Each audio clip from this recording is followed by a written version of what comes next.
workshop on cybersecurity and digitalization with the theme, Harnessing Cybersecurity Strategies for Accelerating Digitization in the West African Sub-Region.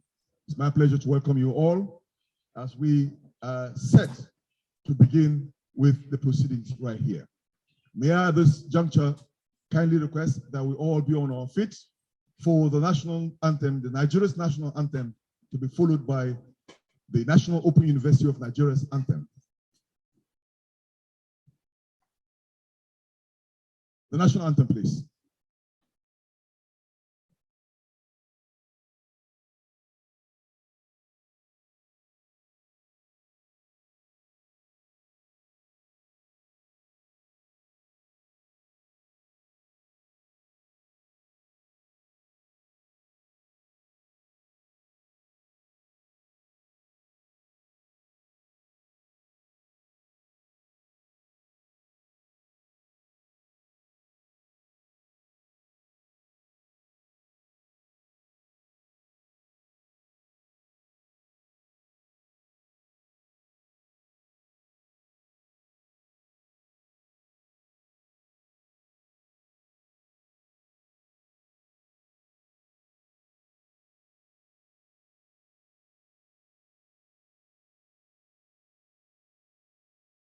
The NOU and anthem.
May we please be seated.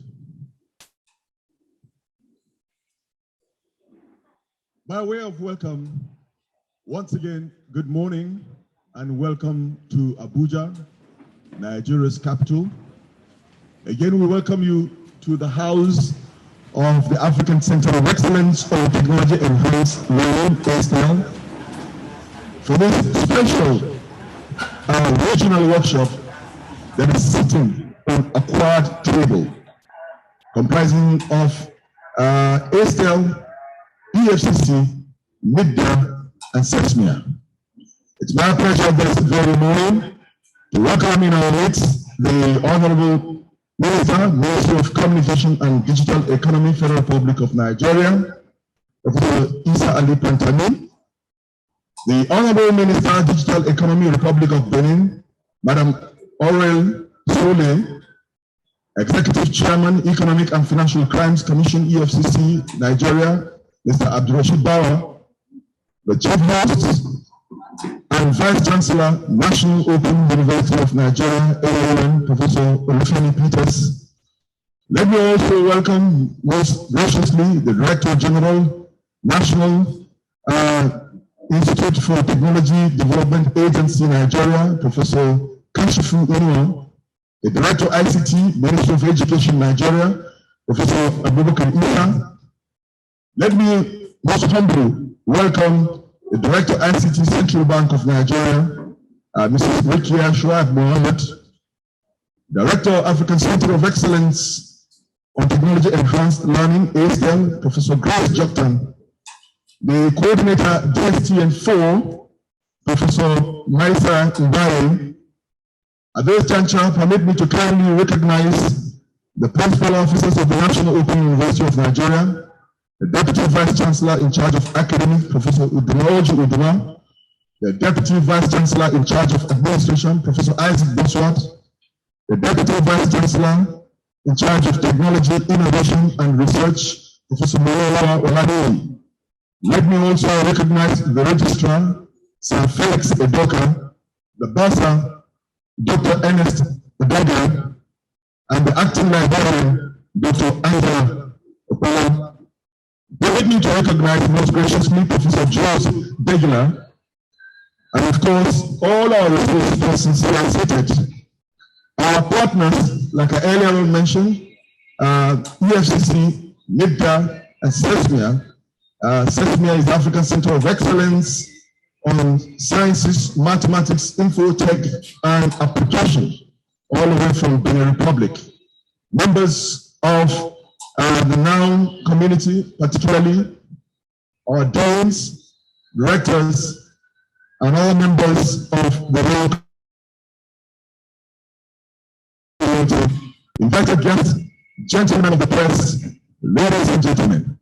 It is with wide sense of delight this very moment that I welcome you all to this special regional conference being hosted by the African Next Center of Excellence on Technology Enhanced Learning, ASTEL, with the theme Harnessing Cybersecurity Strategies for Accelerating Digitalization in West Africa. The current permission, my Vice Chancellor, all the members of the high table at this very juncture permit me to invite for a welcome address the Director of African Center of Excellence on Technology Enhanced Learning, ASTEL, Professor Grace Joktan. Ma.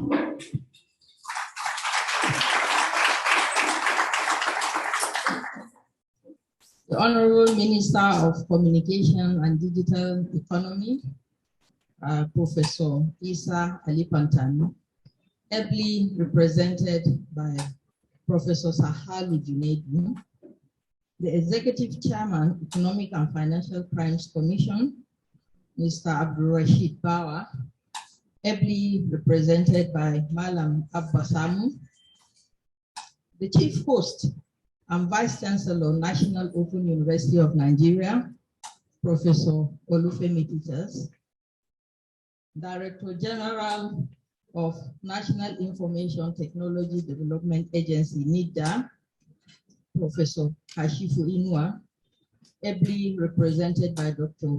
Gambo Abdullahi, the Director of ICT, Ministry of Education, Professor Abubakar Isa, Director of ICT, Central Bank of Nigeria, Mrs. Rakia Shaibu Muhammad,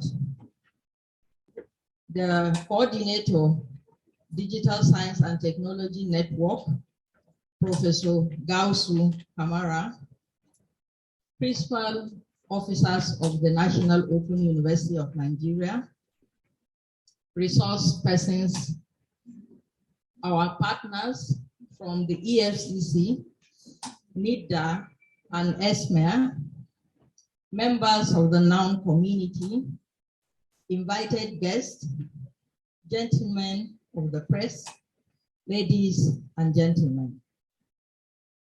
Good morning and a very welcome to you to Abuja, Nigeria, and the National Open University of Nigeria for this 3-day workshop on cybersecurity and digitalization, starting today, the 29th of March, 2022.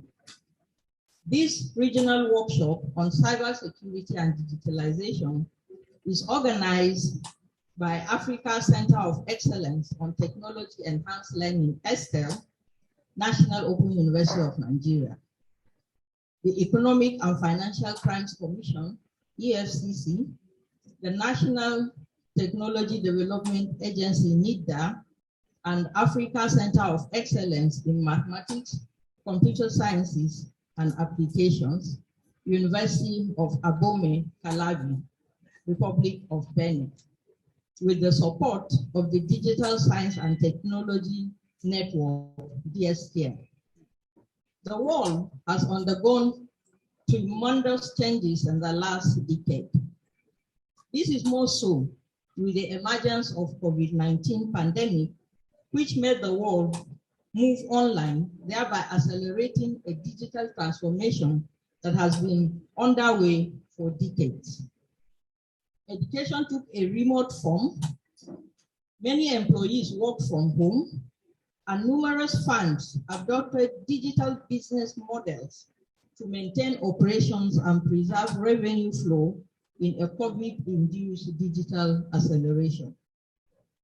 The Digital Economy Initiative for Africa aims to ensure that every individual, business, and government in Africa is digitally enabled by 2030. This is in line with the Africa Union Digital Transformation Strategy. However, this ever-increasing digital interconnectedness entails major security challenges around privacy and digital security that needs to be managed. Only if cybersecurity can be guaranteed can confidence in digital transformation persist in the long run. The security of the cyberspace is therefore the backbone of a successful digital transformation. And the workshop theme, harnessing cybersecurity strategies for accelerating digitalization in West Africa, could not have come at a better time. For digitalization to achieve the expected levels of efficiency in West Africa and the globe, governments and citizens must be committed to understand the risks of cyber threats and adhere to cybersecurity policies.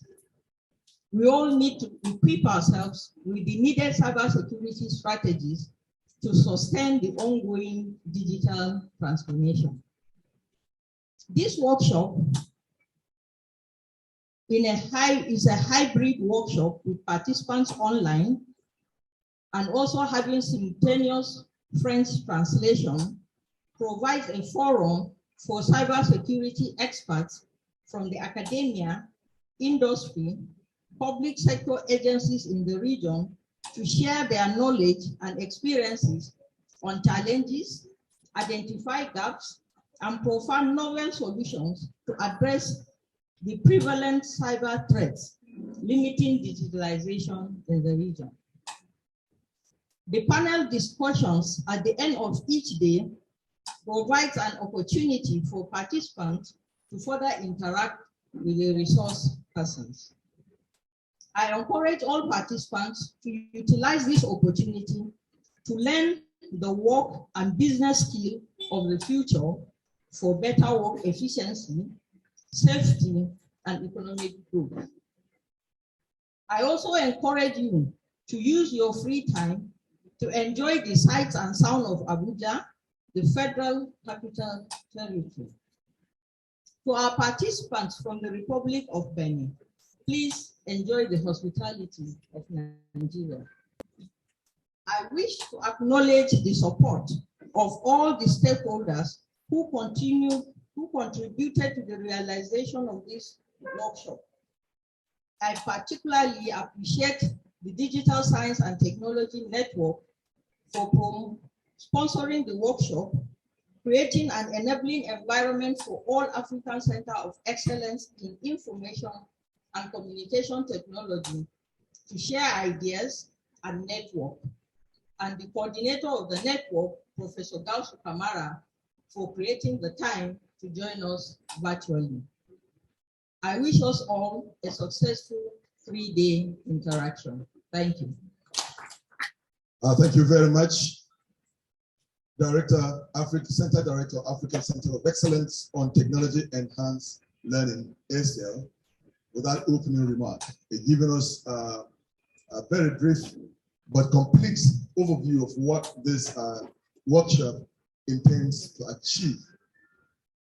Having said that, the distinguished invited guests, ladies and gentlemen, it's about time we begin to take goodwill messages.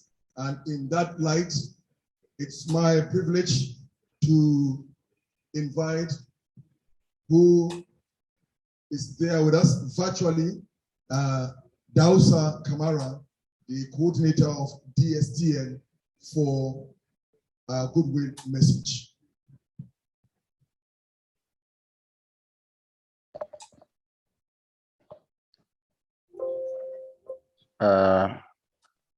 Hello, everyone. Do you hear me? Yeah, we can hear you. Clean and clear. Okay, great. Do you have a translation services on site? Could I speak in French or? Yeah, you can either speak in French or you speak in English. We have the translators here. Ok, great. Merci beaucoup, monsieur, de m'avoir donné la parole. Je remercie toute l'assistance, en particulier les organisateurs de cet événement, notamment le Centre Estelle, qui a coordonné avec le CIA SMIA l'organisation de ce colloque de haut niveau, qui est dans un domaine ou dans une thématique très, on va dire, une thématique à laquelle nous donnons beaucoup d'importance dans le cadre de notre réseau. Donc, je ne vais pas trop parler puisque nous avons aussi au niveau de l'assistance en ligne le professeur Maïssa Mbaye, qui est le coordonnateur du centre d'excellence leader de notre réseau, à qui je voudrais donner l'honneur de pouvoir parler au nom du DSTN. Donc, je passe la parole au professeur Maïssa Mbaye. Bonjour, est-ce que vous m'entendez? Pour la vidéo, je n'ai pas encore le droit de l'afficher sur la plateforme. Est-ce que vous m'entendez? Can you hear me? I can hear you. OK. Merci beaucoup.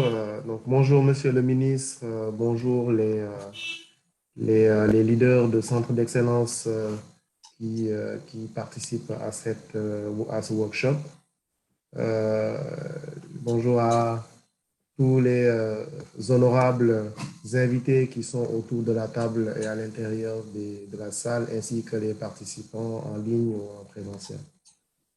Je ne vais pas non plus prendre beaucoup de temps, donc je voulais juste dire que la cybersécurité est un enjeu important pour nos pays parce que nous sommes en plein dans la digitalisation de nos administrations et de nos économies. Donc, il est très important à notre niveau d'avoir des compétences dans le domaine et nous saluons cette initiative qui vient d'un projet qui a été financé par le réseau des centres d'excellence dans les sciences et technologies du numérique. Donc, je ne vais pas prendre plus de temps. Je vous remercie vraiment pour l'honneur que vous nous faites de nous donner la parole aujourd'hui. Comme la journée est déjà un peu en retard et que les participants attendent le cœur de l'activité, je remercie tout le monde, dont Grace et son équipe, ainsi que SMIA pour l'organisation de cette activité. Merci beaucoup et bon workshop. Est-ce que vous m'entendez? J'ai fini. Oui, on vous entend très bien, mais je disais que j'avais fini. I have finished to... Okay, thank you. Even though the latter part of it was not too audible to the people here, but for those wearing the translation phones, they got the full export of what the coordinator of DSTN was passing across. In the light of goodwill messages at this moment, it's my pleasure to invite the Director General, National Institute for Technology Development Agency, Nigeria, Professor Kashifu Inua. The Vice Chancellor, National Open University of Nigeria, and Chief Host, the Professor Olufemi Peters, the Honorable Minister of Communications and Digital Economy, Professor Isa Ali Ibrahim Fantami, FNCS, FBCS, FIIM, ably represented by Professor Sahlu Junaidu,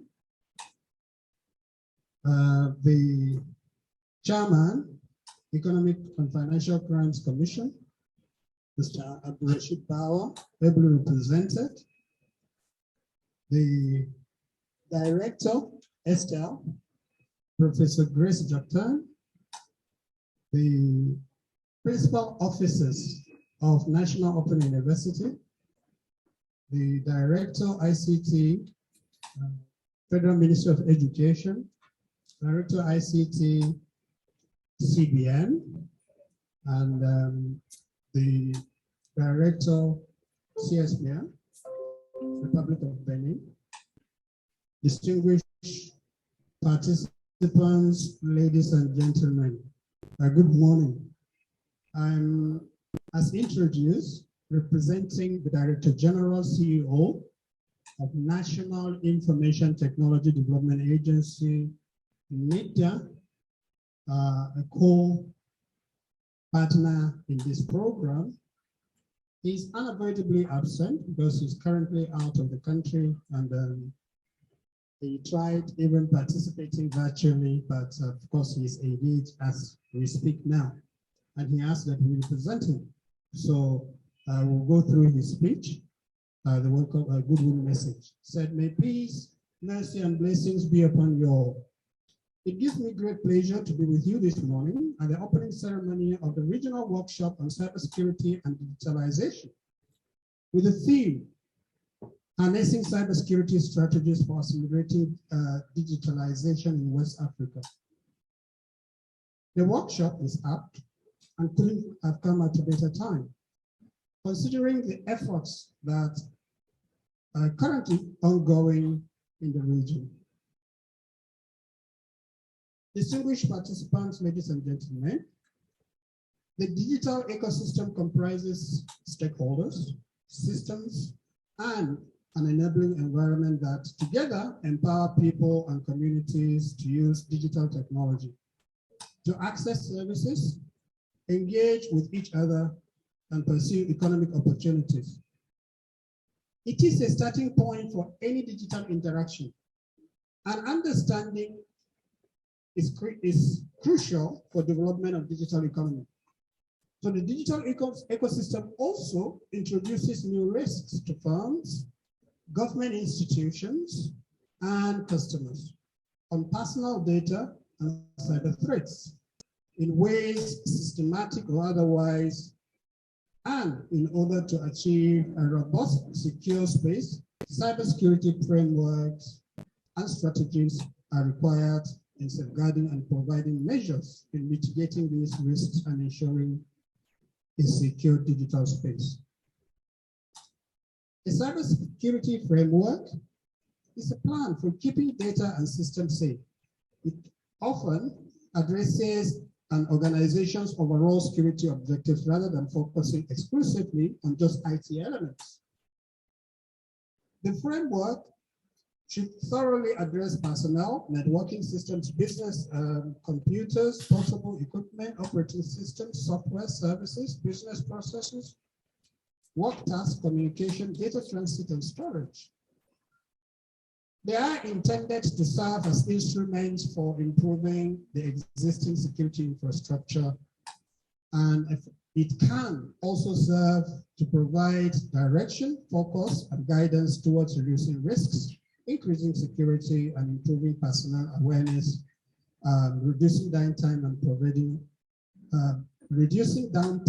preventing breaches. Effective cybersecurity requires adequate policies and strategies along with institutions that can implement those strategies. And it also requires institutions to have the human and material resources to mitigate, detect, and prevent cyber attacks. Actors across government, civil society, media outlets, and the private sector can include cybersecurity considerations in all their aspects. Distinguished participants, ladies and gentlemen, it is in this regard that the National Information Technology Development Agency, as part of its regulatory functions and in line with the National Cybersecurity Policy and Strategy in Nigeria 2021, is in the process of issuing a national cybersecurity framework in line with the policy and strategy. The main aim of it is to serve as a guide for both public and private institutions in the country. It defines basic principles for public and private sector, as well as civil society, to establish lasting safety in and trust in cyberspace. It also provides for public and private sector organizations for instituting measures for establishing cybersecurity culture, as well as enthroned cyber resiliency in Nigeria. Furthermore, it outlines essential security best practices required in organizations. Now, effective implementation of this framework, when issued, will help organizations in Nigeria and, in principles, West Africa and the globe, because it's in line with best practices, to protect their IT systems and data, and in an ongoing effort by NIDA to secure and provide an enabling environment for.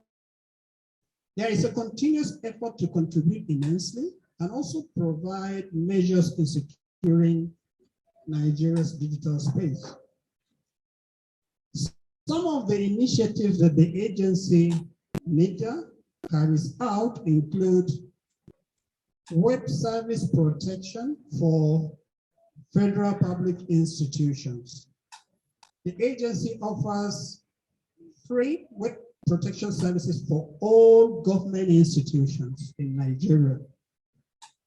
At the moment, there are over 70 MDAs that have keyed into this process, and the agency is making effort to ensure that all government agencies are enrolled in the process.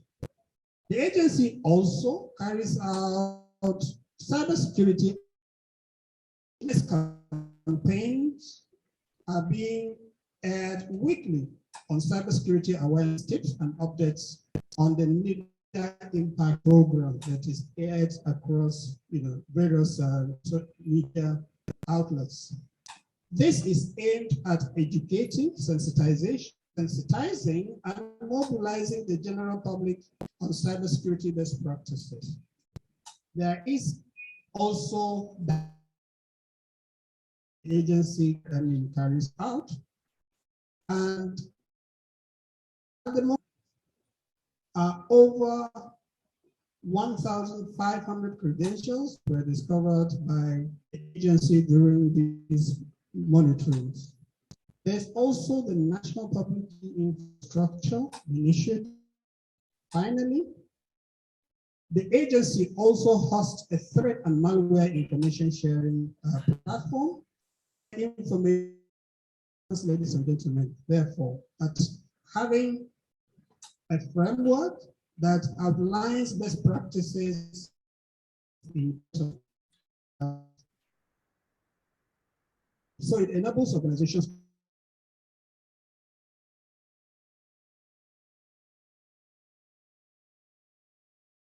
decision to the project. In conclusion, I want to share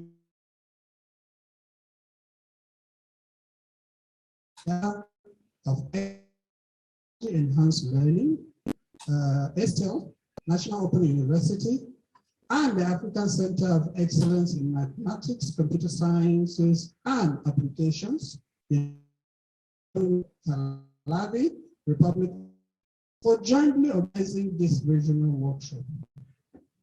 I hope that all the lessons will be learned in this 3-day workshop and in a report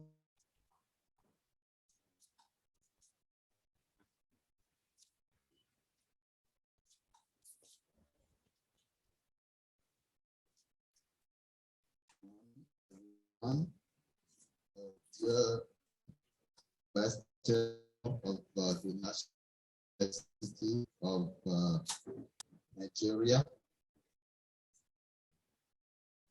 representatives of the Honorable Minister of Communication and Digital Economy, representative of EFCC, NITA, Professor Greg Jordan, the Director of ASTEL, dear colleagues and guests, it's a pleasure for me at this opening morning to express our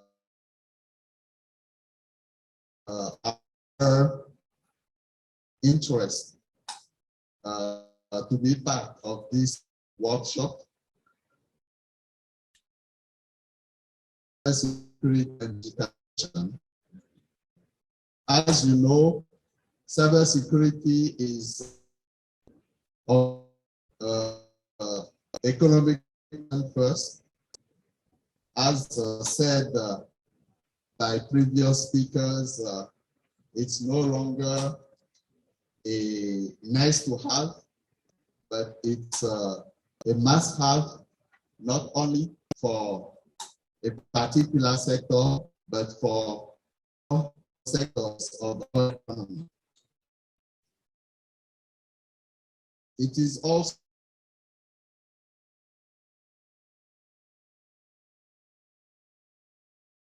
target international organizations and international also Navy.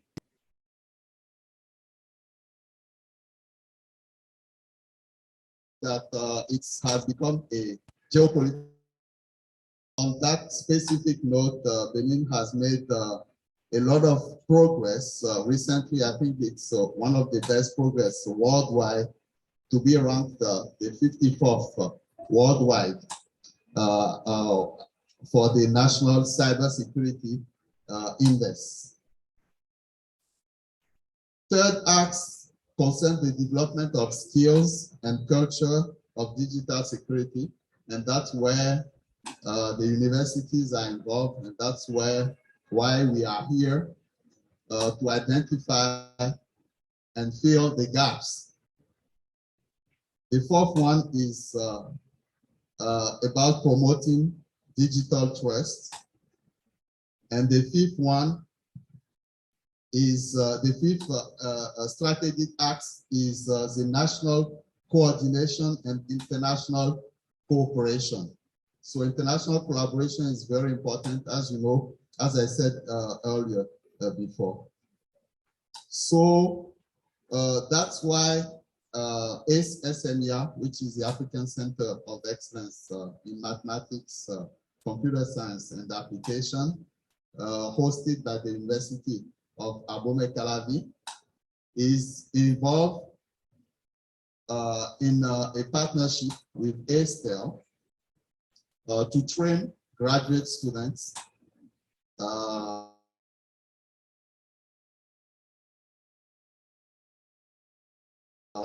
supervisions, of masters and PhD students as well. And we would like to take, we will take the opportunity of this 3 days workshop to review, the progress made so far and define the next steps. So I would like to recognize the presence of my colleagues of the university, from the University of Abomey-Calavi as well. But in addition to the University of Abomey-Calavi, we also have the ANSI, which is the institution in charge of cybersecurity, which has done an incredible job the last years to promote cyber security awareness in Benin, and also to elaborate what has become the cybersecurity framework, which has led to the progress of the country in terms of cyber cybersecurity infrastructure and framework, to tackle, to address these challenges. So I would like also to recognize the presence of Cybersecurity. Cybersecurity is an innovation hub which has also placed cybersecurity as one of the top priorities. So that's why we are here to bring our contribution, for the promotion of, cybersecurity strategies for accelerating digitalization. Thank you most kindly, Professor Jules Bigla. He is from the African Center of Excellence on Sciences, Mathematics, Infotech, and Application. Many comments. Distinguished invited guests, ladies and gentlemen, may I at this moment remind us that we are at the opening ceremony of the regional workshop on cybersecurity and digitalization with the theme, harnessing cybersecurity strategies for accelerating digitalization in West Africa. In the light of that, may I invite at this moment the Vice Chancellor of the National Open University of Nigeria, an international professor of chemistry and economy, Professor Isa Ali Pantani, who is represented by Professor Sahabi Junaidu, who I must say has been of great help to us at National Open University. Welcome on that note. The Executive Chairman of the Economic and Financial Crime Commission, EFCC, our neighbor that is very close, but we don't like to visit, ably represented by Dr. Abba Sami,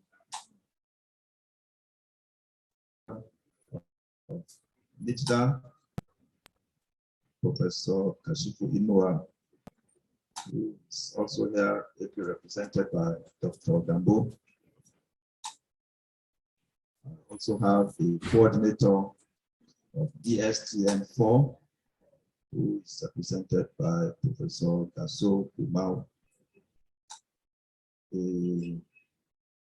Our last speaker, Professor Jules Bigla of the SMEA, the principal officers of the National Open University of Nigeria here present,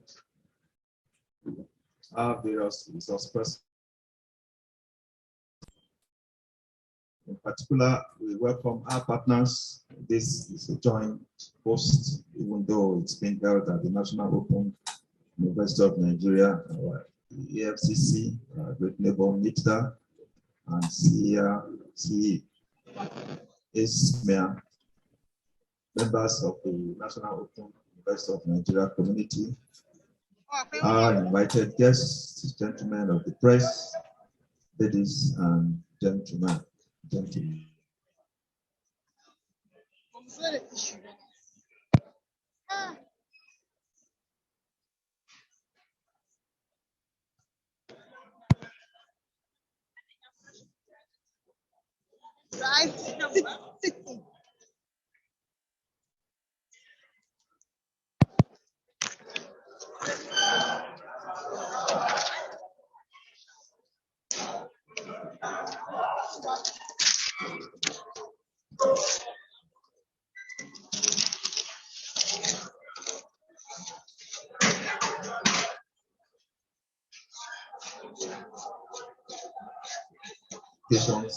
SMEA of the University of Abuja, Calavi, Republic of Benin, organized this 3-day workshop on cybersecurity and digitalization.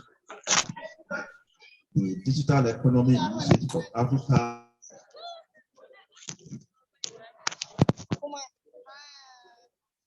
actually enabled by the year 2030 with support of the African Union's digital.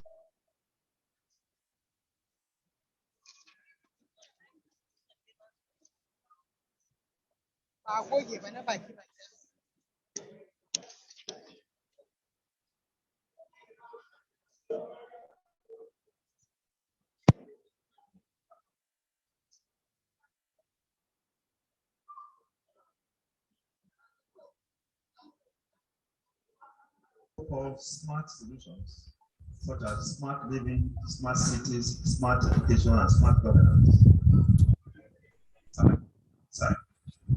Which is that there is a growing digital divide and an increase in cyber risks, which we have to address urgently and effectively. Globally, cybersecurity is considered to be the cornerstone of successful digital transformation initiatives.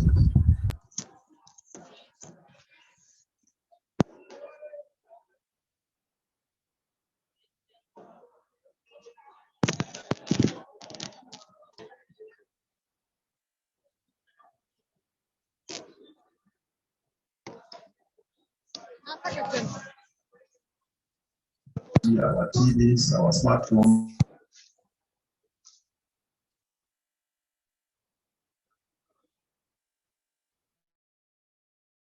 Unfortunately, many of these devices lack regular security updates and are therefore very vulnerable. Because of this, cyber criminals will try to gain access to the software of these devices so as to conduct distributed denial of service attacks. The consequences of a successful cyber attack can be very devastating for many companies. Espionage and sabotage and data theft cause serious damage amounting to billions every year with unimaginable consequences for businesses, sometimes even leading to bankruptcy. According to the 2021 Alliance Risk Barometer, cyber incidents are the third largest business risk worldwide, because about 9 out of 10 organizations have experienced digital attacks. In addition to malware and theft that have led to an increase in internet use to access services, including education, cyber threats and crime have experienced an upward trend. A regional workshop like this, therefore, is very timely, and it provides an opportunity to raise awareness among individuals, la campagne de sensibilisation entre les organisations, entre le gouvernement et les business dans la région de l'Afrique de l'Ouest sur les concepts, les forces. It is my expectation that this workshop will engender discussions, partnerships, further promote the exchange of ideas between practitioners, decision makers, and promote partnerships that will give rise to solutions that will make our cyberspace a safe space for us all. But beyond the duration of this workshop, let us continue to interrogate our systems and peculiar circumstances, come up with ways we can securely transform the digital landscape of our society.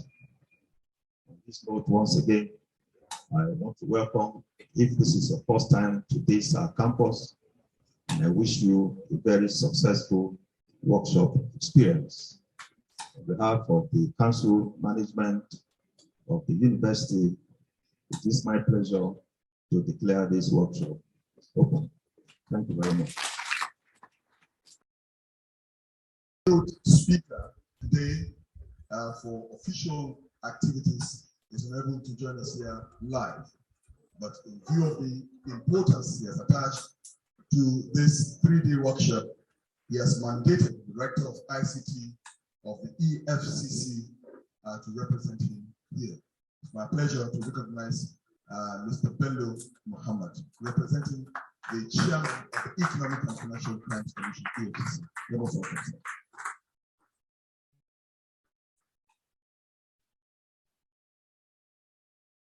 In line with the opening remarks, may I at this moment most humbly invite Professor Sahelu Janedi, the representative of the Honorable Minister, Ministry of Communication and Digital Economy, Federal Republic of Nigeria, Professor Isa Ali Pantari.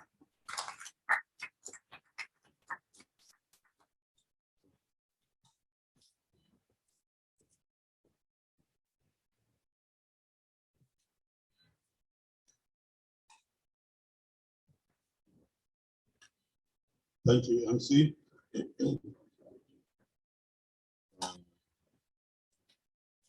the Vice Chancellor, National Open University of Nigeria. Please permit me to stand on the protocols that have been established so that I proceed to read the speech of the Honorable Minister of Communications and Digital Economy, Professor Isa Ali Ibrahim Pantami, who is unavoidably absent and directed me to come here to read his speech on his behalf. So I begin with your permission, the Vice Chancellor. He said that may peace, mercy, and blessing be upon you. I am delighted to give this address at this auspicious occasion of the International Workshop on Cybersecurity and Digitalization. I would like to commend the African Center of Excellence, ESTEL of the National Open University of Nigeria, and other institutions that have organized this important event. The Dutch philosopher, Desiderius Erasmus, is believed to have originated the now popular phrase, cybersecurity is a topical issue, and this conference will afford Nigeria, West Africa, and indeed the entire African continent, a unique opportunity to analyze the cyber threats on the continent with a view to solutions that will help us create a secure cyberspace. There is an ongoing datafication of society, with many services migrating to digital platforms.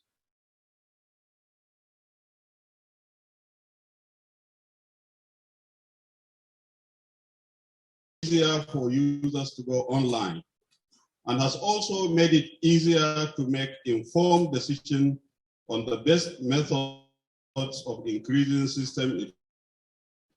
Such evidence can be broken doors, as well as forensic evidence like fingerprints and fibers. Physical proximity is not required in cybercrime, and attackers may be thousands of kilometers away, not even requiring a visa to travel to the location where they cause harm. The detection of cybercrime is usually less conspicuous than physical crime. Table 1 includes other attributes for comparing cyber and physical crime along a number of, along about 7 dimensions, as the Honorable Minister has listed here. The first one is access, which he has pointed out. Physical crime requires physical access. Cyber crime, physical access is mostly not required. Ease of detection. In case of physical, it is easy and quick to detect. In case of cyber crime, the time between intrusion and containment may not be quick. Jurisdiction. Local laws are usually sufficient, but in cybercrime, it may require adherence to international laws. Number 4, scale, comparatively small in terms of physical crime, but the scale of cybercrime can be comparatively very large. Volume of data, speed, volume of data comparatively small in physical crime, but comparatively large in cybercrime. Speed, comparatively slow, physical crime, but comparatively very fast. And perception also, blame to the attacker, and mostly blame to the victim. According to a crime index survey by crowdsourced global database called, this crime index is 61% more than the average crime index of 9 of the countries with top economies. The average of this country is 38.93. The values used in the survey varied from a minimum of 0 to a maximum of 100. The crime index comparison indicates that there can be potentially more physical crimes in a number of countries of the African continent when compared to the index of some other countries around the world. This trend may also be reflective of our vulnerability to cybercrime as a continent and makes it imperative for us to be proactive in the area of cybersecurity. For example, COVID-19 inspired a global adoption of digital platforms, and this has led to an upsurge in cybercrimes around the world. The executive director of the European Union Agency for Law Enforcement Cooperation, Europol, captured it well in the 2020 Internet Organized Crime Threat Assessment. She said, the pandemic prompted significant change and criminal innovation in the area of cybercrime. The pace of innovation, the growing level of interconnectivity in the digital environment, as well as our new normal of high dependence on technologies, has created a society that is exposed to security threats, which are more numerous, highly networked, more widely distributed, very adapted, and can be quite difficult to isolate and deal with. According to the 2021 Microsoft Digital Defense Report, there is a growing trend of cyber criminals for hire. Much like physical criminals have also been hired for their services. There's a figure here that is indicated by the Honorable Minister showing different activities that you can hire people to launch cyber attack for you with their price tag. There is attacker for hire, there is ransomware kit, and there are tags assigned to them. Stolen username and password pairs, you pay only $0.9 per 1,000 average. So this is very serious because there are people there, just like we contend with somebody out there to do your assignments. So sadly, also there are people here that you can rent to, engage to launch cyber crimes on your behalf. According to Statistica, the average period between intrusion, discovery, and containment of some of these cyber attacks can be up to 49 days, as shown in figure 2. The trend shows that there is a reduction in the period taken to address cyber threats. Nonetheless, any downtime can be costly to the institution and economy. The impact of cybercrime to growth. The Vice Chancellor has alluded to this, but the Honorable Minister will give them to you in facts and figures. He said, impact of cybercrime on economic growth. Cyber attacks are growing at a rapid rate, with more malware being launched than ever before. According to the chief technologist, the security and privacy of personal systems for HP says that a new piece of malware is released every day within 4.2 seconds. One of the problems that chief information security officers face combat the sheer volume of malware that are bombarding us. The resulting damages of cyber attacks are not only increasing, but are unfortunately projected to cause the loss of approximately $5.2 trillion across the globe by 2023, according to Accenture. Bluetooth disconnected. Over China, 137% of the GDP of Germany, and over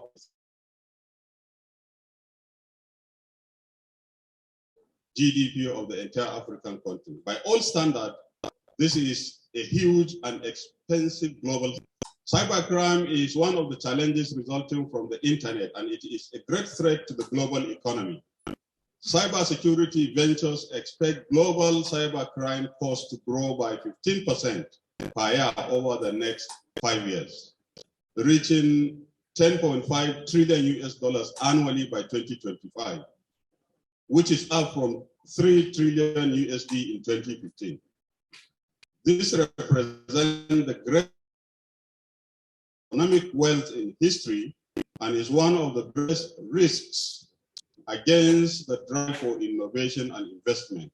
It is exponentially larger than the damage inflicted on natural disasters in a year and more profitable than the most traded commodities across the globe. Preparing Africa to deal with cyber crimes. African statistics on cybercrime. As Africa's GDP reached 3 trillion in 2017, the cost of cybercrime for the same year also grew significantly, with Nigeria, Kenya, South Africa recording the largest losses.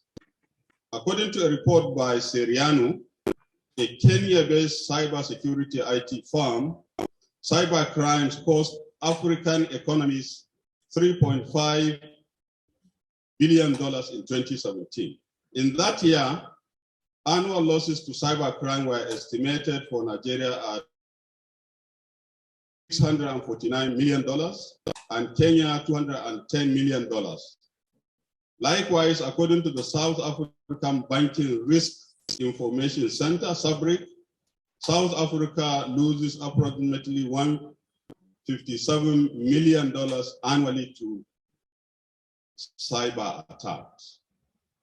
For most African countries, unsecured telecommunication infrastructure has created an enabling environment for cyber crimes to thrive, a situation which partly accounts for the decline in productivity across several sectors. It is quite surprising to note that approximately more than 90% of African businesses are operating with cybersecurity apparatus. The Center for Strategies in a 2021 report stated that Africa faces a growing 1,000-person shortfall in cyber. This is one of the reasons why I have been advocating for the grooming of cybersecurity professionals in Nigeria and in Africa. We are glad that, as reported shortly earlier, measures are being in other countries. Africa at the next epicenter of the global tech system. There is a growing global tech space. Reason. Africa is the fastest growing continent with the youngest population, the largest single free trade zone valued at $3 trillion through the African Continental Free Trade Area. In addition to this, there is a rapid growth in the tech ecosystem. To 2015, there was very little venture capital flowing in the continent. But according to TechCrunch, since 2015, there has been a 40% average growth rate of venture capital funds into the continent. This is remarkable and points to the fact that the world sees great potential in the tech sector of Africa. In addition to this, leading tech companies are paying greater attention to Africa than they have paid since they were established. In fact, the CEO of Microsoft recently referred to Africa as the technologies investment destination. As such, there is an urgent need to fortify the cyber defense if we do not want our digital transformation efforts to accelerate the breaching of our cyberspace. Indeed, we have to keep cybersecurity at the forefront of digital business on the continent. A framework for securing Africa's cyberspace. In one of my recent books, in one of the Honorable Minister's recent book, which is in press, with the title Cybersecurity Initiatives for Securing a Country, I dwelt extensively on ways through which countries can keep cybersecurity at the forefront of digital business. In a chapter of the book, I presented a framework on how cybersecurity can be used to secure a country. The framework can be expanded and adapted to address the cybersecurity needs of our continent. This framework is shown on figure 13 and will be discussed briefly. It has, figure 3, it has 13 components that I will just read here. The first one, the action points are, the first one, development of national digital economy policy to serve as the overarching policy for issues relating to cybersecurity.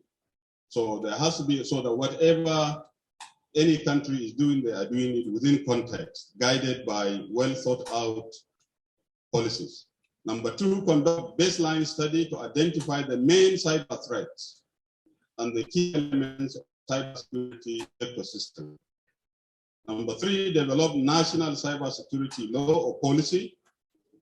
4, establish a national cybersecurity center to include a shield to scan and provide a safety score for government and critical private websites. 5, enhance data protection and privacy and support for accelerated implementation of the digital identity program. Make a national identity number mandatory for all citizens and legal residents.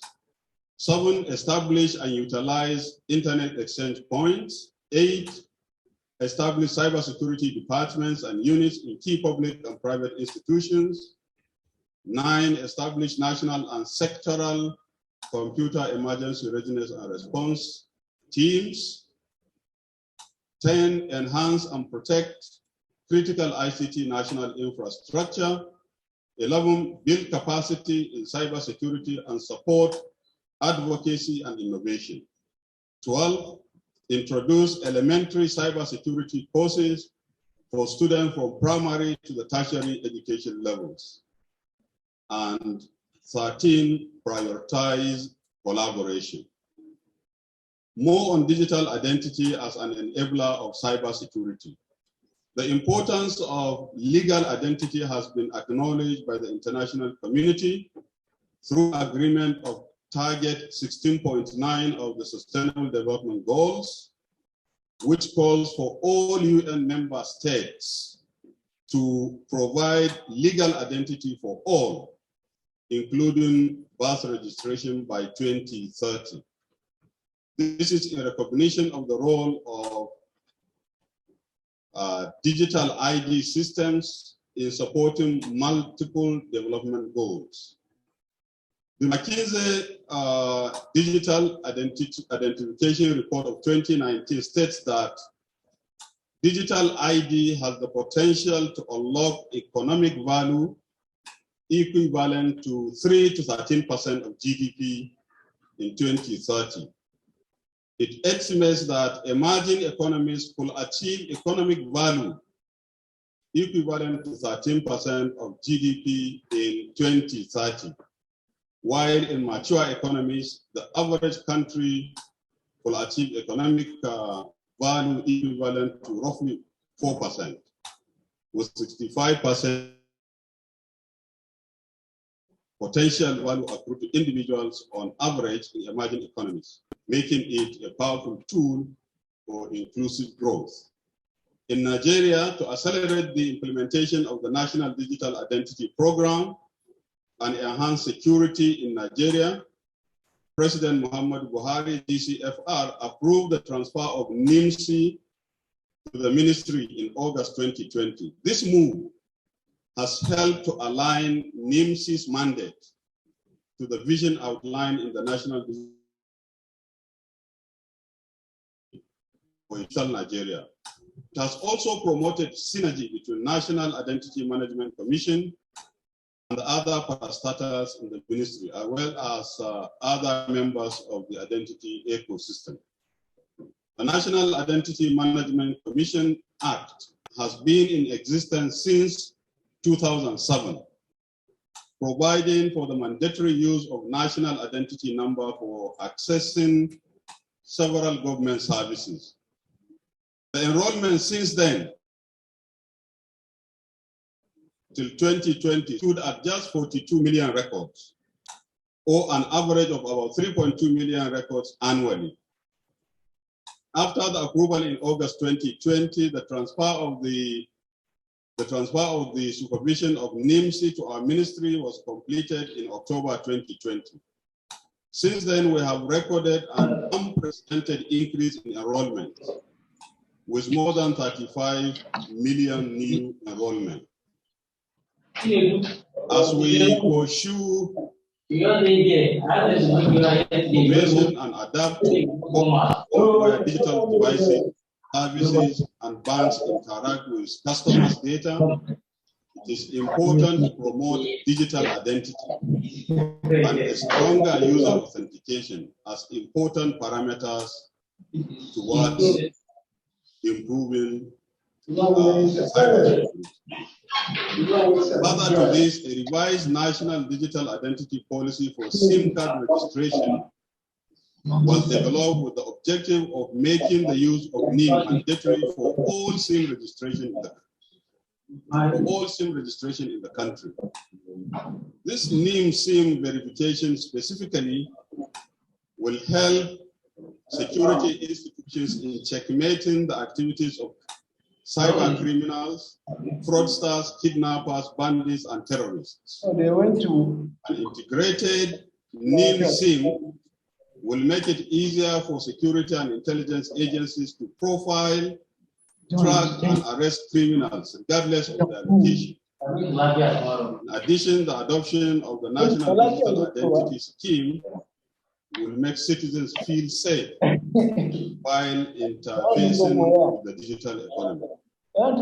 In conclusion, I would like to reiterate the importance of ensuring that Africa's cyberspace is safe and secure for citizens. As we explore implementing the framework presented, capacity building and but your guys be prioritized. Together, we can ensure that we enjoy the prospect of digitalizing our continent while limiting the problems that cyber threats can bring. Thank you for your kind attention, and I wish you all a very successful workshop. Thank you. Now where? Thank you very much. That one, that's a question. This will be Again, thank you very much. No doubt, Professor Sahal, you've done that paper as written by the Honorable Minister of Communication and Digital Economy of the Republic of Nigeria. Strike the same time. No, by different locations. They strike the same time. Everybody came. Take their honor. I share the meat. You revise someone, you don't carry it.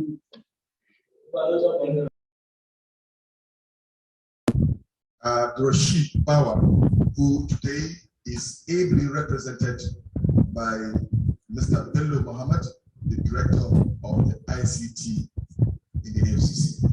So you're most welcome. The Honorable Minister of Digital Economy, by Professor Sahalu, the DG NIDA, Takashi Urinwa,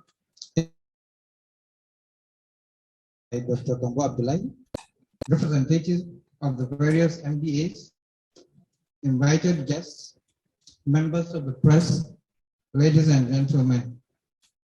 The executive chairman of the EFCC, Mr. Abdurrashid Bawa, wanted to be here, but due to other engagements, he could not and asked to come and present his paper. With your permission, I'm going to read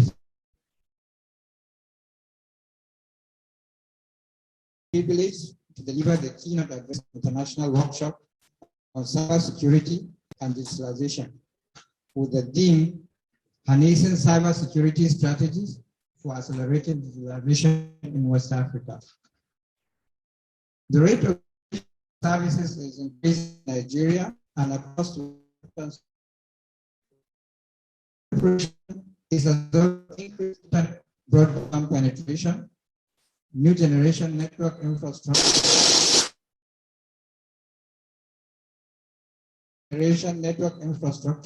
such as 4G and 5G networks, the availability of cloud infrastructure, and the reduction in the cost of internet services over years.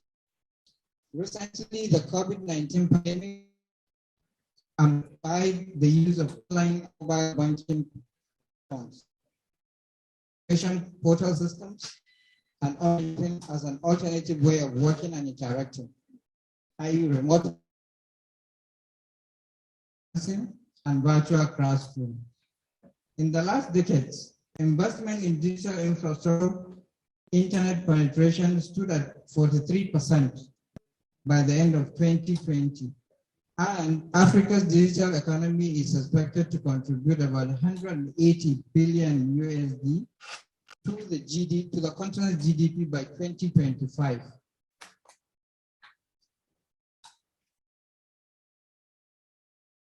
Globally, we have about 5.3 billion unique internet users and 4.6 billion social media users. Nigeria has more than 187 million connected mobile devices. Internet users, out of which 33 million are active social media users. Now, this can be a powerful driver for economic growth and development in Nigeria and across West Africa. It tends to use digital technology to modernize and improve legacy processes, accelerate efficient workforce, strengthen security, ensure transparency, and increase profitability. For the EFCC, this is key as it aids the fight against corruption through the use of forensic investigative tools, techniques, and together digital evidence. These challenges, this advancement, though not worthy, it is not without challenges. With the digitalization of processes come cybersecurity challenges. Risk of data breaches, identity theft, and online. In 2025 the world, about 10 trillion USD, which will make it the third largest economy after USA and China. Quick to embrace transformation, putting adequate cybersecurity policies and strategy, and all its implementation. And this is responsible for most of the cyber wars that we are grappling with, as it makes it easy for internet fraudsters to perpetrate their heinous crimes. Merits of digitalization, there are evident challenges in the area of cybersecurity due to the increased data breaches, information theft, and online scams across West Africa. It is worthy of note to state that 2021 Interpol African Cyber Threat Assessment Report on Cyber Crimes in Africa identified cyber threats such as online scam, digital extortion, ransomware, and botnets as the most common internet fraud, which have led to huge loss of information and revenue. Although Africa has the fastest growing telephone and internet networks in the world and makes the widest use of mobile banking services, the continent continues to be the lowest scoring continent in the International Telecommunication Union, ITU, Global Cybersecurity Index. The role of EFCC. In 2021, under the leadership of Mr. Abdurrashid Bawa, the Commission secured a total of 2,220 convictions and recovered more than 152 billion naira, 385 million US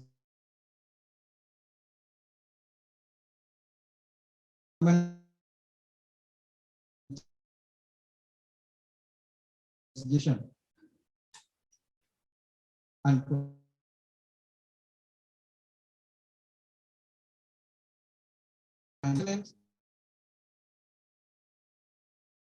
were either perpetrated because of absence of technology or absence of proper cybersecurity strategy in the use of digital. Interestingly, the Commission has leveraged on the advantage of the many opportunities that the digital technologies provide in securing these convictions and recoveries through the use of electronic and forensic investigation tools.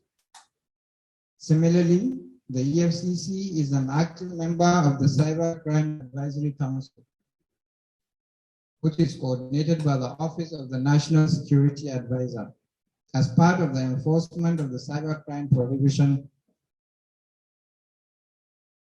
2015. May I briefly state that last year, the Commission introduced the Eagle Eye application, which is accessible through the Play Store for Android users and App Store for iOS users to improve intelligence-driven investigation, prosecution, and asset recovery. In conclusion, thankfully, in the year 2020, Nigerian government unveiled its 10-year National Digital Plan, while in 2021, the National Cybersecurity Policy and Strategy was launched to drive and safeguard the digital ecosystem. I'm therefore delighted that during the exhaustive sessions of this workshop with diverse representatives from West Africa to brainstorm on this important workshop with the theme Harnessing Cybersecurity Strategies for Accelerating Digitalization in West Africa will change the narrative for a better and prosperous digital West Africa sub-region. I wish you a fruitful deliberation and enjoy the beautiful. Mr. Bello Mohammed, Director of ICT of the Economic and Financial Strategy. And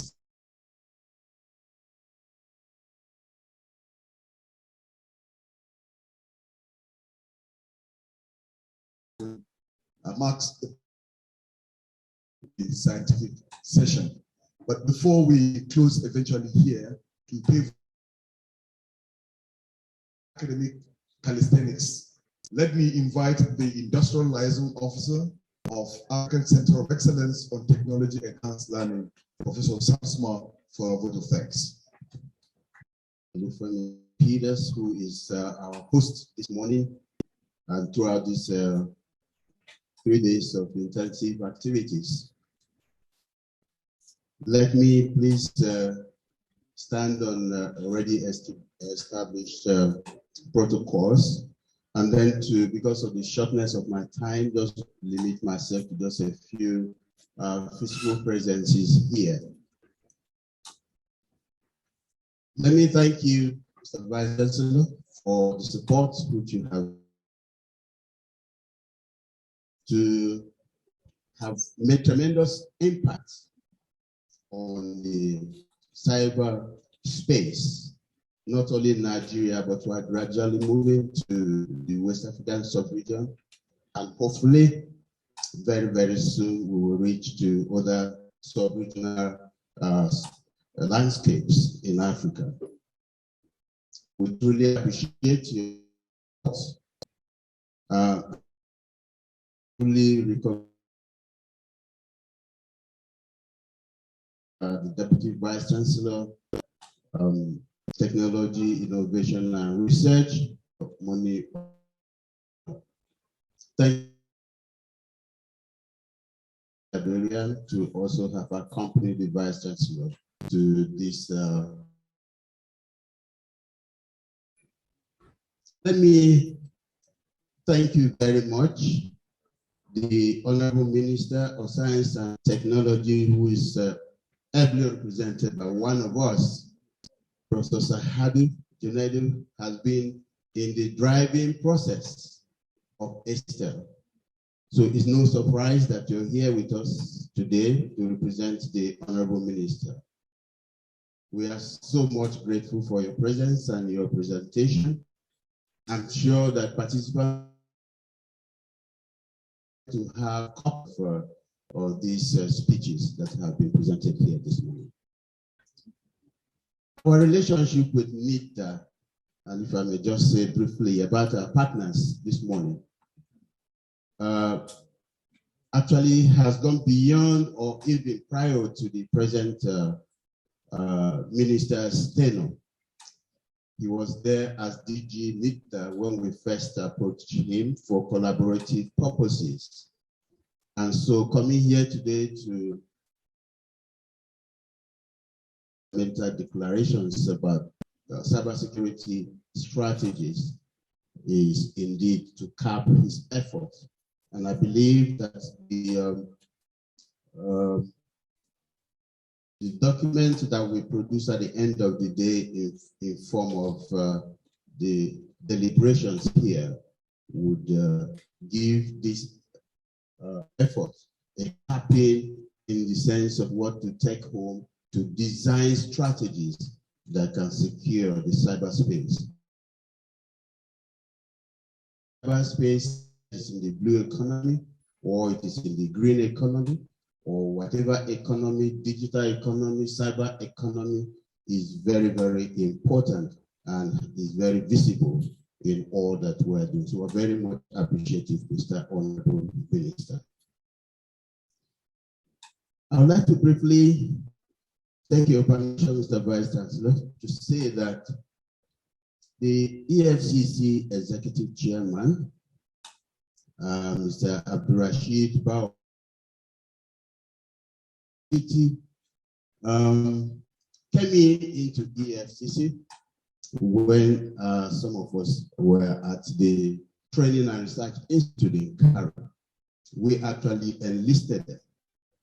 So I'm very privileged this morning to say that even the establishment of the EFCC within this territory is very, very instructive. Very instructive in the sense that we have a university over there, we have one at the back there. We also have the Institute of Virology, and then we have the biggest of them all, the National Open University of Nigeria.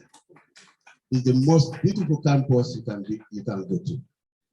So we are really protected by the EFCC.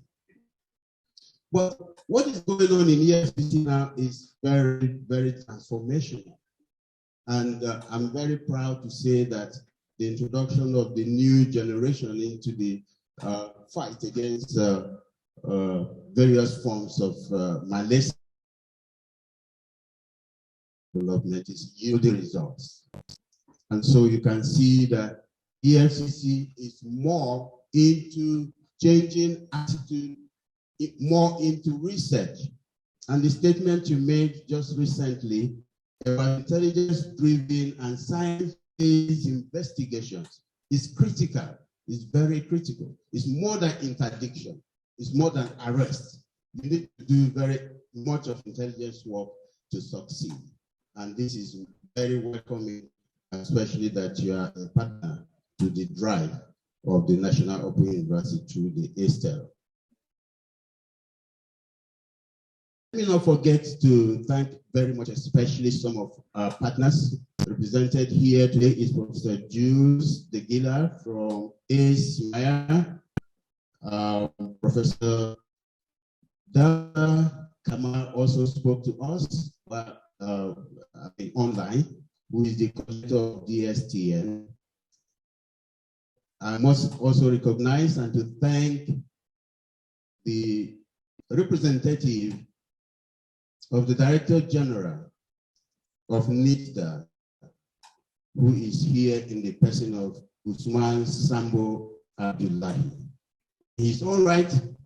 He's the Director of ICT Infrastructure. Much so for making it to this occasion this morning. We'd like to also thank all the other principal officers of the university that are here. We want to appreciate all of your efforts in making this event to be so successful. Very finally, I said I didn't have time. I'd like to thank the universities that have come or have represented from Benin Republic that are here. Bienvenue. To our director, she is the last I mentioned, but she's not the least. We want to thank you so much for your administrative skills and capacity to assemble all of us this morning. In fact, I must say that even putting these partners together is a tremendous success. I know that it takes a lot to get this sort of international or interregional activity to succeed. Mr. Thank the director of Esther, Professor Grace, presented here, EFCC, NITDA, ASMAR, as well as even the DSTN, who have played various roles in getting us to this occasion. I must also mention that she is working with a team, and on your behalf, would like to thank the team, the STL team, for all the support that we have received. In our midst today also is Abba Sambo Usman, is the Director of Cybersecurity of EFCC. I think we greeted earlier today. I want to thank you so much on behalf of the university. I want to thank you on behalf of the partners. We want to look forward to very fruitful scientific interchanges that will lead us to developing newer strategies to fight cyber crime. Of course, cyber crime must take precedence because there is also cyber security. And that security is what we are here for. Thank you very much. Thank you very much, Professor Samsma. When you invite a professor to come deliver a vote of thanks, presenting another paper. In any case, thank you very much for that abridged paper presentation, Professor Samsma. Distinguished invited guests, ladies and gentlemen, and that brings us to the end of proceedings here at the opening ceremony of this regional workshop on cybersecurity and digitalization with the theme, Harnessing Cybersecurity Strategies for Accelerating Digitalization in West Africa. As we come to a close, may I announce here that shortly, members, principal officers of the university, and of course, our participants will all converge at the entry point of Professor Vincent Adotunede Senate building for a group photograph, after which we disperse in this order. The participants and other members who are here, they will take in their half break behind us here, while members of the high table, ably led by the Vice Chancellor and other principal officers of the university, will take theirs at the Senate chamber. And we wish you a fruitful deliberation, but please don't lose sight of the sights and sounds of Nigeria, particularly to those of us who are coming from abroad. Thank you. Enjoy your stay in Nigeria. Dr. Akwayami, the chairman, will introduce the next session, and the presenters thereafter will proceed. Please come over, Mr. Chairman.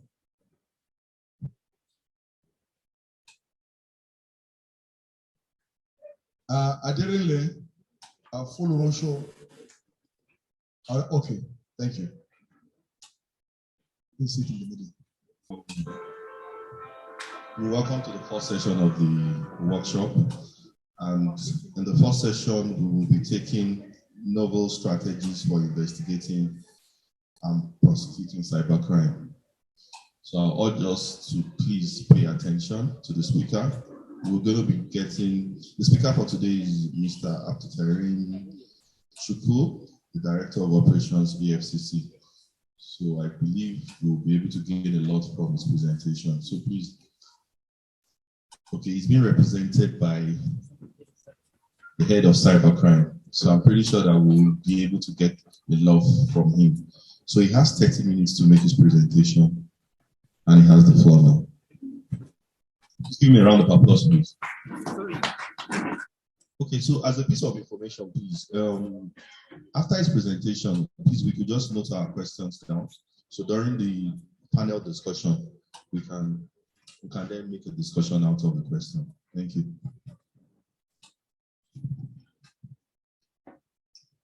Good afternoon. Please bear with us as they set up the PowerPoint presentation. While we are busy sorting out the display screen, let me very quickly call on the attention of Biodun Adeyinka from Estel and Hong Peleji from Sesmia, and Buhari Garba from the EFCC. The trial will be involved in sorting out our communique. So they are the ones who will be busy picking the vital points that will eventually shape the communique at the end of this 3-day event.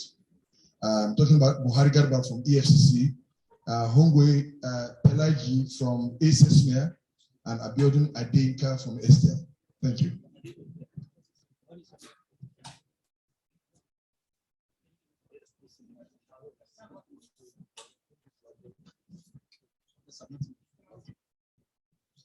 Good afternoon.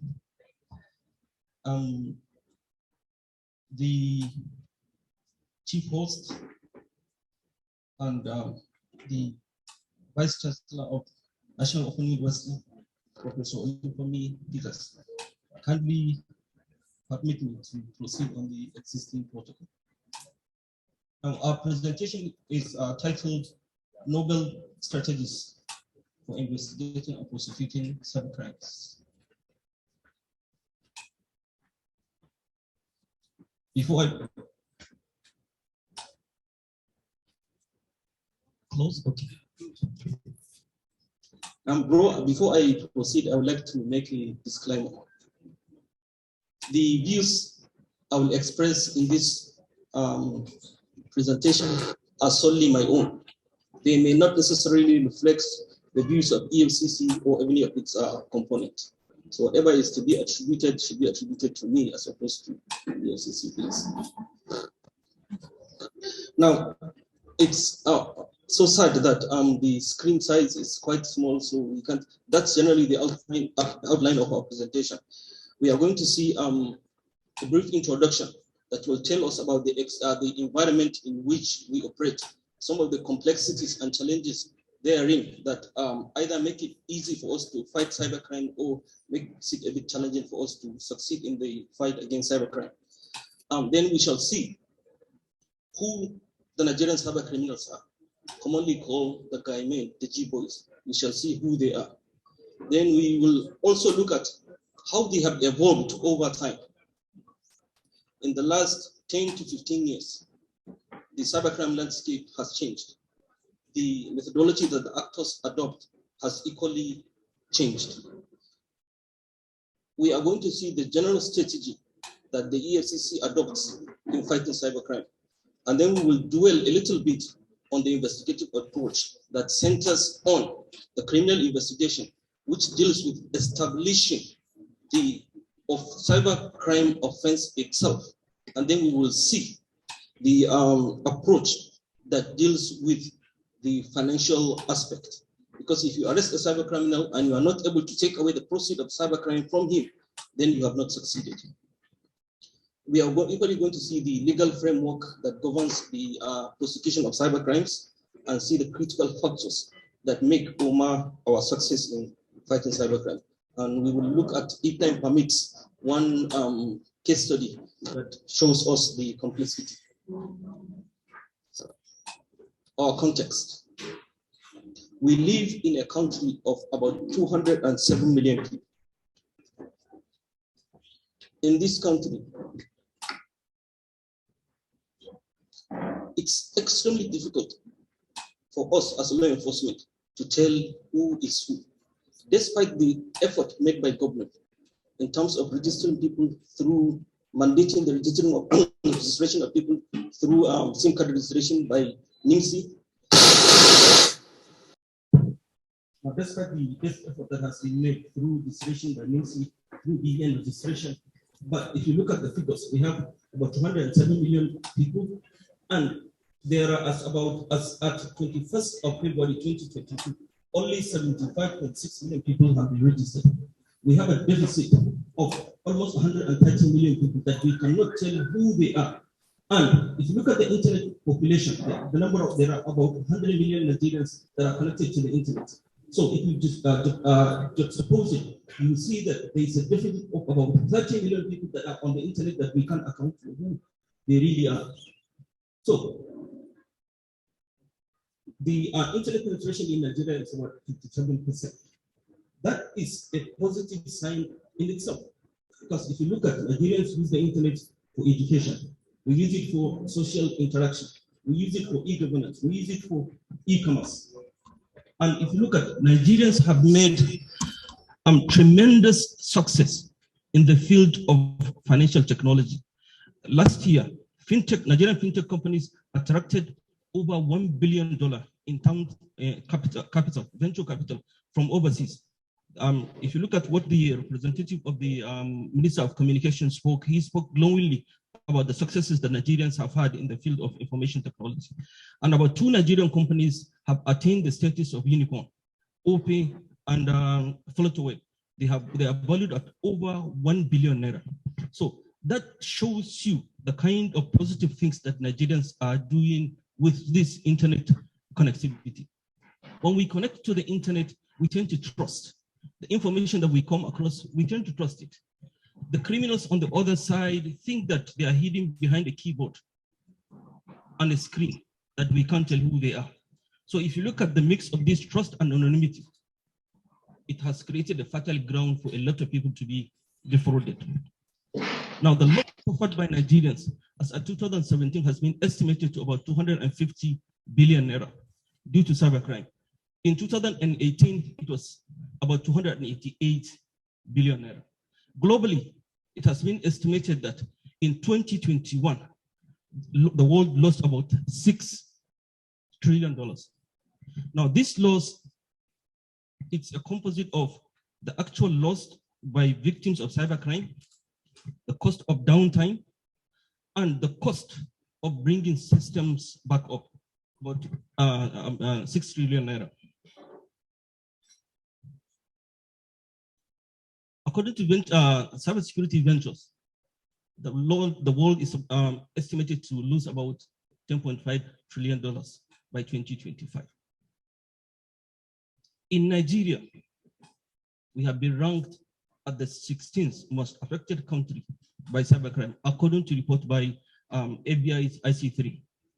It has been estimated that by Deloitte West Africa, that Nigeria in the last 10 years lost about 5.5 trillion naira. So if you look at these figures, it tells us that the problem of cybercrime in Nigeria is really big, it is massive and complicated. We see the loss on one side, we see the positive on the other side. We see the challenge as to tell who is who. Because for law enforcement to be able to combat cybercrime, they have to be able to attribute a crime to a particular person when it happens. When we have a situation in which about 30 million people, we don't know who they are, even if it's, you are asked to look for 30 million people, that it's really, really a there was also mark this other one yesterday. But I think that with this specify, I never seen that name. So who are the factors of these activities? Let's know how much Nicole paid, how much Suban paid. We have 3 people. So who are the perpetrators of these activities? They are commonly called the guy men, the G boys, Yahoo boys. Perpetrate what is commonly called the 419 after a section of the Criminal Code, section 419. That is the first legislation that criminalized obtaining money under false pretense. They operate as a syndicate or as a cartel, and the members of this syndicate are scattered all over the world. They may have collaborators in other crimes that may not necessarily be Nigerians. We have Nigerians and other nationals too that play a significant role in moving the proceeds of cybercrime from point A to point B. Most of them are young men between the ages of 15 and 45 years. Majority of them are secondary school to university level. Members of this syndicate play various roles. There are those that actually have the skill to compromise systems. There are those who have the skills to craft catchy messages that will convince the victim to part with the money. And there are those whose responsibility it is to move the money throughout the world. Victim is one country, cyber criminal is in Nigeria. How does he get the money? Someone has to assist, because a lot of awareness creation has been done. And a lot of people know that when you mention Nigeria in any cash transaction, it raises a red flag. So they send the money all over the world. Nigerians play a role.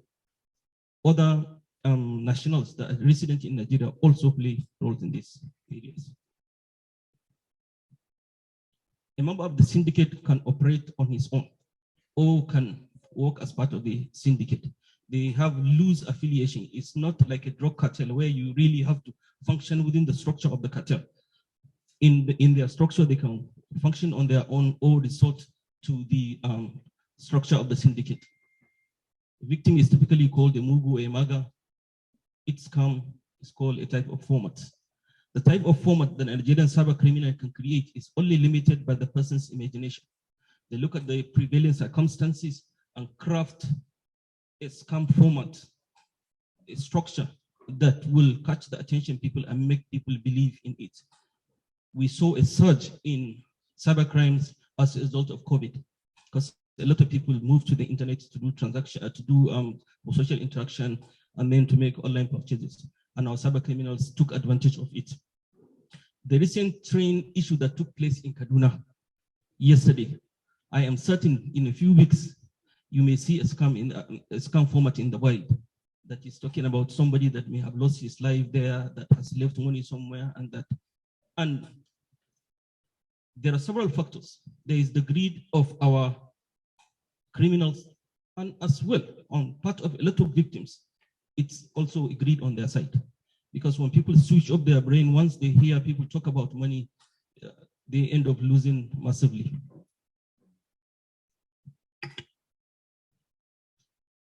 The Yahoo scam has evolved over time. As part of the process of its evolution, there is something that is called Yahoo Plus. We know, and we have seen the various campaigns by various government entities to create awareness in respect of cybercrime. As a result of this awareness campaign, the pool of people that typically fall victim to cybercrime has greatly reduced. As a result of this reduction in the number of people that are susceptible to this cybercrime, the cyber criminals have become more desperate. As part of this, their desperation, they have resorted to use of what? Fetish means to hypnotize the victims in order to get them to part with their money. Some of the things that they do include sleeping in cemetery. You could even say those that sleep in the cemetery, bath in a river, steal ladies' underwear, do all sorts of things, that they are the ones with a bit of conscience. Because another level of cybercrime is what is called the Yahoo Plus. The plus is more diabolic. It entails the use of human beings or human body parts for sacrifice. They believe that it brings success. So they resort to go to Babalawos, Boka, Juju men, and whatever. And whatever they prescribe, these young men, in their desperation to be successful or to make it, they tend to. During the course of several of our searches in the houses of these criminals, we uncover items that indicate that a lot of them are into these fetish means. And some of the stories you read in the media are there. There's a case of the young lady whose eyes was plucked in Jos, a cybercrime. There was a young man who killed his girlfriend, buried her in his bedroom, believing that at the end of the day, she would begin to vomit money or something, or aid him in his crime activities.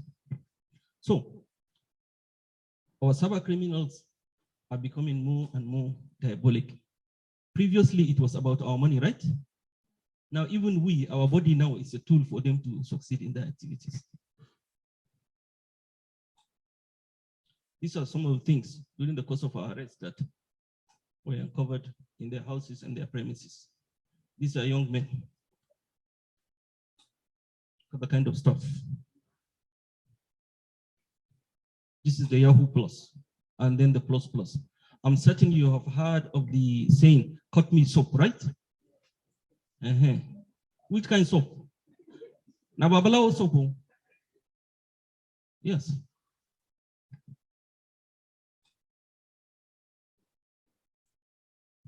Now, our experience has indicated that most of the cyber criminals have the educational background that we put out there. About 2% of them are dropped out in secondary school. About 45% they have what secondary school education. About 18.3% are graduates of either universities or polytechnics. Undergraduates, and then about 30%. So you can see a massive number of them, 30% of the cyber criminals that we contend with have university or graduate level of education. So this tells you the kind of future that lays in wait for us. Because when these are the ones we've been able to arrest. Now, when a massive number of our graduates believe that the only way they can make it is through crime, as opposed to through hard work, you know that it's a serious problem.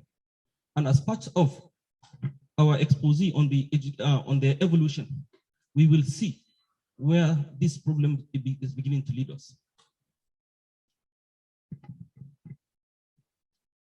Over time, the cyber criminals have evolved.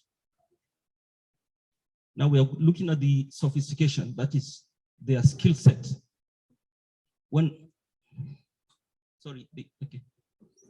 Previously, they would just look for exploits and download. They had little or no knowledge of computer science or programming or coding. But now we are seeing computer science graduates. It tells you that their skill set is on the increase. When you have a graduate of computer science that is into cybercrime, he or she has the requisite knowledge to create software that you and I will think that it is for purpose A, whereas it is doing something else. We have seen that previously they were into romance scams, but now they are into business email compromise. business email compromise, it's a high-tech kind of attack in which the credentials of the email of chief executives and big business men in companies are targeted. They are stolen, the email is accessed, and then the transactions that they do are monitored.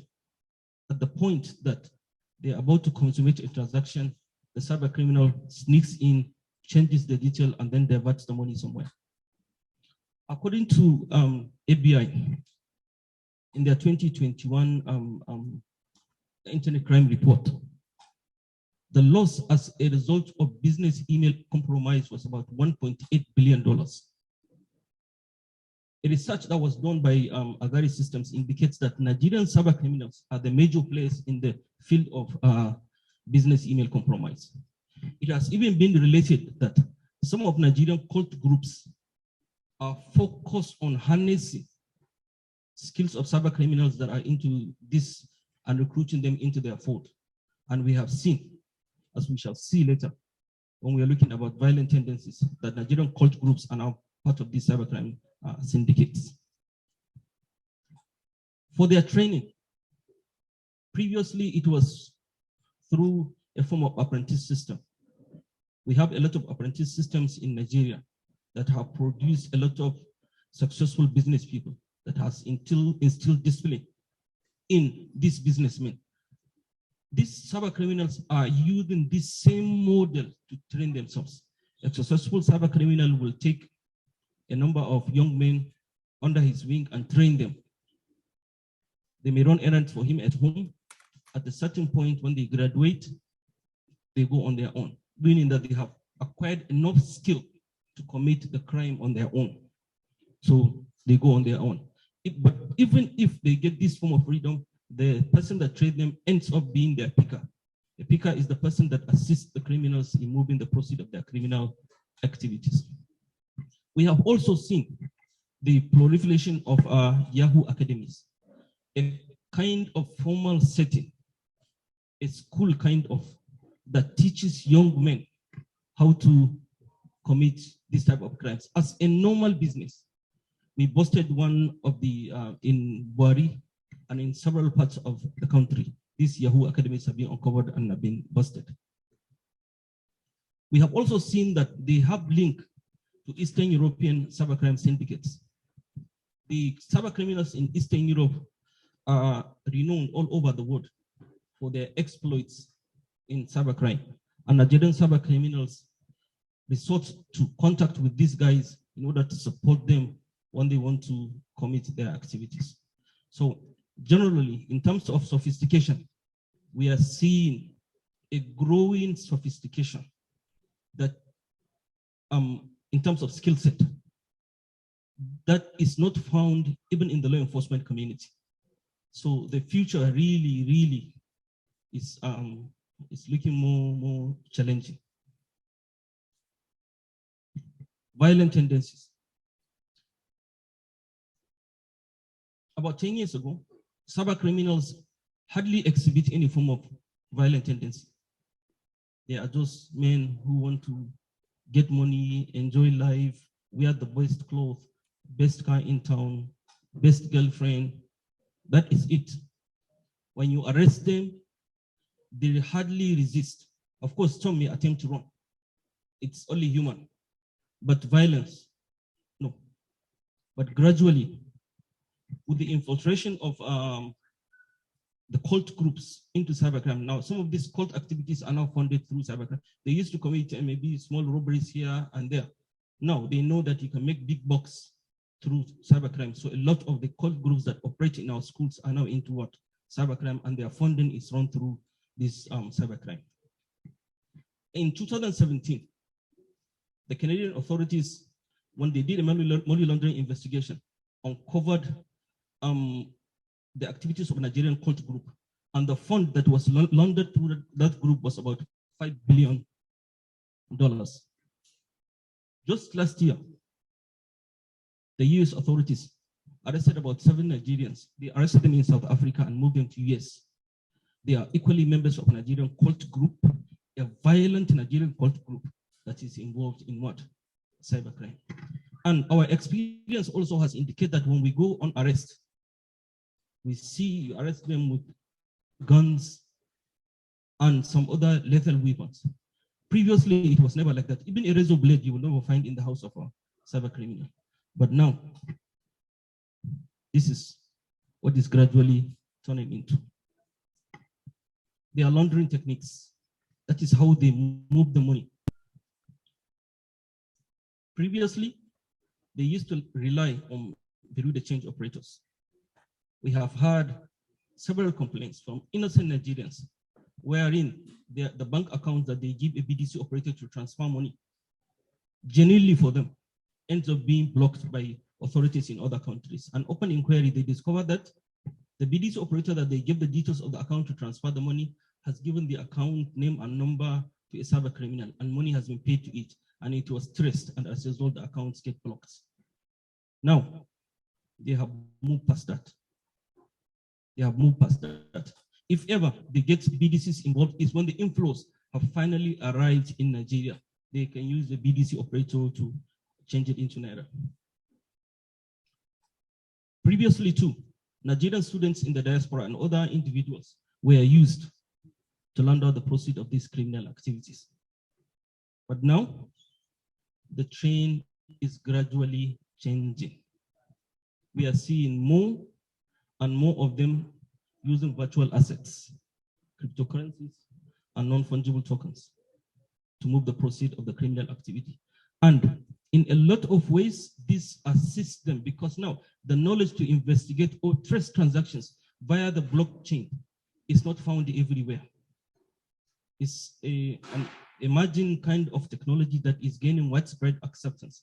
So a lot of law enforcement agencies, particularly in Nigeria, don't have the tools to trace these transactions. So this makes it quite easy for the cyber criminals to move their proceeds. We have also seen that Chinese and Lebanese citizens that are resident in Nigeria also assist the cyber criminals in laundering the proceeds of their activities. We have seen a case in which about 1 billion naira was traced. But could you believe there is no trace of that money coming from any other source but within Nigeria? Meaning that that particular person sources the money through his businesses here and then gives the cyber criminals an account and they pay it either in Lebanon or in China. Once the money gets there, he gives them the naira equivalent. He has first repatriated his money to his home country without any link. And he has made money because the naira that they give them is seriously discounted. And then on the side of the criminals, because of this disconnect between the fund that was sent to another country and the one that they received in Nigeria, they feel that they are safe because the link is somehow missing or is opaque. We have seen also that these cyber criminals are now moving to party politics. Remember, we saw that about 30% of them are graduates, right? Or 30 plus are graduates. They are moving to party politics for social acceptance and protection. There is a particular suspect that is on the FBI's wanted list. I have his charges ready. And he was an SA to a governor. One of the suspects that we arrested over almost 14 years ago, arrested him in Lagos in VGC. I met him after I returned to Abuja about 7 years after. I met him in Abuja. He is a member of what House of Representatives. There is a case of an SAT, a governor that was arrested in the US for fraud of about $350,000. So this indicates a very serious problem. It means that gradually these guys are moving into the leadership structure. If they get the kind of influence that they seek, they will turn the system upside down and then make Nigeria seem as if it is a home of these criminal activities. Now, why do we see a surge in these cybercrime activities? Because I am certain any one of you that opens his eyes, if you move around, go to hotels, go to places of leisure, you see these young men. You see these young men exporting this wealth that they have obtained illegally. The biggest challenge is with the decay or erosion of our social value. Now it's all about money. If you have it, it doesn't matter how you were able to get it. From our parents down to the society in general, if a criminal makes money, that is the end in itself.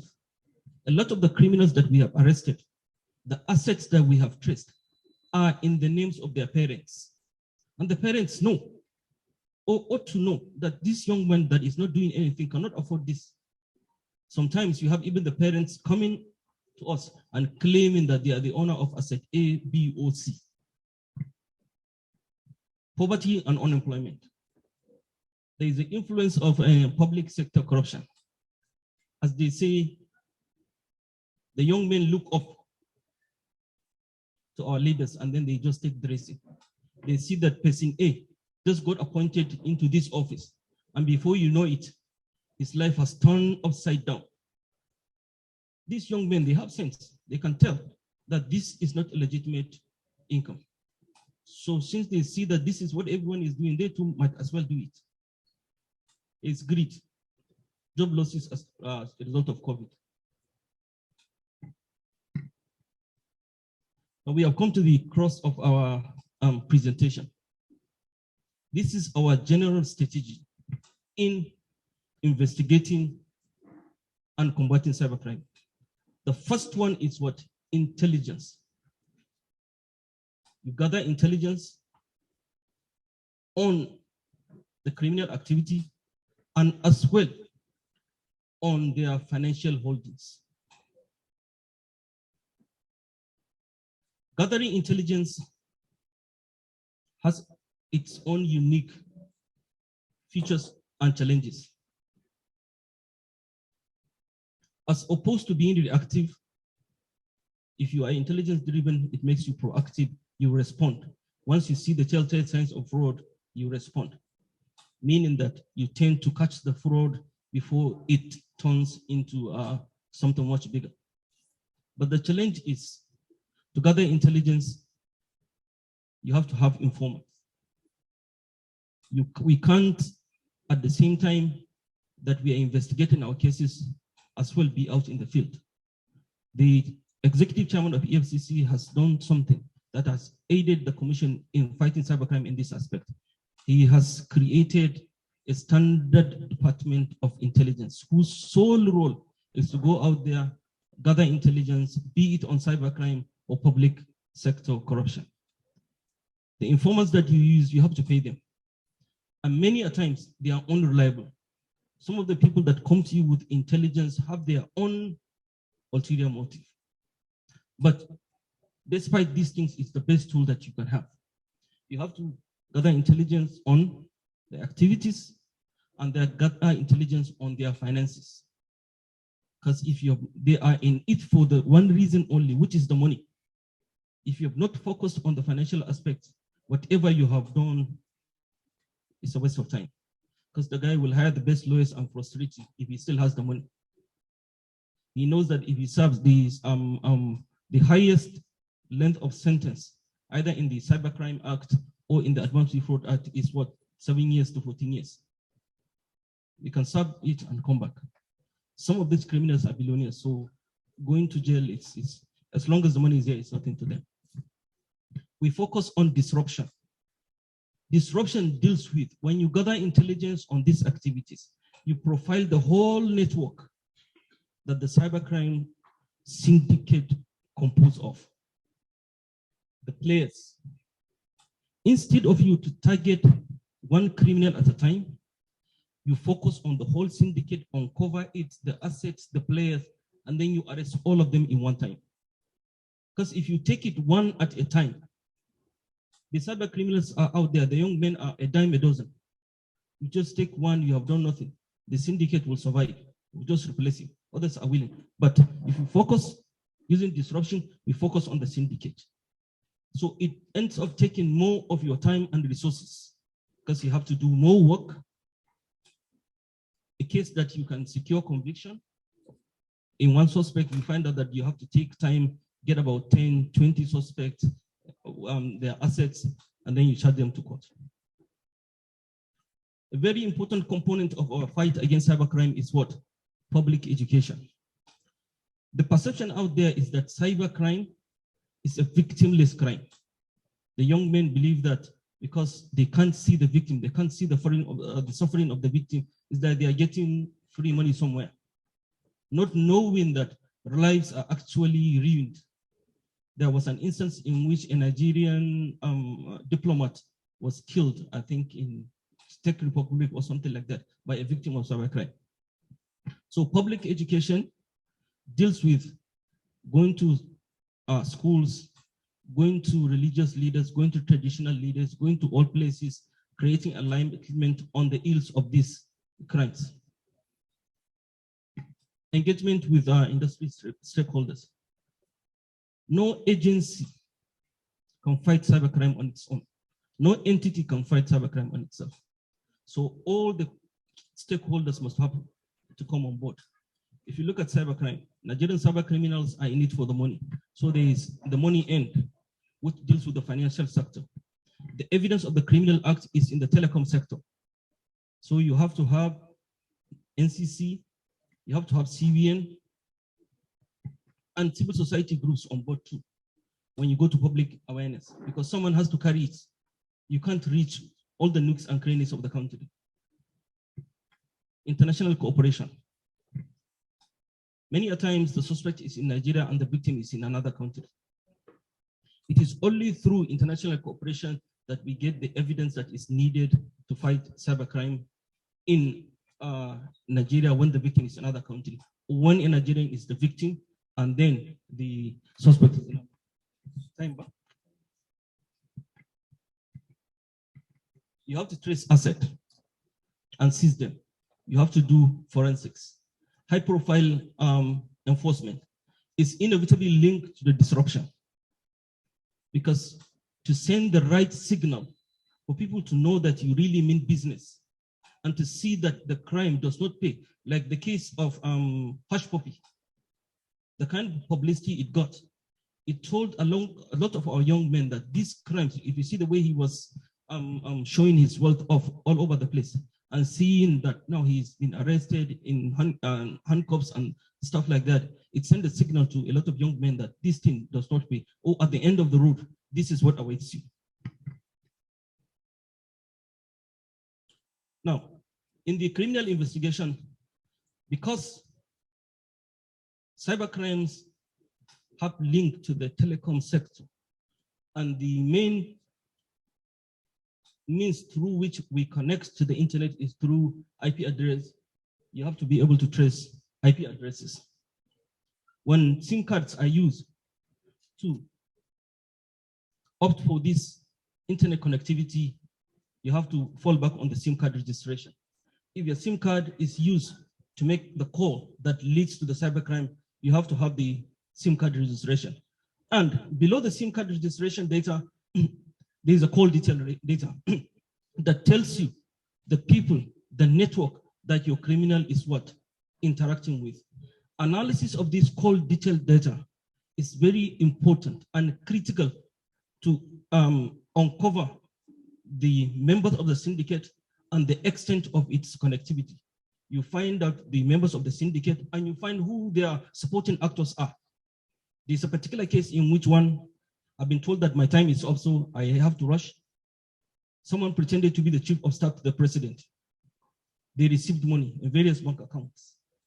And it's from the analysis of this CDR, we were able to call data to see the other members of the syndicate and as well the bankers that were assisting them in opening the bank account through which those funds were paid. So it's very important for us to understand how this is done in order to uncover who the criminals are. You reveal co-conspirators, location of the offender, you will see. And then you see soft targets, some of the people that may not be part of the syndicate, but that they talk to. If you're able to get one or two of them, they will tell you that this is the person that I've been in contact with. Hence, the identity of your fraudster will emerge. And then you'll be able to know who, where, or how to get him. The IMEI inquiry, you look at the social media profile of the suspect, you see the type of chats that they make, the location they make those chats, the people that they talk to, it helps. You have to search and seize their electronic devices. And when you seize these devices, you have to take them to forensics for you to get the evidence that you can tender before a court of law in order to secure conviction. To trace the financial aspects, the financial aspect of the investigation is critical, because if you don't take away their money, these guys will end up laughing at you. So you have to, the financial footprint. Luckily, we have the BVN is here. It shows all the bank accounts that the suspect is linked with. From there, I think that is your starting point. If you look at the bank account, there's account opening package, there's a mounted card. It tells you who the guarantors of the account holder is, who are his relatives, next of kin, the rest of them, their addresses, their telephone numbers. These are all things that you can work on.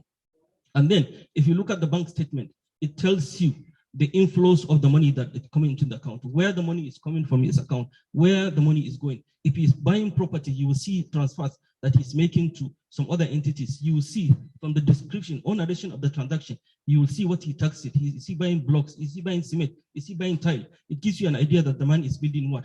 Property. If the money moves to a particular account and then you follow that particular account, you see it's the account of, let's say, a real estate company. It gives you an idea. If it's a company that is in trading of something, you will know that he's buying some other assets somewhere. If you look at financial statement too, you will see if he's doing ATM transaction, typically most of them have locations. You will see the location that the guy is making the transaction. If he's going to a particular leisure spot at a certain time, you will see that on so date at so time, he's at you see the spending at this place, spending at that place. So you can plan whatever surveillance you want to run on the guy based on what his habit from what the financial transaction. Of course, we have looked at the BVN, whatever bank account that he or she may have hidden, you will uncover it. If he has any business partners, you see them. If he's using other fronts, typically you may have a bank account that is in some other person's name, but because knowing Nigerians who we are, we have to keep control of the money. So you see that even if he's doing nonsense somewhere through other proxies, at the end, you will see that the account comes back be linked to him. Of course, we have seen such situations in which the banks do not link the bank accounts to the BVN, but it's something that has been taken up with the NIBs and other responsible stakeholders. The CAC documentation too. If your money is paid into a bank, a corporate bank account, you go to CAC, get who are the directors of the company. From the directors, you follow. From the addresses, you follow. If it's being used by a proxy, that fact will what? Become clear. Land registries too, they come in handy a lot, because a lot of us, we Nigerians, believe that if you have made money, you must buy land somewhere. So that too, at the end, despite, we have seen a particular case in which when the guy defrauded the money, after the money has moved through about 5 stages, then at the last stage, managers' checks were raised. You know, managers' checks, they are not linked to any bank account. And all the managers' checks were used to pay for a land. We will be able to trace the land. We trace later that after he purchased the land, he also sold it and moved it to another asset. So your diligence, and perseverance when it comes to this thing is what will aid in your success of your investigation. Now, how am I doing with time? Okay, now to prosecute these activities, this is the legal framework that we use to prosecute cybercrime activities. If we look at the EFCC Act 2004, it enables the EFCC to fight cybercrime, advanced fee fraud, and other forms of fraud. Then the Advanced Fee Fraud Act of 2006 is specific because it clearly states offenses relating to obtaining money under false pretenses, obtaining services, obtaining goods, use of premises, fraudulent invitation, and the punishment, it says there, is very steep, between 7 to 14 years. And many a times when you throw the book at cyber criminals, they fear catches them, they shudder. And as a result, some of them, they, please, let's do plea bargain. We'll tell you what happened, this, and that, and sometimes it helps. There is the there is the Evidence Act 2011 that was amended. Prior to 2011, if you get electronic evidence, you can't tender it in court. But when it was amended, specifically Section 84 was added and it gave us the power, you understand, the ground to tender electronically generated evidence to a court of law. One very critical aspect of this is the certificate of what? Identification. Because any electronic evidence that you have, if there's no certificate of identification, if you go to court, the lawyer may lay waiting for you. Once you tender it, he will object and then it will be rejected. Once it is rejected, you can't bring it back. So it's something that if you're prosecuting, you really have to have at the back of your mind. There's a case in which my case was adjourned for over 2 years because of this thing. It was just simple error. Luckily, our lawyer was smart. He withdrew it. If not, that case would have died. The fraudster took about $75,000. There is a Money Laundering Act that has been amended. There is the Administration of Criminal Justice Act. This will be our last slide. It's critical that we understand that electronic evidence, the evidence in a cybercrime case is electronic, and all electronic evidences are what? Volatile, meaning that they can easily disappear or the integrity can easily be what? Compromised. So during your search and seizure, you must be extremely careful so that you seize it properly, and then you maintain what? Your chain of custody. Absent any chain of custody, the evidence that you have, court cannot trust it. What happened to it at point A, point B? If it cannot be accounted for, then it creates doubt. Where there is doubt, your case is dead. Then there's digital forensics. You must, in all cases, try as much as possible to ensure that whatever electronic evidence that you see, you take it for analysis in a certified digital forensic lab. If you play around with it, it is messed up. Its integrity cannot be trusted. Your case is what? Dead on arrival. You have to have, many times you have to have expert witnesses. Your lawyer or your investigator may not have the intricate knowledge of the workings of the IT to convince the court. So you have to have the expert witness. Sometimes the forensic expert is your expert witness, and sometimes you have to bring in an expert somewhere that will convince the court that he is in authority on this area of knowledge and that this is what happened. See, there is no question, but so we leave the questions. Thank you for your, thank you.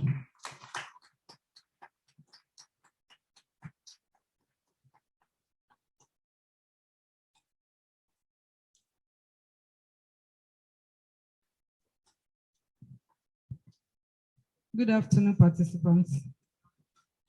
We thank the representative of the Director of Operations EFCC in the person of Mr. Abba Sambo, who is the head of cybersecurity in cybercrime in EFCC.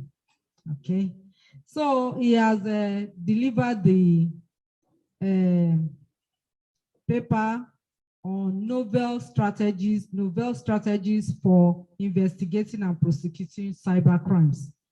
So there were background as in what is cybercrime and who engages in cybercrime. He talked about what constitutes cybercrime, the crop of people that engage in cybercrime, the Yahoo boys, the G boys, and the fact that nowadays the age range of people that involved in cybercrime is between the age of 15 and 45, and even the educational background of people engaged in this cybercrime, and we see that most of them are graduates or undergraduates, that there are just few that are secondary school dropouts, even though we have a secondary school certificates, which is 45% that are engaged. And how do they train? This, according to him, they train by the usual training in Nigeria, which is apprenticeship. You learn under somebody, and when you are deemed to be fit to do the business on your own, you branch out. And how do they, what are the laundry techniques they use? The laundry techniques over the years has become sophisticated, because now they do it through our expatriates, Chinese, Lebanese, in form of a legitimate business. and also alliance to party members, party politics affiliation by becoming somebody to a politician, and they will be above reproach. And also, sometimes through unsuspecting people that are just transacting business through another, maybe you go to all these people that you should please help me send money to so, and you give your account details. They can also use that.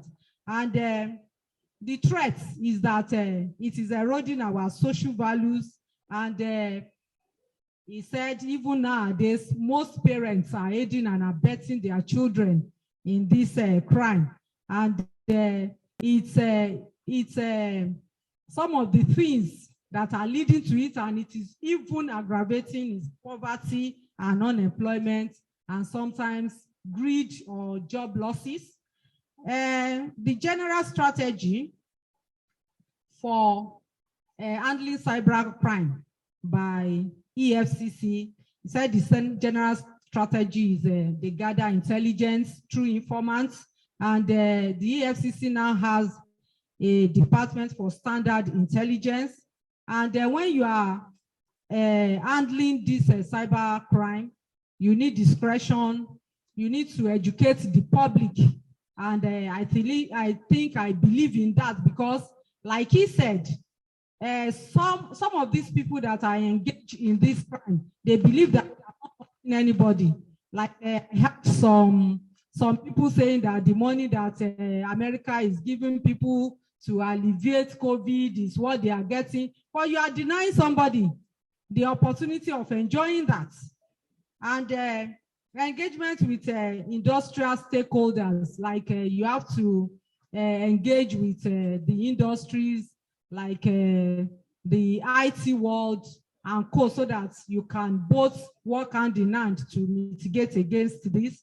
Then the international cooperation, because we know, like he has said, that cyber crime cut across geopolitical zones or geopolitical countries. It's international. It can be in Nigeria and be scamming somebody in America, and the money will even go to Chinese or go to any other country. So we need the international cooperation to be able to handle this. They need to trace assets, seize it, and then finally the person will have to be prosecuted.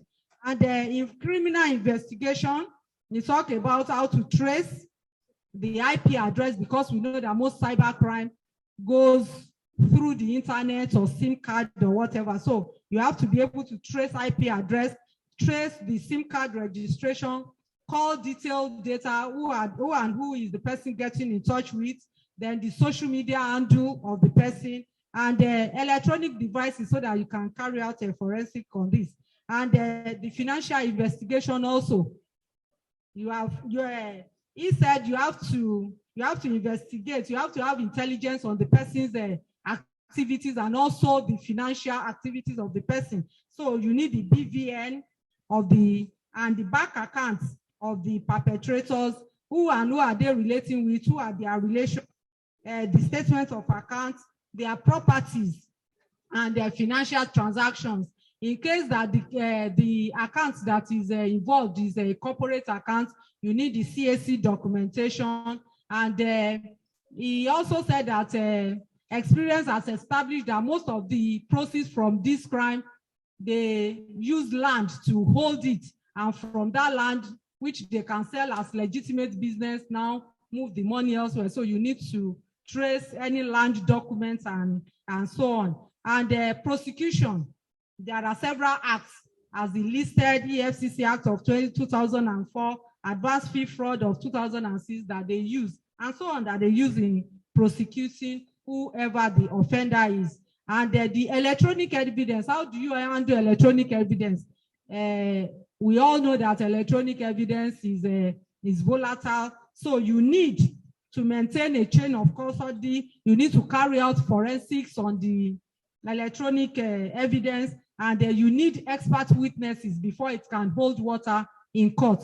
That is about what he said about the strategies that is being used to investigate and prosecute cyber crimes. Thank you.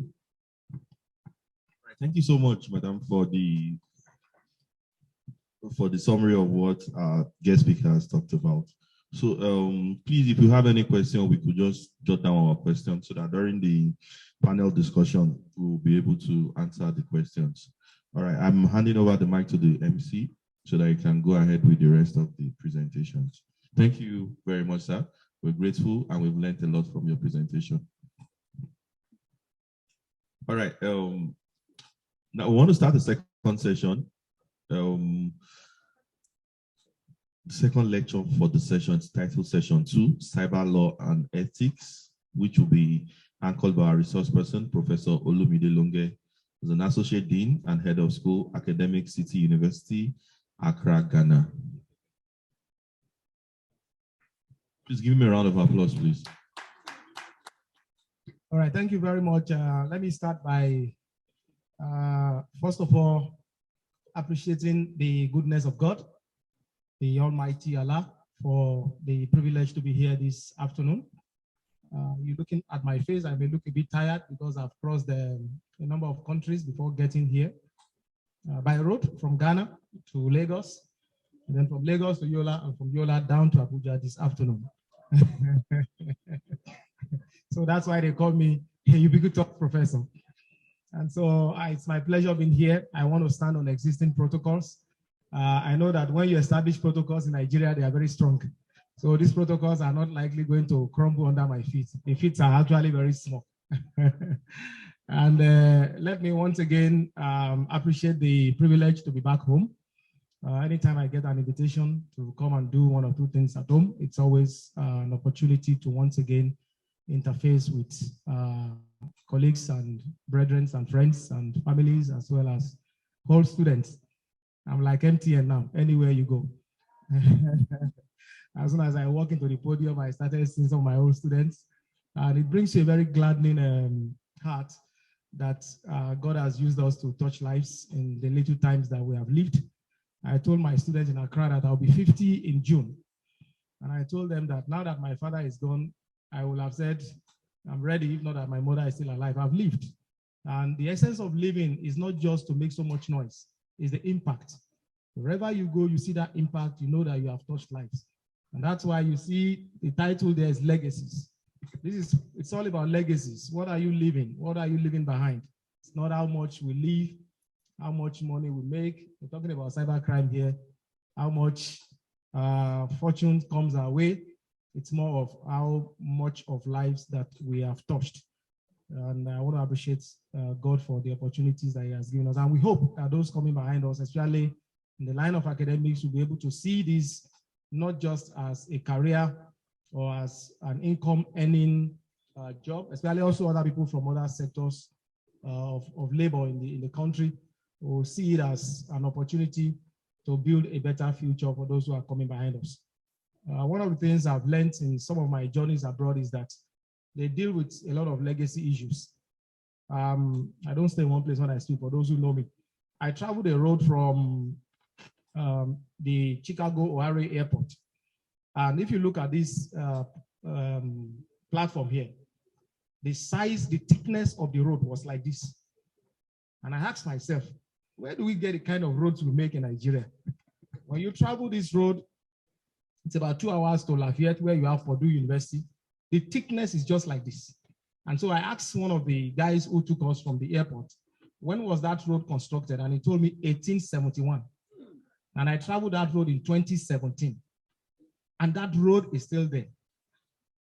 And so when we have opportunity to speak in forums like this, we need to motivate, because some of the problems we have created in this university, in this country, we created them in universities. We make people feel that when you come with a first class, you are the best. I didn't have a first class. I don't have any problem with people that had first class. I finished with a second class lower. But I'm here today. When I got the appointment at the University of Ibadan, Professor Shobison was the head of the department, and he saw my degree. I already had a master's, and he said, we're going to employ you with that first degree because you have 6 years of experience. The woman could see into a future that I never saw. So we will employ, and I was given lecturer 2 with a first degree and 6 years experience. Lecturer 2, and that is in the journey. And so we need to disabuse our mind a bit in our nation. Sometimes when I'm in Ghana, I tried to take some pictures and I sent it home. And I asked myself, where did we get it wrong? Just cross, you travel. It's just about 45 minutes you drop from Lagos and you see a different kind of world. In West Africa here, there's a school very close to my house. We're talking about cybercrime. There's a school very close to my house. I can see I'm living on the third story. When they want to write their tests and exams, they will bring them out into the open like this. They will just put tables and chairs, tables and chairs, tables and chairs. You don't know it, you don't know it. In those days, they used to tell us, finish with what you can defend. We have had people who finish third class and pass in this country and they could defend it. We have the likes of Wole Soyinka, we have the likes of the former lawyer, Ganifa Waini. We have the likes of the head of UBA. Now this guy is here. It doesn't reduce your ability to think or do things. So the legacies we leave, they matter. And I have 30 minutes to speak. Sometimes I'll just stay with one slide and then we'll close. I'm just so happy that I have the opportunity to see these beautiful and handsome faces. And I hope that the little time we'll spend together, I can't see the screen again. I'm seeing myself. All right. So how do I move this up? It's not moving. All right, good. Well, the last speaker already alluded to a number of the things I would also want to talk about. So there's no point repeating them. We're talking about cyber crimes. I'm asked to talk about cyber law and ethics. Incidentally, I'm not a lawyer, but by training and by reason of experience and research that we have done over the years, we have been able to entrench and find a place in the aspect of law. Interestingly, what I'm asked to talk about here is a course I teach at the Ghana Institute for Management. This thing is not working well. I'm wondering why it is not working well. Maybe you can just move it for me. I'll just say move, move, move. Yeah. So okay, I think yes, this one is up. This one here. This just okay. Thank you very much. Well, I want to start by looking at mental models. This has become very important to me in recent times. What are mental models? A mental model is an explanation of someone's thought process about how something works in the real world. And I was talking about the diabolical dimensions and the spirituality-seeking behavior of cyber criminals. That's the paper I'm developing recently. It has really gone diabolical. Values have changed. It has not just changed. It's changed for about 20, 30 years. I remember when I was at MIT with Dr. Deborah Edem, about 13 of us were staying in one place. They called it 144 Pemberton Street at MIT at Cambridge, Massachusetts. And in that particular building, that building was designated as a United Nations Heritage Center. It's an old building, like the ones in my village, we call it, where you have the decking, they are wood. And so this house was over 300 and something years old. And there was a competition, maybe some people here also benefited. We call it ETIT, sponsored by Total, Schlumberger, and Google. And so we had about 700 and something people applied all over the world. 19 were shortlisted, 8 were selected, and we're fortunate to be part of the first 4 that started up. We were the pioneers on that program. And the American government put us in that 300 years old house. We are people from all other parts of the world. We were all just excited that we're in that house. The dollar was not the driving force.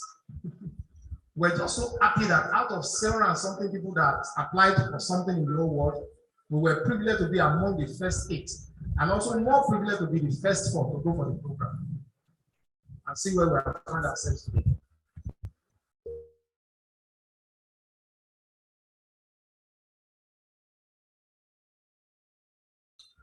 If you come to Accra, you will be sad for our job.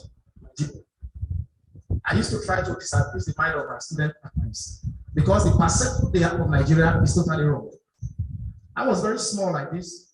When I was in the poly at Adwekiti in 1989, my electrical practice lecturer was Mr. Okoko, the Ghanaian. Chemistry. We read their books about it. But the perception that they have of Nigerians today is either we are Yahoo boys or we are on the streets doing prostitution. Come to the city of Accra, you will see girls 16, 17 prostituting. They are Nigerians. Boys, 16, 17.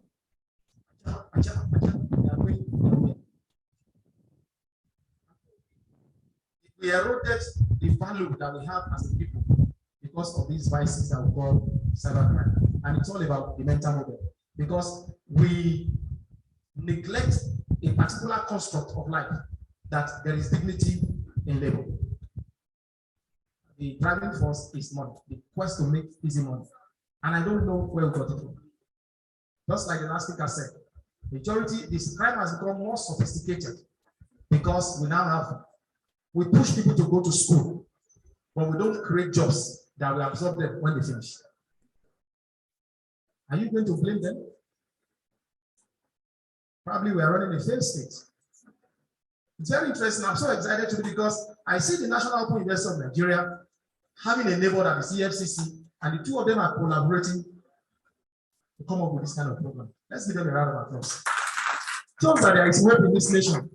It shows that there are some people who are thinking right. The National Open University of Nigeria is not the only university in Abuja. But for us to come up with a program that will speak to the world, then it means that there is hope for this nation. And from the perspective of the younger generation, when society comes together to make a lot of noise about a particular fact, then there are chances that there will be changes. But when there are no chances that there will be a perpetuation of evil, when the righteous are passive, evil will take all over. People will take the larger rank of the entire nation. Let me give you a story from the Quran. This is not working again, you will have seen. The servants of the holy prophets, sallallahu alaihi wasallam, they went to meet him.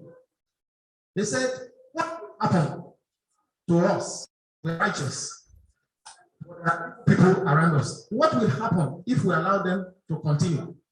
Said, if evil continues, that same evil will consume you. Then he told them, there is a place there where evil is taking place. Go and destroy it. Okay? They went to the place and they came.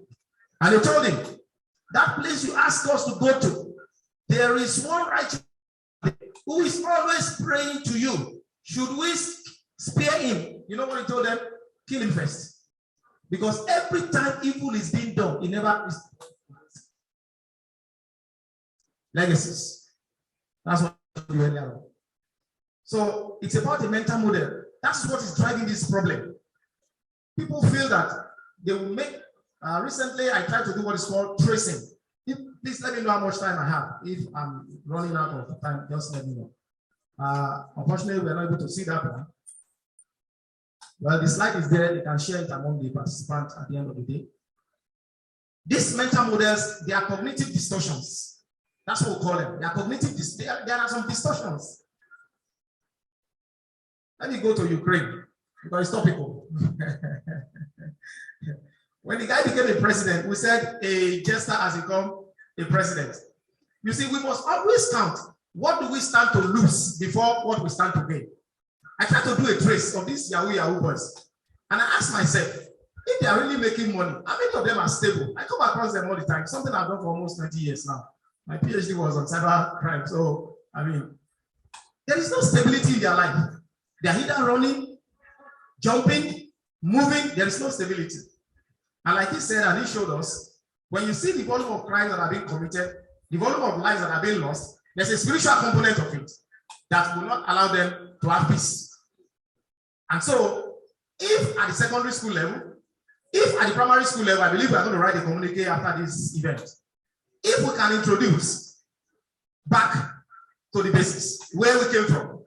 You see, some years ago, I was in the US, I was in Baton Rouge, in the classroom there's a poster in the classroom. They said they take the Bible and the Quran away from our children in school. But when they get to the prison, they give it to them. What a misnomer. What a misnomer.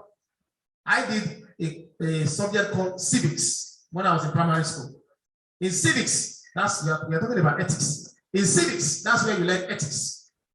If we can go back to those places and teach children the value of integrity, the value of hard work, the value of resilience, the value of respect, the value of regard, then some of these problems will begin to go away in a natural way. Because it's not more of what technology will solve. The crime is always one step ahead of us, different dimensions every day. had to go to Yola because one of my accounts was active. And they called me and they said, and then I'll begin to round up.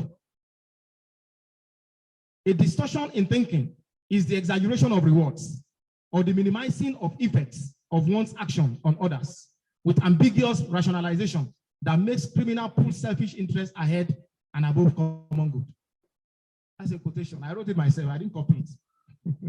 Cognitive distortion. You rationalize the effect of your action on other people and propound the reward that you are going to get from it. And by so doing, you go out of what is the common good. In America, in Canada, everywhere you go to, there are criminals. But in some of these countries, the difference sometimes is that they work towards a common good. But in our own country, I want to own the whole world. Anybody that wants to suffer, let him suffer. And that's the mentality that has entered into our youths, that is making them to be driven by the quest for money and untold wealth. When we were in school, even undergraduates, we were just passionate about graduating and getting the best out of what we came to do there and then moving on with life. But this day, you see a secondary school student, what he'll be articulating and talking about, social media is not even helping. What he'll be articulating and talking about, you'll be alarmed. When we put technology into people's hands in an unguided manner, this is the result that we get. When we use technology, as you advance technology, you advance the crime. If there are no clauses, there are no caveats at the background that regulates the mind towards the use, diffusion, a lot of theories around these things, towards the use, the diffusion of that technology. If there are no caveats that regulate it, then you create more sophisticated criminals. Let me go further on legacies. I'll talk about pacifism and what the Holy Prophet did the other time. Crime has continued to increase because using technology has become a routine. Sometimes, I'm sure Dr. Sister Me, some of our children now, when they pick up this telephone, what they will do with it, you'll be amazed. We are immigrants into the technology with all our PhDs. We are immigrants into this technology. Our own parents were aliens. I had a mother-in-law who could not use remote control, and she was a lecturer in the university. They were aliens to the technology. But these kids, they are natives. They came with it from heaven. So if you provide unguided access to them, we will build more criminals because the society worships money and fortunes. That's what they want to run after. We're not going to produce innovators because we are just consumers of technology. And it's a very sorry case. Unfortunately, yours, okay, it's working now. Oh, that means you can enjoy me better. How do you know I'm here? I can use it. Well, this is what I was talking about earlier on. Routine activity theory.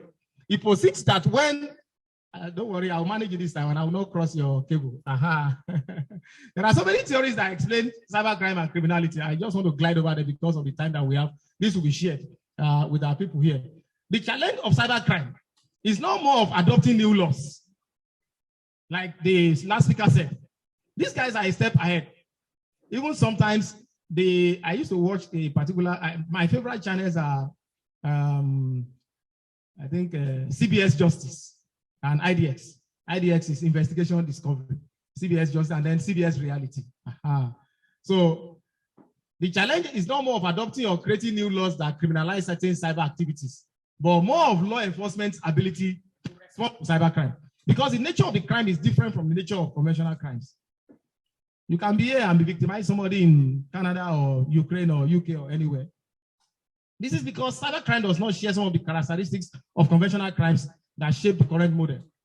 The proximity between the criminals and the victim is not necessary. You don't have to be in the same place. If I want to steal your car, I must be beside the car, get the key and start it. This one does not work like that. The scale of the crime, the rate of, let me look at copyright violation, is part of cybercrime. If you want to reproduce a book, you have to go and photocopy or go to the press and print and print and print. You know, the plate, in those days they use plate. If it's not direct imaging that we are doing now, the plate will wear off after you produce a number of copies. But if you have a PDF file, you can send million copies of that PDF file to 100 million people in just the click of a mouse. All you need is their email addresses. That is what I mean by the scale there. Then we have the physical constraint that discourage criminals. There's a gate here. For any crime to occur, those of us who did mathematical sciences or computational sciences, we understand what is called necessary and sufficient condition. The necessary and sufficient condition for a vehicle to move, it must have fuel inside it. The ignition must be able to start, and then the accelerator must push. There are necessary and sufficient conditions for a crime to occur. There must be a motivated offender. These motivated offenders, they are the criminals. Tell me when I have 10 minutes more. There must be a motivated offender. There must be a suitable target. And there must be the lack of guardianship. When you have a motivated offender, a crime will likely occur. When there is a suitable target, because we have so many kind of people in cyberspace who are unlearned, untamed, desperados. Unfortunately, sometimes spirituality does not help us. All of us are looking for a miracle.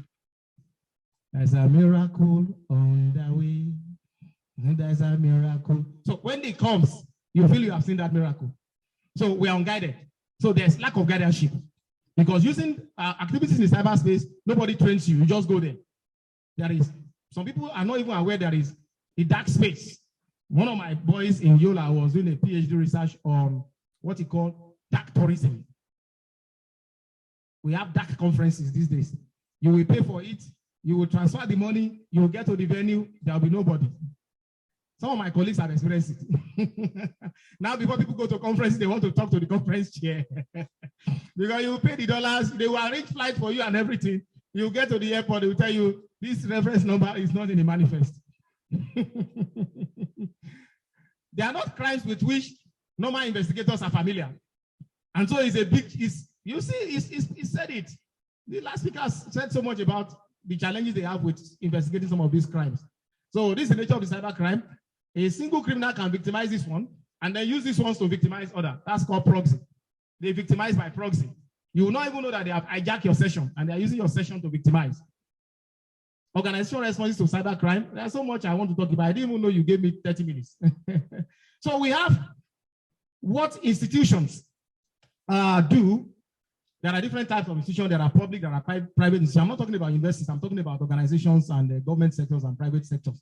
Institutions exert political, legal, cultural, and other environmental factors specific to a country that influence cybercrime. There are things we do that influence cybercrime, and I spoke about them earlier on in terms of when I mentioned the issue of civics.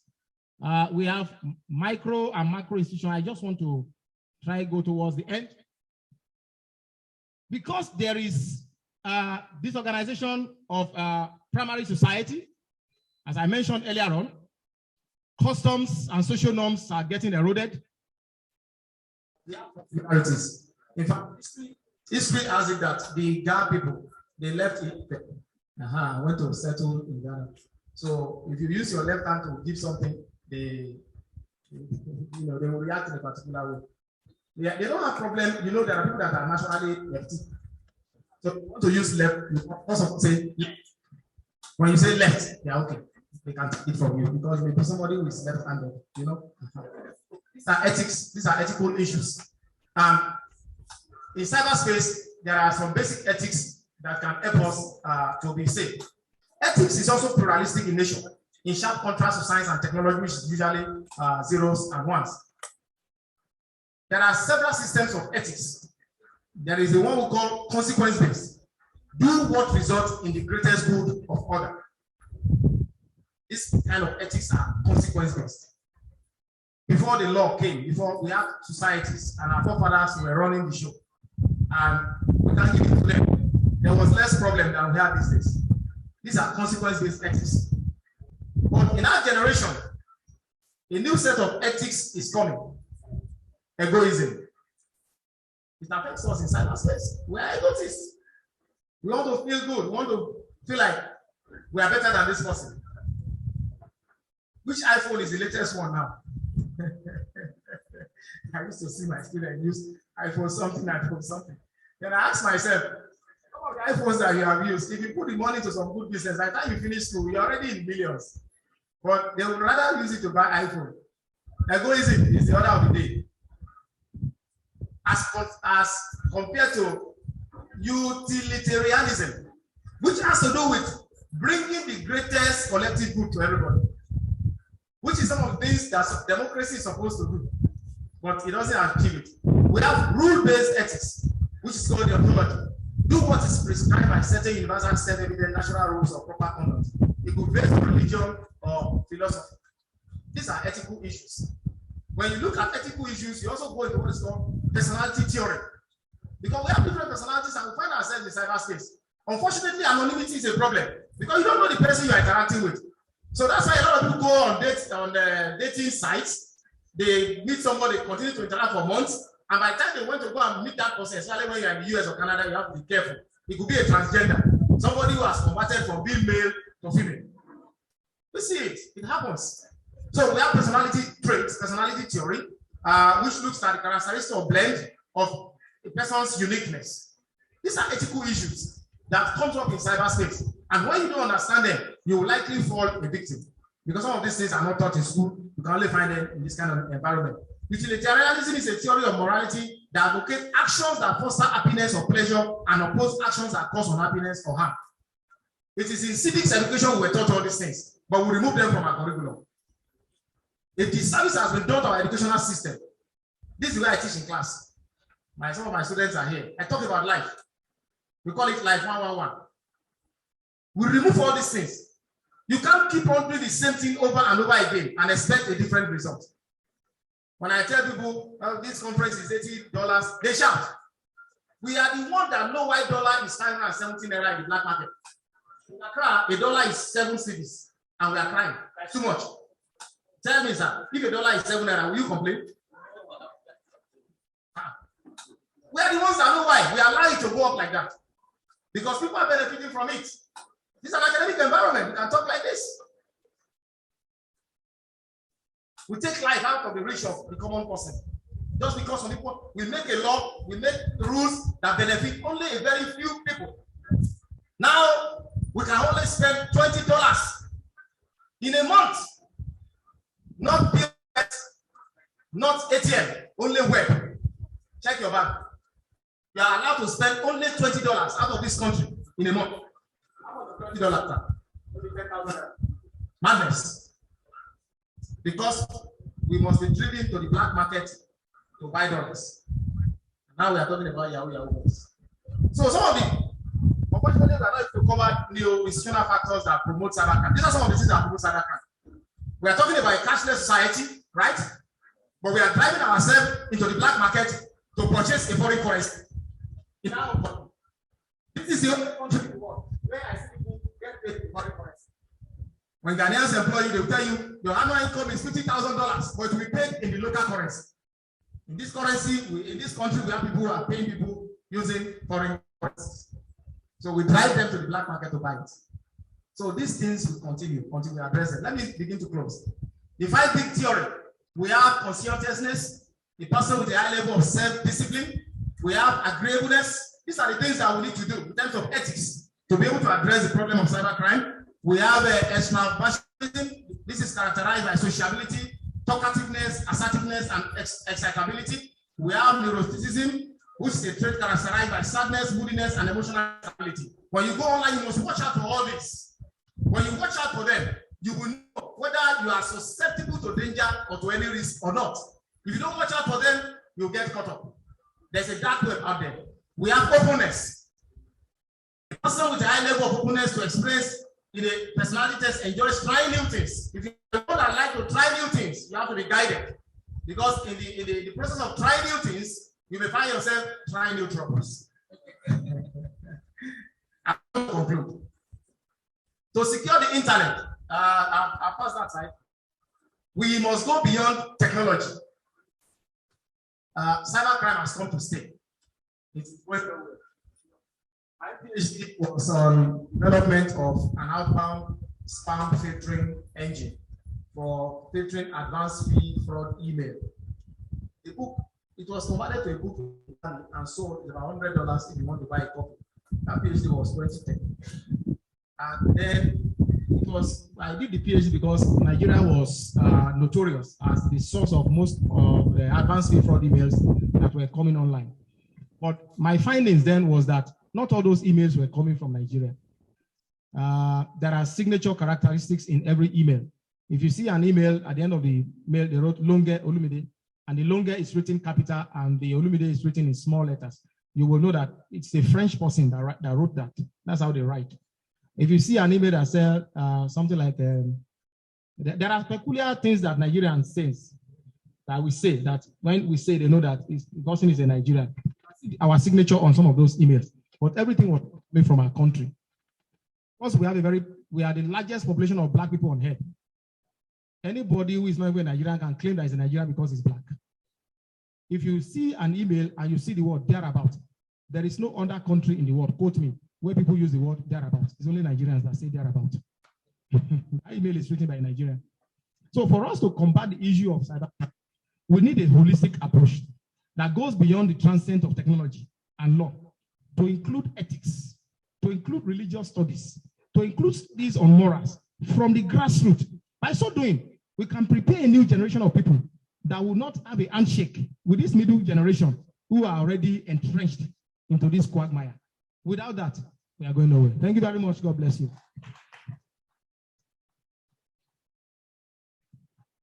Thank you so much, Professor Longe, for the very insightful session. I now give it to Dr. Folorunsho for the summary of the. Good afternoon once again, and thank you, our able guest speaker. Professor Olumide Longe spoke about cyber law and ethics, and he now brought it down to legacies, legal and ethical issues in cyberspace. And he started the talk by saying that legacy matters in whatever we do, that we are here today. What are we living? How are we living? And what do we hope to leave behind? If we think about our hereafter, then we'll be able to be well guarded in our actions. And to approach the ethical issues in cybercrime, he talked about mental models and he defined it.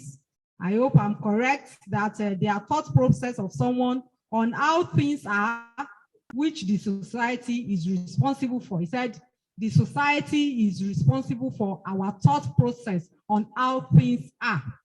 And he said there has been a generational shift between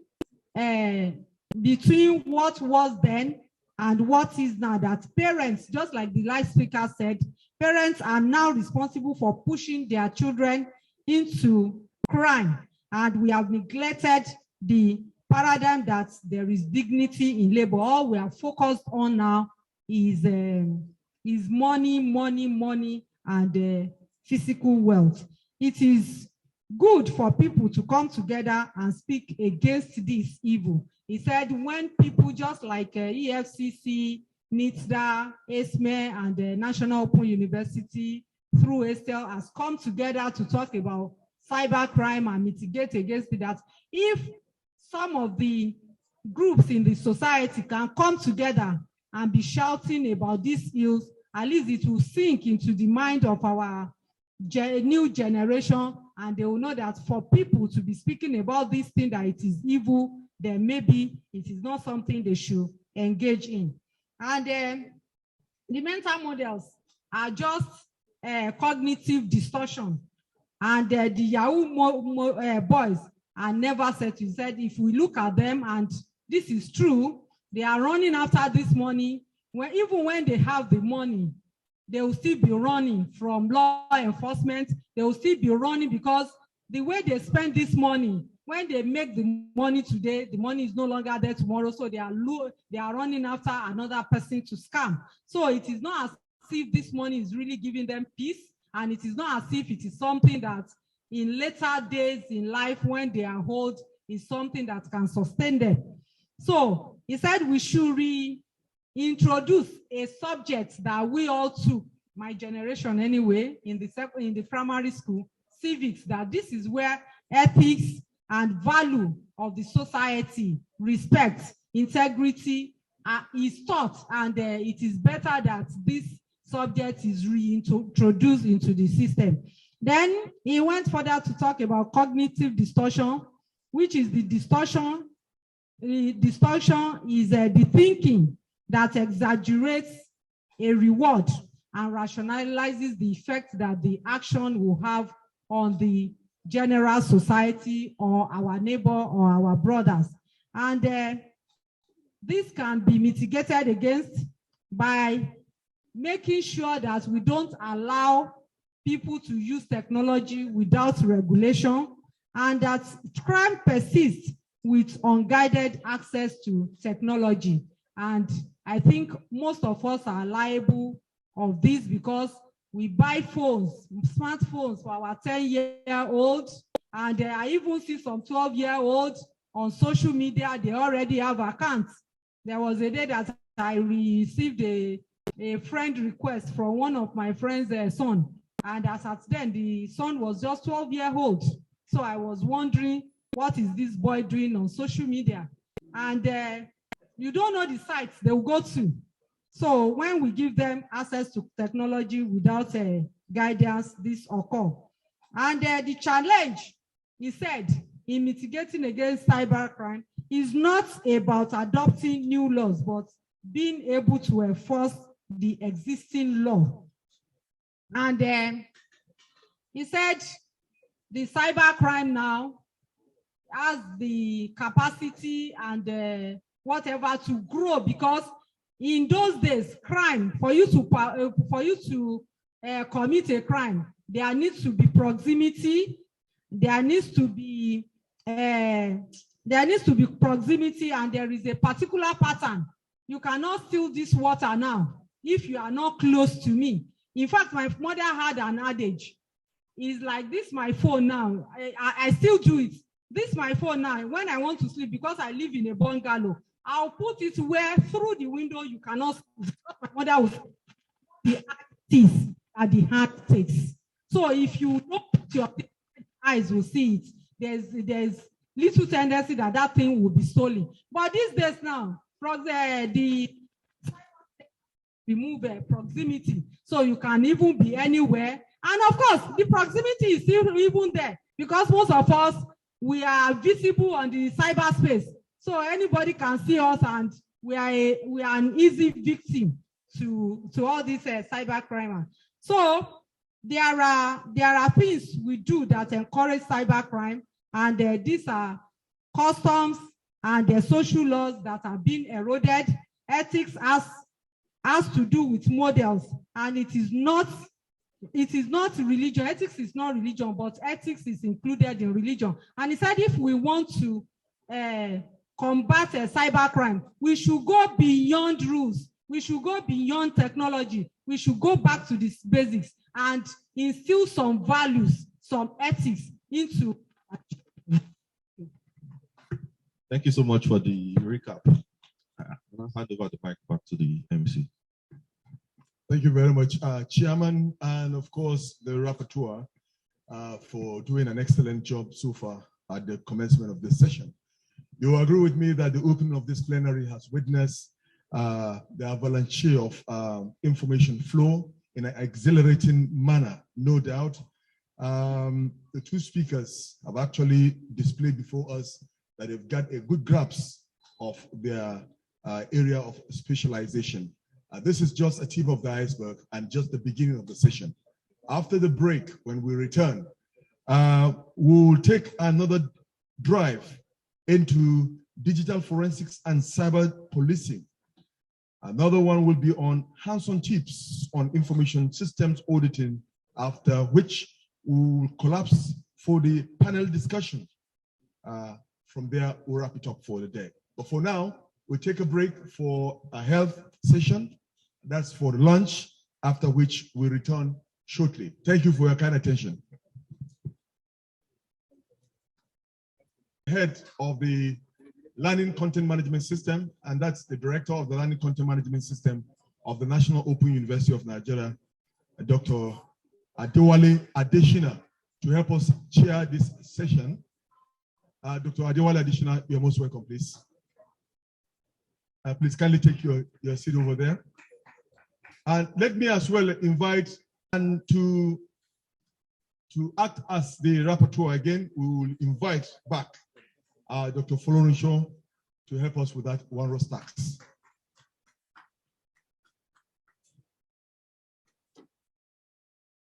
This session 3 will witness the presentation from a presentation, Digital Forensics and Cyber Policing, and that will be followed shortly with hands-on tips on information system auditing. But to drive you through that properly and efficiently, may I hand over the microphone now to Dr. Adewale Adeshina.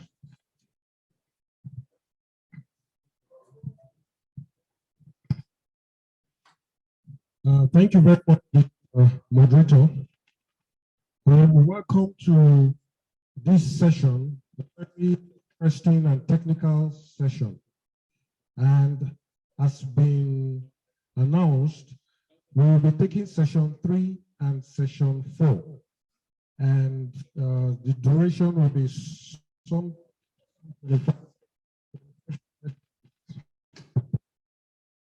We'll start with session 3, which is digital forensics and cyber policing.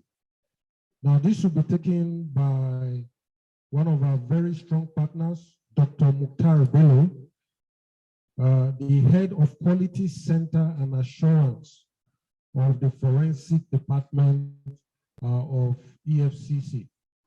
Dr. Mukhtar, I would like to invite you to come over. Please, let's dance together as we welcome Dr. Mukhtar. Please. Dr. Mukhtar, head of Quality Center and Assurance of the Forensic Department in the FCC. And also, I would like to invite to sit with us here on the table the person that will be taking session 4, which is ACE2 Bello Mohammed Maduri, that's the Director of ICT of EFCC. Please, sir, can you also come forward if you are here at the moment? Let's put hands together for him, please. ACE Bello Mohammed, come just sit with us here. So, over to you, sir, Dr. Mukhtar.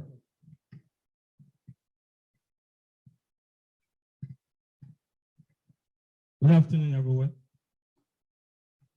Can we all see the screen from here? Okay. I'll be representing my director, Mr. Ben Agwe, who is away for an official matter. And I'll be taking you through digital forensics and cyber policing.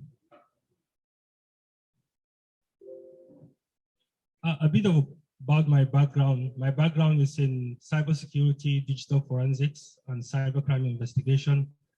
I've been with the forensics department for over 10 years now, and I'm currently also an expert consultant for the UNODC for the implementation of criminal justice responses to tackling terrorism and countering violent extremism. The president made a speech 1st of January, whereby he discussed about the application of forensic science in anti-corruption war. And more evidently, EFCC has been a pathfinder when it comes to science-based investigation and intelligence-led investigation.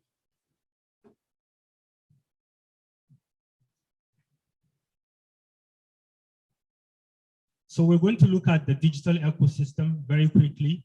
Cybercrime investigation timeline, we'll be looking at it over a period of 30 years. Legal framework.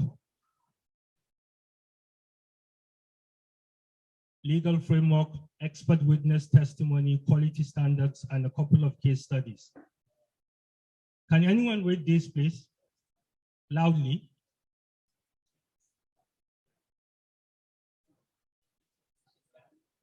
Intelligence is the ability to adapt to what?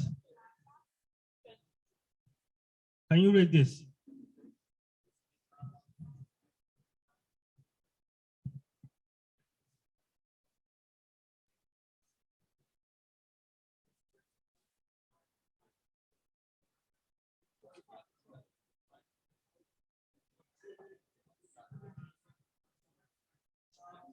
Be proud. Can you clap for yourselves, please? So basically, we're going to discuss about evidence. We've had presenters talk about intelligence. Evidence is what you take to court. Yes, sometimes you need to process information or that particular evidence, intelligence, to become evidence. Just one more time, I want to make sure we're all on the same page before I start the presentation. What do you see first in this image? A man on a horse? Someone lying down? An old man? And also a river flowing. We had the representatives from NIDA mention statistics. Currently, we have over 200 million connected mobile devices in Nigeria, according to the NCC standards.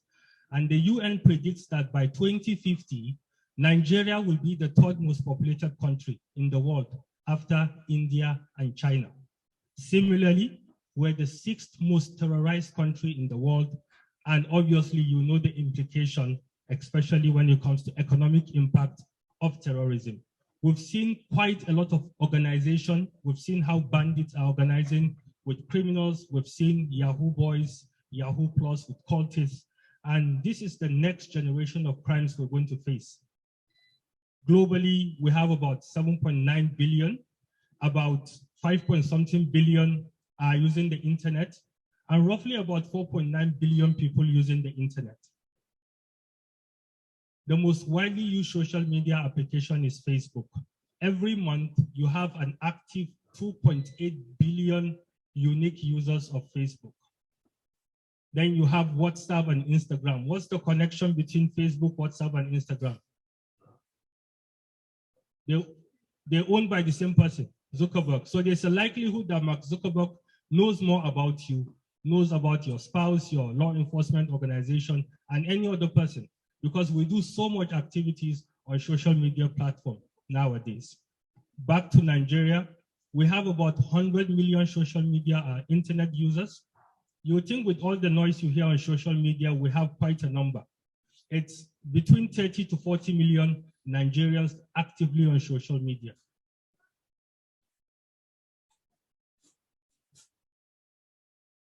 In Nigeria, the most used social media application is WhatsApp.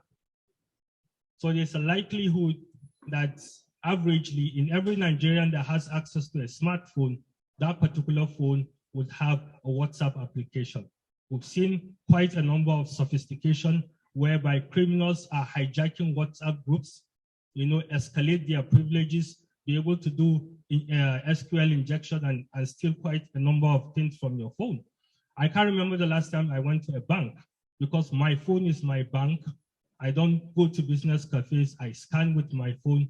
So literally, if you have access to my phone, you have access to half the data I own. So to criminals, this is also an important place whereby they can get information about you. In the beginning, before we had WhatsApp, Facebook, we had the address books. I can't remember the last time someone went to a shop and bought a digital camera, apart from the professional photographers, obviously. Because your phone is your camera. Your phone is your laptop. Your phone is your Microsoft Office. You can do quite a number of things. Your phone is your bank. So imagine if a criminal has access to your phone or to your Gmail account, which normally backs up a lot of the things we do on social media. So if Facebook is to be a country today, it will be the most populated country in the world, more than India and China combined. Facebook has an active user base of almost 3 billion monthly users that are active on Facebook. This is Digital Forensics 101, the BTK killer. A guy that was very famous was a serial killer for close to 2 decades. He's used to binding, torturing, and killing female victims, usually blonde, blue eyes, and a certain height. So he kept on taunting law enforcement, the FBI to be more specific, on them not being able to arrest him. Then we had the floppy drive came into being, and he put some of that information on the floppy drive. And with the analysis of the metadata, the FBI were able to identify who the person is, what application he used to send in that information. And that became a very major breakthrough for digital forensics. Do terrorists use social media?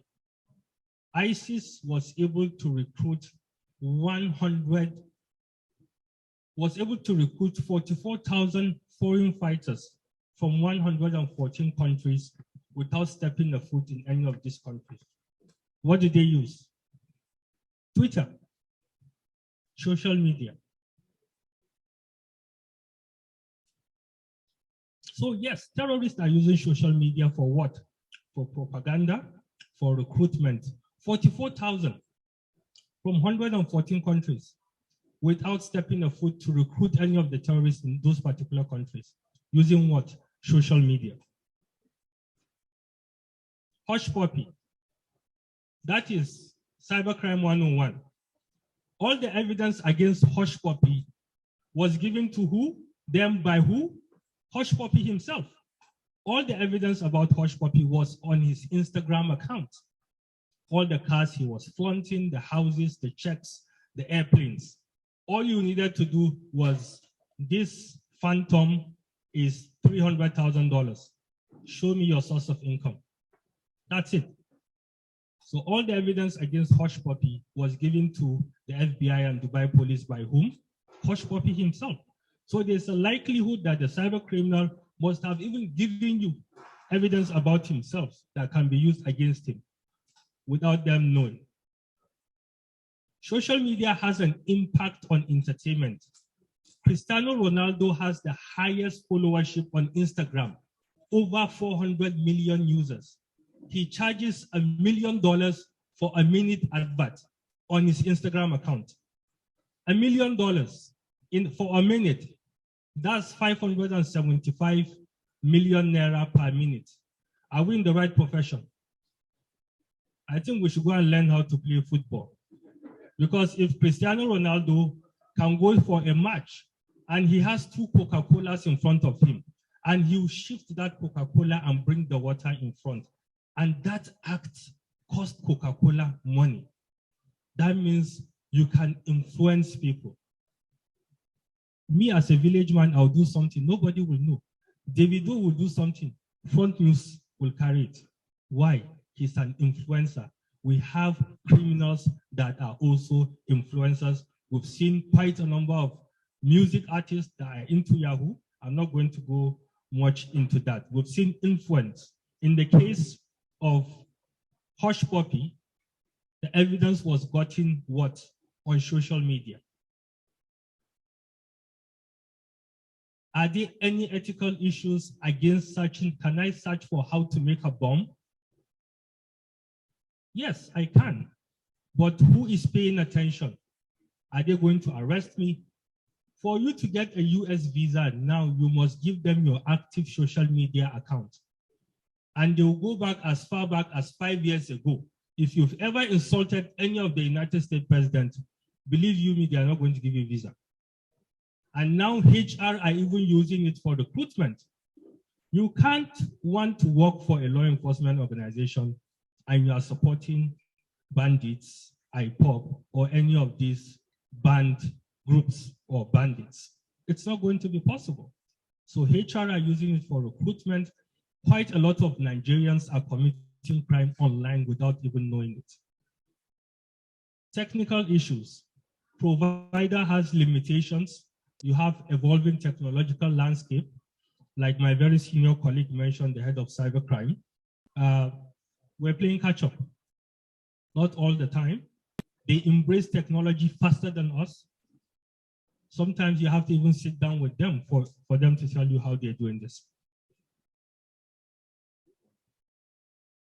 So basically, this was my PhD thesis. cybercrime investigation timeline, 1990 to 2016. I was trying to look at the technology, the laws, the policies, and also the challenges and recommendations needed for the holistic fight against cybercrime. Before telecommunication was privatized, we had less than 200,000 mobile connected lines in Nigeria. Now we have over 200 million. In the US, they are training futuristic law enforcement officers, people that will leverage artificial intelligence, machine learning to be able to detect crime before it happens. We've seen that being employed in online child sexual exploitation, whereby you have to use artificial intelligence. Because sometimes just looking at pornographic images of children for too long, it has psychological impact on you. So they've developed quite a number of sophistication in that regard. Approach to investigation has changed. It used to be more manual, now it's more digital forensics. And now you're having more sophisticated business email compromise. And still you have the traditional IGMs, I go marry you, and hacking and the rest.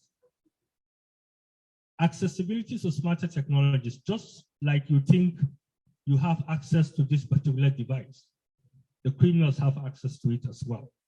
We have emerging technologies that are hiding their identity. We also have issues of synergy between stakeholders.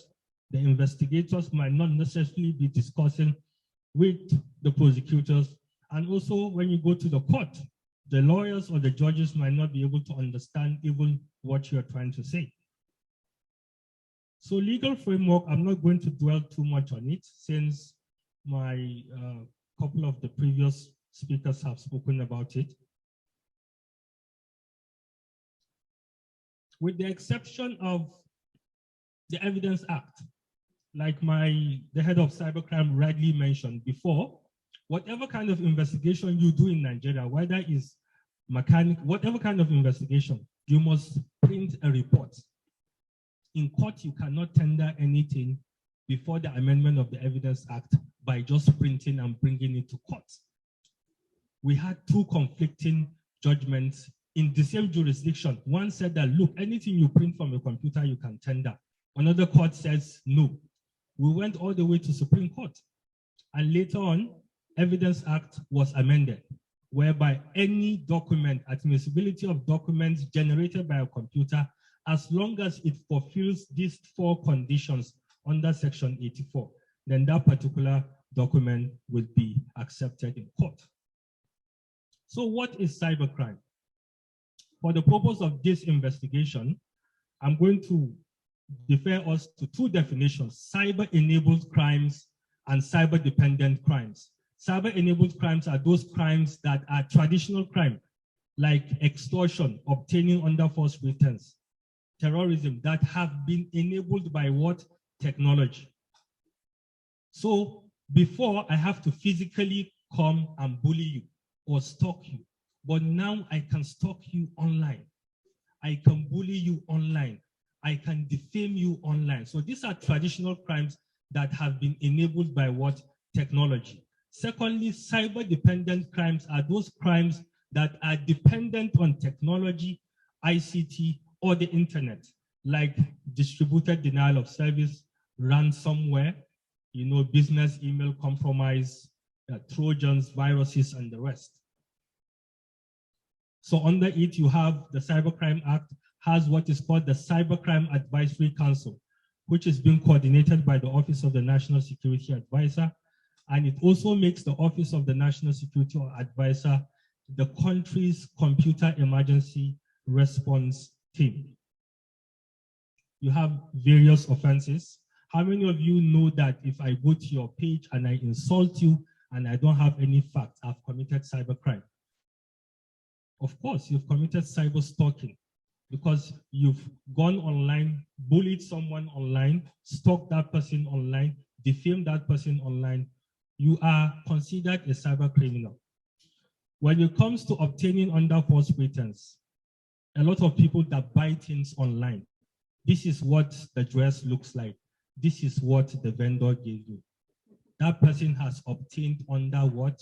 False pretense, knowing that they will not give you the same thing. So a lot of Nigerians that are active on social media, that make commentary on social media, are actually committing cybercrime without them knowing. They say ignorance of the law is not an excuse. So it's not an excuse now, it's documented. I've told people here that if you go and insult your governor and they arrest you, don't come and say this governor is this and that. Go and check the Cybercrime Act. You've committed cyber stalking. We've seen that case between Abdullahi Milkore and Kaduna State Governor, whereby he posted some items that certain people were killed in certain local governments in Kaduna, and he had a back and forth. Later on, the driver said he lied, that nobody was killed. He just wanted sympathy for his people. And trust who El-Rufai is, he took him to court. Because if influencers are allowed to post messages without verifying them, then it becomes a huge problem. This is typically what they call wash-wash, whereby I have a carton of dollars, but I need to buy chemicals to what?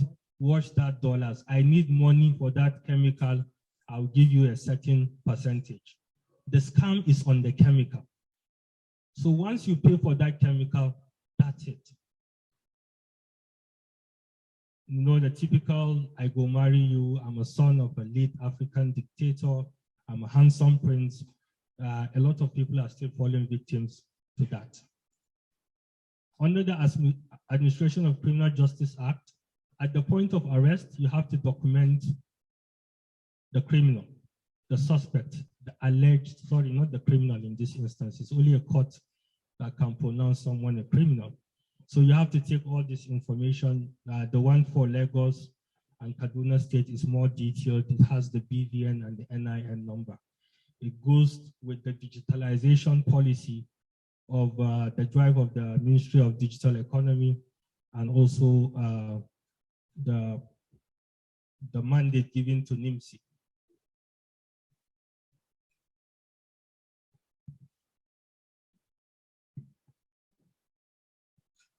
Okay, case scenario. A husband and a wife were inspired by ISIS.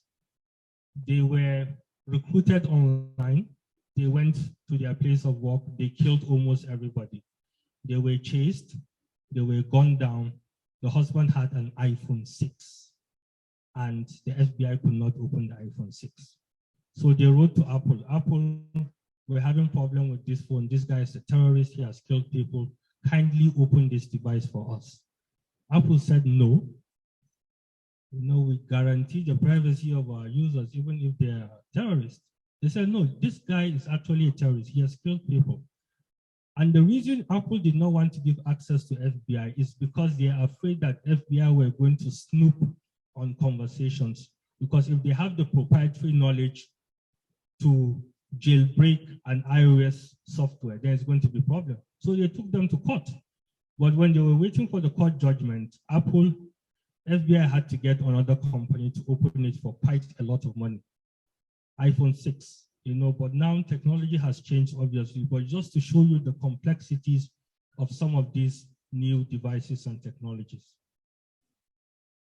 So when it comes to reporting what you've done, excuse me.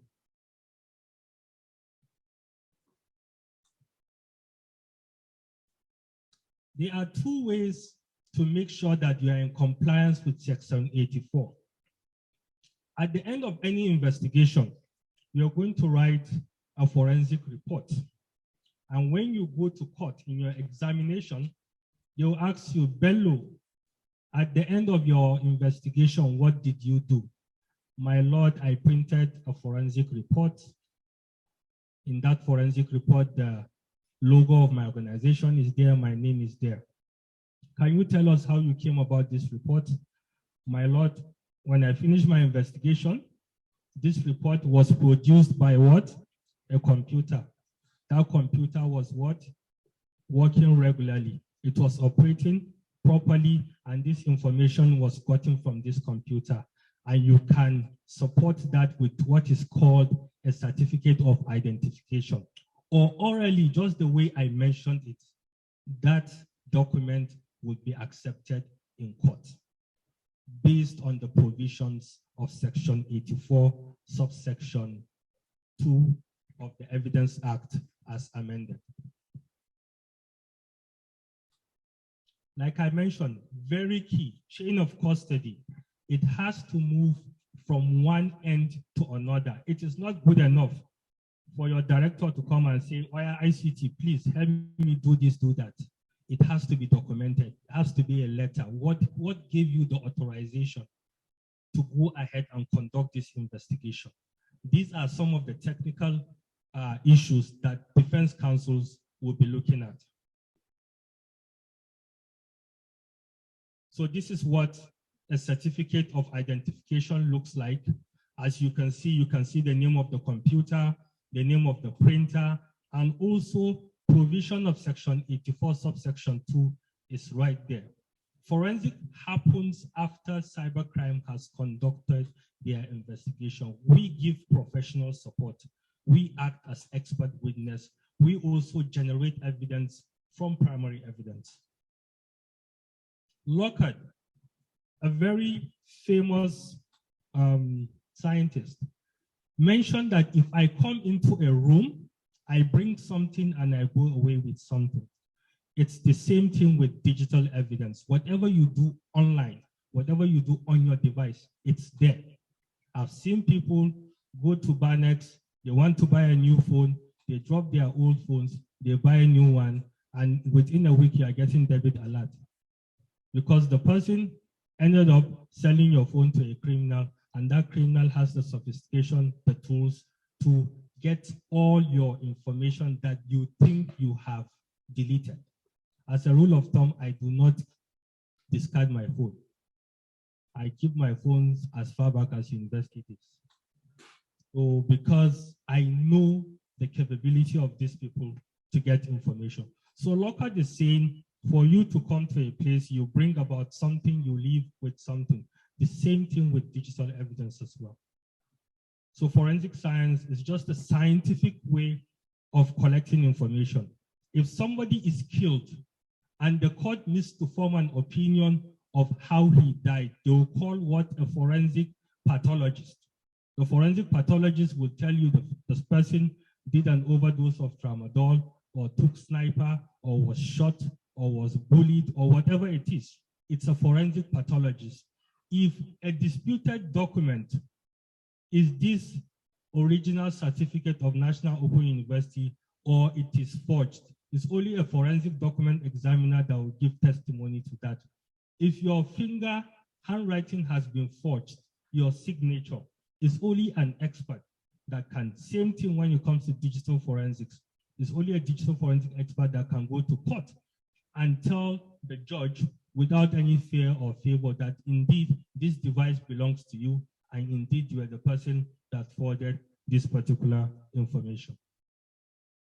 So when it comes to digital evidence, you have to know what to collect.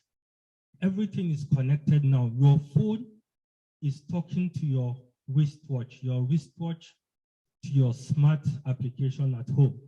Even photocopiers are smart now. I mean, it's easy to know procurement for if certain devices that have been brought have been used before by examining the evidence. So when you go to a scene of crime and there's a big fridge and it's a smart fridge, do you carry the fridge, or there are other ways that you can get that information? Knowing how to collect it will determine if that evidence is contaminated and also what to present in a court of law. So digital forensics is the branch of forensics that deals with recovery and investigation of data to a logical conclusion, so that when a third party does the same thing, they'll reach to the same logical conclusion. We have various forms. We have live forensics, we have network, mobile. For the case of this presentation, we're going to, 5 minutes, okay. For the case of this presentation, we're going to stick to mobile phones. So I'll just go a bit quick.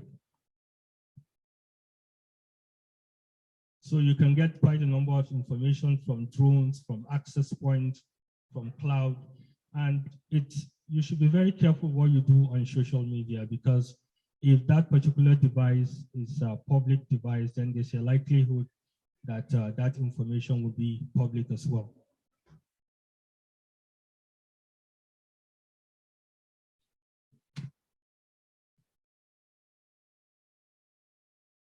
When it comes to mobile forensics, there are three sources of data: from the phone, from the SIM card, and also from the memory card. All three places you can get information that is vital to your investigation. Mobile identifiers, their IMEI numbers. You can get that by typing that particular number, or you can see that where you have the pack and also the SIM card. SIM cards also keep certain unique identifiers, the ICCID, the IMSI numbers, short form for the SIM card number.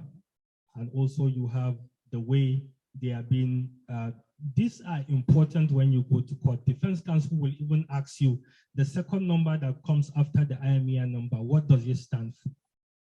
So it's not just good enough for you to put that information there. You have to be learned about that particular thing and also be a bit thorough. So when it comes to forensic investigation, it starts at where? The crime scene. Then it moves to documentation aspect, whereby you have to document and get proper authorization to conduct investigation. Then it moves to the lab. For the folks I'm training in Maiduguri, the Joint DSS, military and police, they don't have time. Your life takes precedence over any form of contamination of evidence when you're securing the crime scene. As long as it's a war zone, you're just allowed to put it, bring it to the lab, and then you can sort it out. But if you have control over the crime scene, then you can stay, take pictures, and do quite a number of things there. Then it moves to a forensic report, which is the final version of whatever it is you've done. Then you go to court as an expert to testify. So very quickly, ACPO principles of digital forensics. First principle, whatever you do, do not change data. Whatever you do, do not change data. Digital forensics, you make copies of the original. You never work on the original evidence itself. Secondly, in the event that you have to access the original data, you have to be competent and you have to show the relevance as well as the implication of what you are doing. The third principle, you should document whatever you are doing so that defense counsel can bring the same forensic expert and will give the same logical conclusion. And finally, responsibility. So first principle, integrity. Second, competence. Third principle, documentation. And finally, you have to take responsibility of that particular investigation. Collection, it's basically at the crime scene or in the lab. Get authorization, secure the crime scene. Chain of custody, very important. The phone is moving from party A to party B. That phone is a black phone. On your paper, you're putting it is a white phone. Based on that technicality, that particular evidence can be thrown out of court. Analysis can be done manually of physical features, and you can use specialized softwares as well. This was a case study I did, a case we did regarding pipeline vandalism in 2013. And we had security operators and NMPC contractors that were arrested. And we found out that there was connivance. They were discussing. When we did the CDR analysis, we found them in the same geographical location. And that was also very vital for that particular unit we're working with as of then. We found quite a number of deleted images and SMS as far back as 2008. Who is an expert witness? Somebody that has the academic, testimonial, and business experience. So if you're a medical doctor and you specialize in pathologies, you're an expert. If you're an accountant and you are chartered, you become an expert. You understand? If you are into serology, you're into DNA, you have a background in chemistry, biology, you have testimonial experience, you can be an expert. You have to be unbiased, you have to be impartial. Very difficult if you work for an organization. But when you have standards and SOPs in those particular labs, it's very easy for your evidence to be admitted in a court of law. So like I mentioned, some people, their first degree might be, for example, English, but they are digital forensics expert. So your academic qualification might not be necessarily important. It might be your vendor-based trainings and also conferences you've attended before. Very important, when you're giving your evidence, all the documents will have to be certified through copies, and also all the documentation should be there that gives you the authorization. As you can see, somebody is giving in a court of law and everybody is sleeping because he's talking in technical terms. So when you say things like IMEI number, you have to break it down. My lord, IMEI number is like a unique ID that identifies a phone. Don't say IMEI number is International Mobile Equipment Identity. That's too much grammar. Just say it's unique identification. That is enough. Your job there is to convince the judge that in fact what you're bringing to court has probative value. Go straight to the point. Findings: Party A communicated 26 times with Party B. Conclusion: Party A communicated with Party B. Shikena. No more, no less. It is not your place to say Party A is guilty, Party B is guilty. You have to be unbiased and you have to be very objective. This was a court martial I went, and during cross-examination, they were asking very technical questions. So it's very, very important, whatever you put in your report, make sure you can remember. Because if you don't, that particular thing can be used against you in a court of law. So basically, in conclusion, for you to make sure that whatever you're doing is impartial and unbiased, you have to have standards. And the gold mine standard in digital forensics is ISO 17025. And the non-implication of these standards,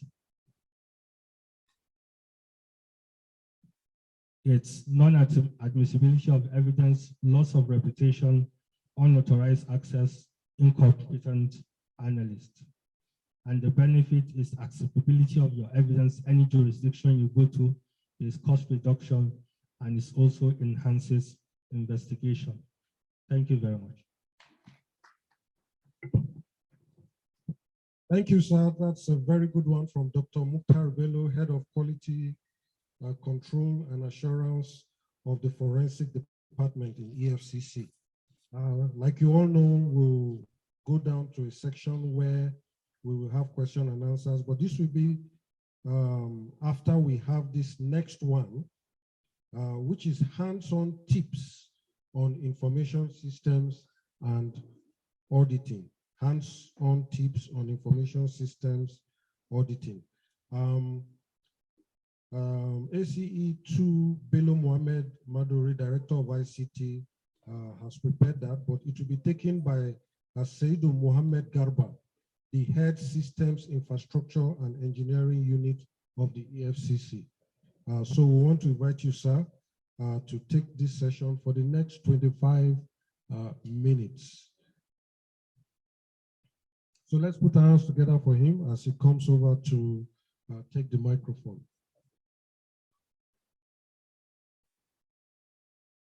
Yes, please. Thank you very much. Good afternoon. Permit me to take off my jacket.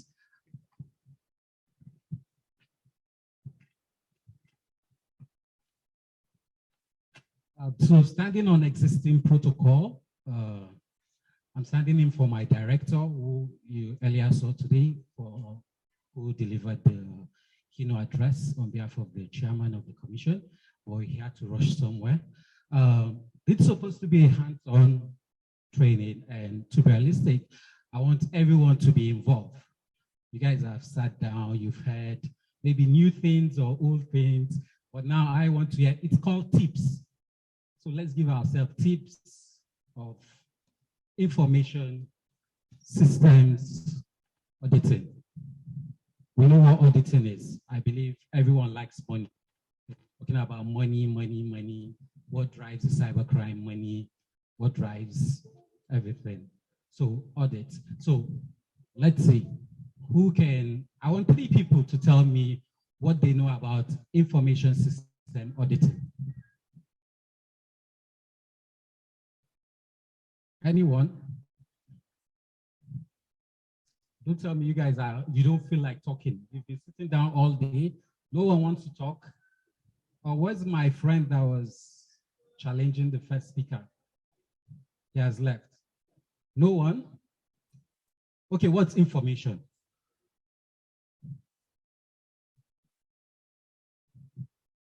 Right.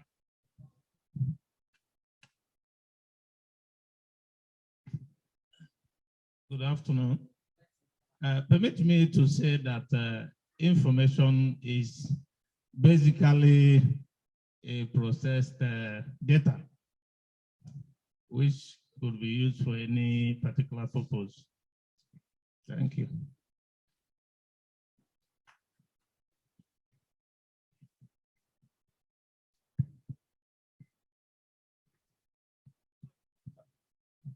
Another definition. Information can also be to be a message received and understood. Message received and understood. Last person. I thought they were doing what's it? They want equal. No, 30%. So a lady now. We are not marginalized here. So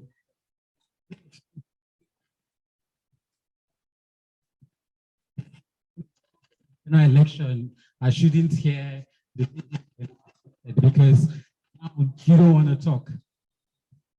Okay, so we know what information they've said. We know what system means. System means bringing things together to work harmoniously. Auditing, as we know, we do audits. The ladies, I believe, do audits mostly in your kitchen, your makeup. You do audits for that to know when the powder is going down or the lipstick, who touched it, who didn't touch it. So that is audit, trying to keep a trail, trying to make sure what is meant to be, it's meant to be, trying to make sure that the procedural policies are in place to make this happen. Earlier on my two, since this morning, they've been talking about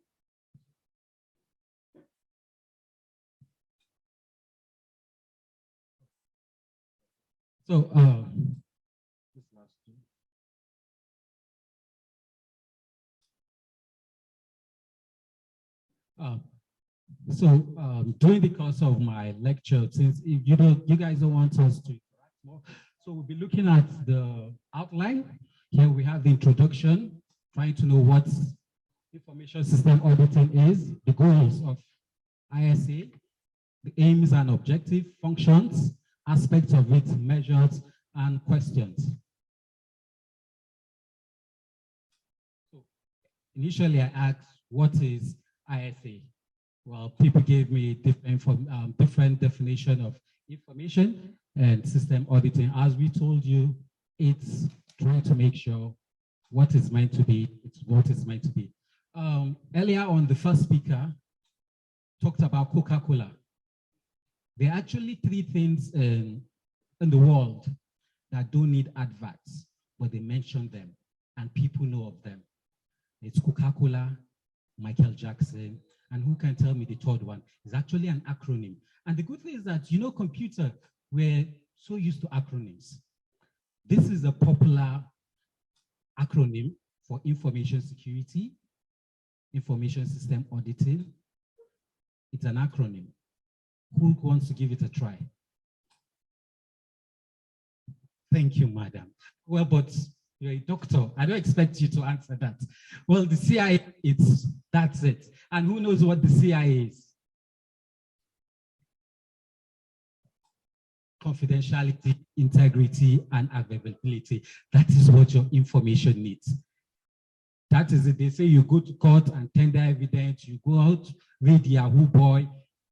If what you're doing doesn't have, there's no confidentiality, it's thrown out. Integrity, we all know. I need to say, I'm not a politician, but we say, oh, they don't have integrity, they don't have integrity. That's just it. Who doesn't have integrity, you don't take his word for it. And availability, if I can, David said assurance. What's that? She's always by his side. So something you can't get all the time can never be available, and you can't rely on that thing. So here, just a brief definition. I'm not much of a definition person because it's all about people's words. You can define it your own way and what you feel like. But let's just take this one. Information system is the evaluation of an organization information system.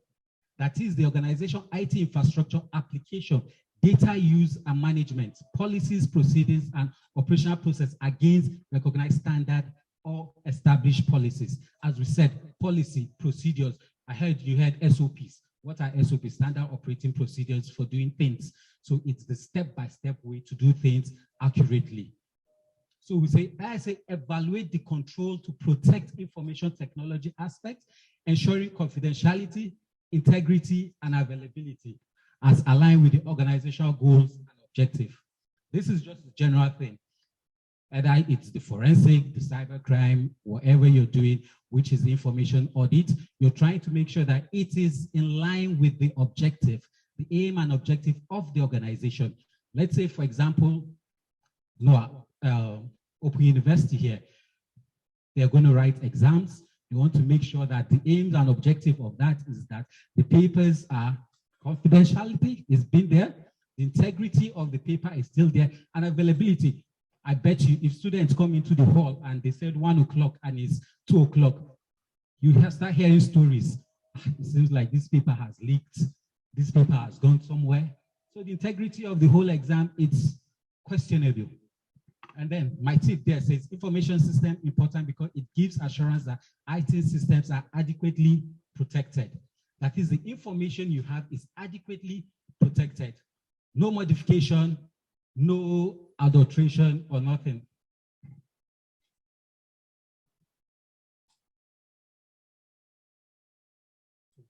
Why do we need ISA? Protecting confidentiality, maintaining integrity, assuring availability. That is, no modification is done to those information, no withholding of those informations when you need them, and avoid modification. So as we know, confidentiality, integrity, availability is the key word for information system auditing.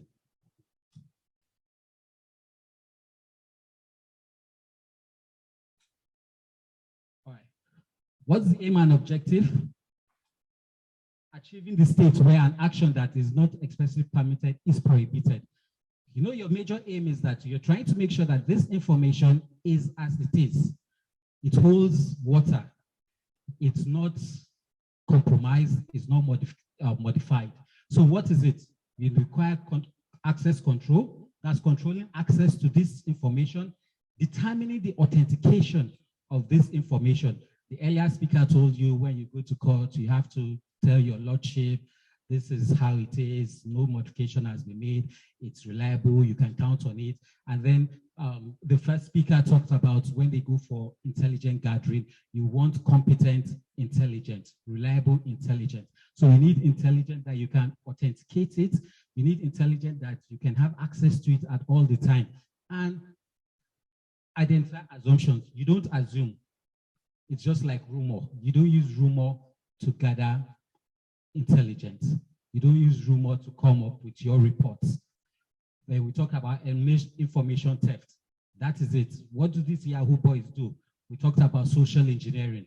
They use social engineering to get information. So you need to avoid emulating information theft, because when I steal your information or your data, I can use it against you. I can use it to perpetrate things. That's why we have the unique numbers now, because if I take your Facebook account, I could hack your Facebook account and start doing things on your behalf. I believe most of us have gotten messages from people saying, send me recharge card, I'm stranded here, or this and this, because they've had access to your information. Okay. Function.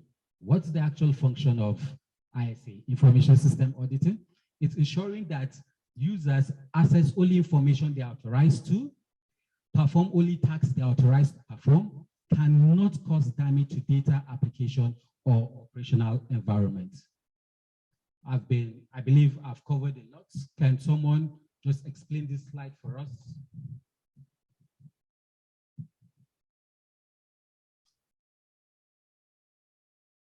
Anyone? From the doctor.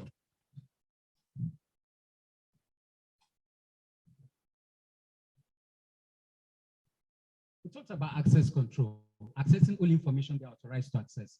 When someone doesn't access, when only the person that is authorized to access an information is the one accessing this information, you definitely know that it's my information. Why would I compromise my information? Or why would I compromise information that is very key to me? So you see the confidentiality, integrity of that information is intact because the right person to have that information is the person having it. But when it's not the right person having that information, definitely you know that he's going to make authorization modifications to those information. And once an information is modified, believe you me, it's gone. I believe half of us here are computer science students or computer science. Even in your programming, where you put a column, it will run. Because there's a modification in it. It won't run. So that's how the information is. Once the information is not what it is, it wouldn't. Because it's just like telling me I'm trying to get info. We said information is data. 2 plus 2. 2 is a raw material. The other 2 is a raw material. And when I'm telling you that I need 4 bags of cement and I say 2 plus 2, which is 4 bags of cement, is what we do this work. And then someone changes it. Will it do the work? It won't. So performing only tasks they are authorized to perform, the same thing. Because once you're performing the task you're supposed to task, because it's just like telling me now an operative of the commission or a lecturer here, why would he compromise? Why would he mix up the information he needs? He wouldn't. Because I believe he loves the job he's doing or he loves whatever he's doing. And like we say, that's the only paying job I have for now. Cannot cause damage to data application or operational environment. Once, like, let's say you know an organization or a system that is not always available. I know when we're choosing not to advertise for any telecom company, but you pick, okay, MTN, everywhere we go, Airtel, is their network strong here? Are they reliable here? You go to the next one. So that's how it is. Already the environment, because it's not always available, so the operating environment becomes shabby. I hope I'm not too fast, please. You can slow me down.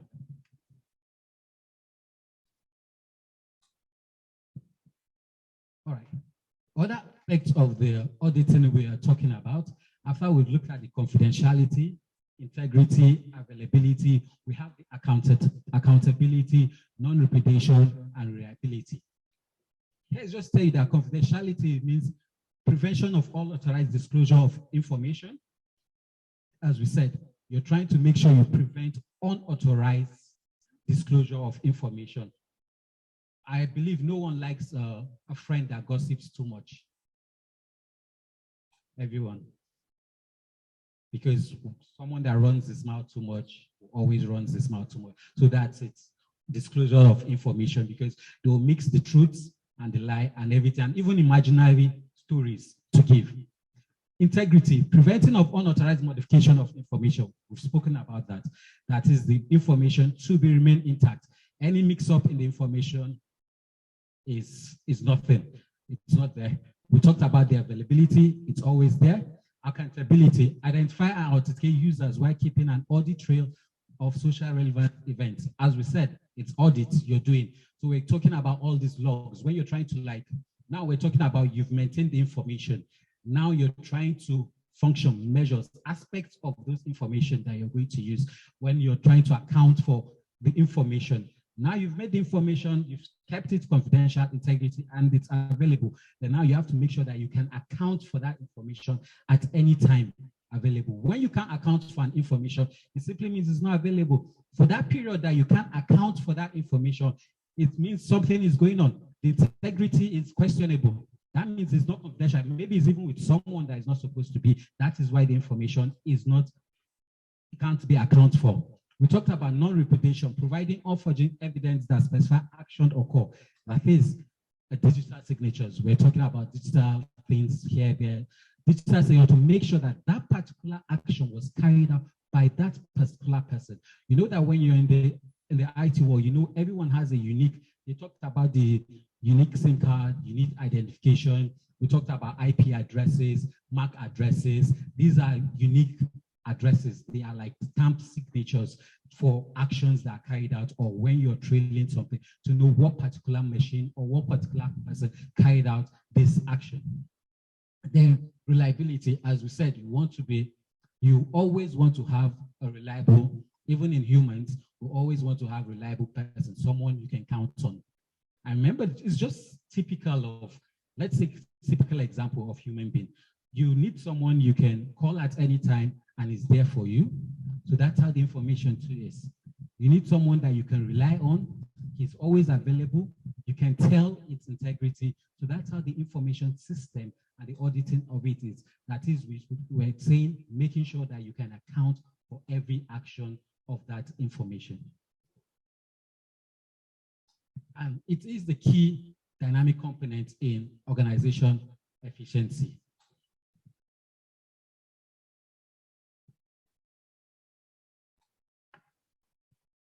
So now we're going to look at measures by which these audits, information audits, are being carried out. And here we have defined policies and proceedings. You definitely have to have policies. You can't just wake up and say you wanna go search for information just like that. There must be a policy guiding it or trailing that information. Policies must be defined and proceedings. And when doing that, these are measures. These are just measures. Since we talked about tips, since none of you want to give me your tips, I will give you my own tips now. Measures to take, address both internal and external threats. Because you're trying to safeguard this information, you're trying to make sure that this information you're having is the reliable one. Now you have to look at addressing internal and external threats. You have to know yourself and know the people around you. Like now we know we're trying to combat cybercrime, and they are bringing different ages, ranges, educational background. So when you're trying to tackle those, you have to know who you're dealing with. The human factor. No need to bring it. It's the last slide. Know your weaknesses, develop change management proceedings, control access to critical IT infrastructure. Things I believe we mentioned them along the line. Maybe there are bits and pieces, but when you put them together, they'll form this all for you. We talked about firewall. Firewalls, as we know, when you're looking at the technology aspect of auditing, the firewall, we use filters. We all have laptops and we use firewalls, and they give us advanced, it gives you logs of people that logged in, and you can put in filters to stop non-authorized people from getting access to what you don't want them to have access. So as we talk, built-in filters, login attempt, intrusions, firewalls give you, we know of all these honeypots, intrusion detection things, which is also there. Access control, we've talked about that. Basic ones, passwords, PIN. Everyone has a password on his phone, I believe. Everyone has a PIN to his ATM card. I believe no one has 000 as his PIN of his ATM card. We all like money, so we safeguard it. Smart cards, we've all looked at that. Encryption, that new level of auditing trades where informations are being encrypted. So it simply means only those authorized to have those information can have, let's not go technical, where you have the public key and private key encryption. You use your public key and the other person uses a private key and you decode. Or like what's encryption can be like the first two slides of the digital forensic presentation. You can change words into alphabets, into words to make them, those are the encryption. And then we talked about intrusion detection systems, that's providing 247 logs that will help you trail whatever actions are carried out on that information. And then searches for unauthorized activities. It's just trying to look at the logs, trying to find out what actions were carried out or not carried out. Thank you very much.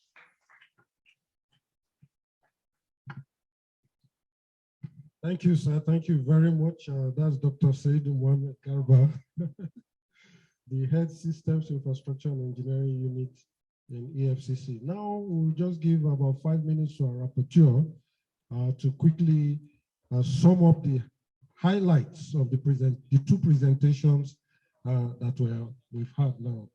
So over to you, Dr. Afolarisha. Thank you. The third session was taken by Dr. on behalf of Benedict Agweje, Director of Forensics.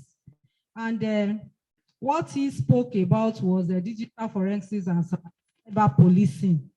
And he mentioned how we can develop a digital forensic document that will be admissible in the courts of law, and how we can protect this our digital evidence. And he also mentioned that there are different types of cyber crime. There is one that is traditional, it is just cyber enabled, maybe crime like terrorism, stealing, stalking, and co. And there are some that are cyber dependent. There are some that without the cyber, you cannot have such crimes, such as distributed denial of service attack and co. And he also admonishes us that when we are on social media or we are online, be careful of our activities and our posts, because we might be seeing crime without knowing. And also that there are principles to cyber forensic. It has to add effective documentation, responsibility, and co. And also, before you can present your digital forensic in the court of law, you need an expert witness who can be academic, professional, or has experience in giving testimony. Then we go to the fourth session, which is hands-on tips on information by Dr. Saidu Mohamed on behalf of Mohamed Madri, who is the Director of ICT. It was an interactive session, and it started by giving us the definition of the basic keywords like information system, auditing, and co. And he said when we are talking about information system auditing, we have to talk about the CIA, which is the acronym for the property of a good information, that is confidentiality, integrity, and availability. Before you can say you have a good information, how and where did the information get to you? And for you to protect the integrity and all the properties of your information, you need to control access to the information, you need to authenticate, you need to eliminate rumor, and also you also have to eliminate information theft. And in conclusion, he talked about measures for carrying out the information system. That is, you have to address internal and external threats.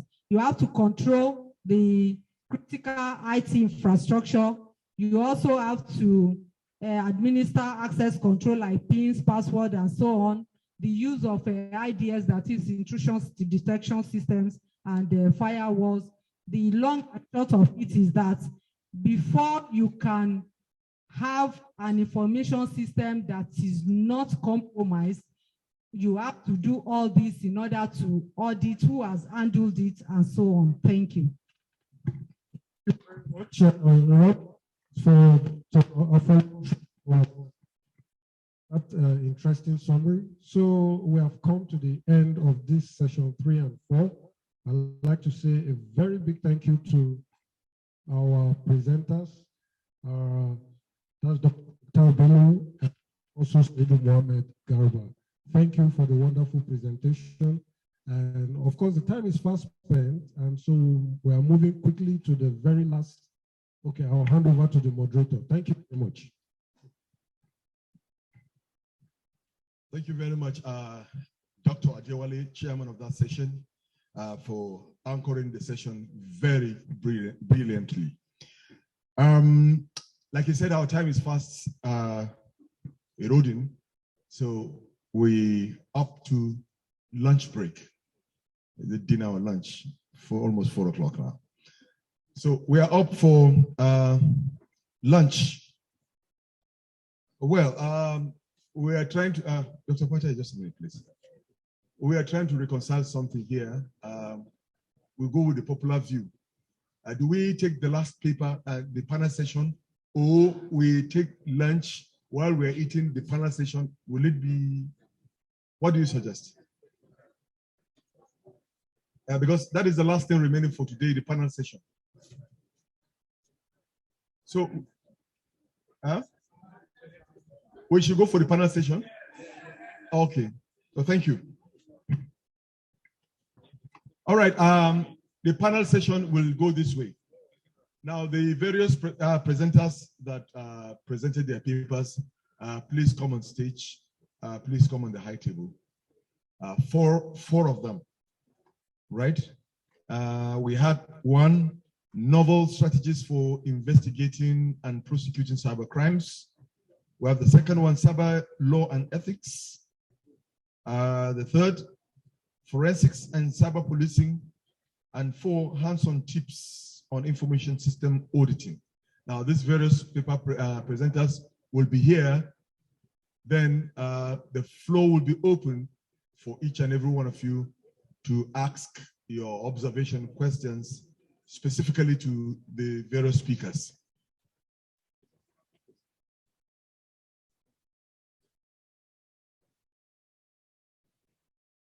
Where is Prof? Has he left? Prof from Ghana. That's the second paper presenter, cyber law and ethics.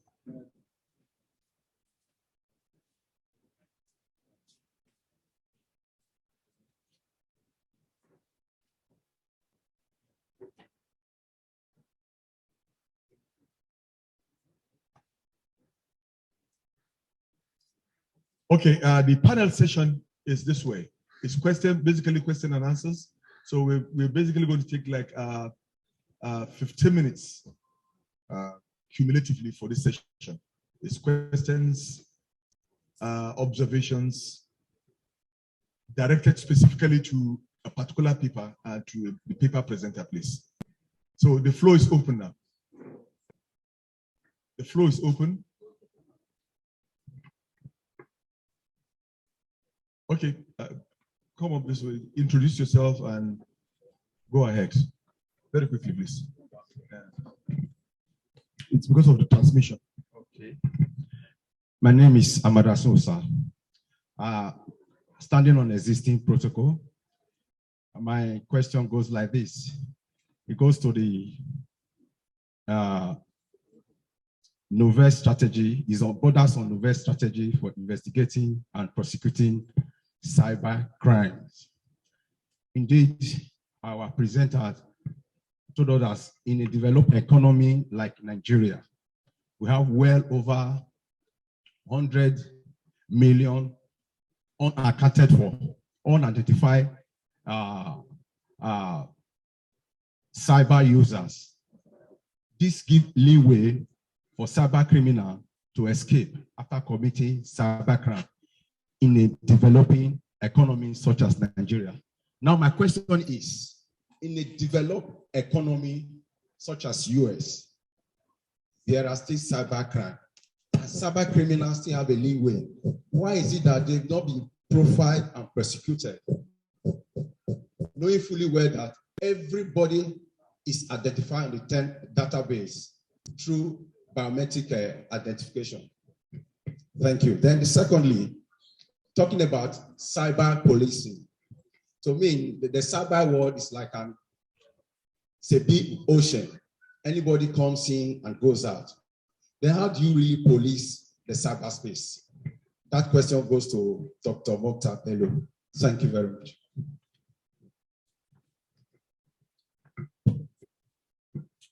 Okay, Dr. Mukhtar Bello, you may wish to respond. Meanwhile, the next person, just be on the queue.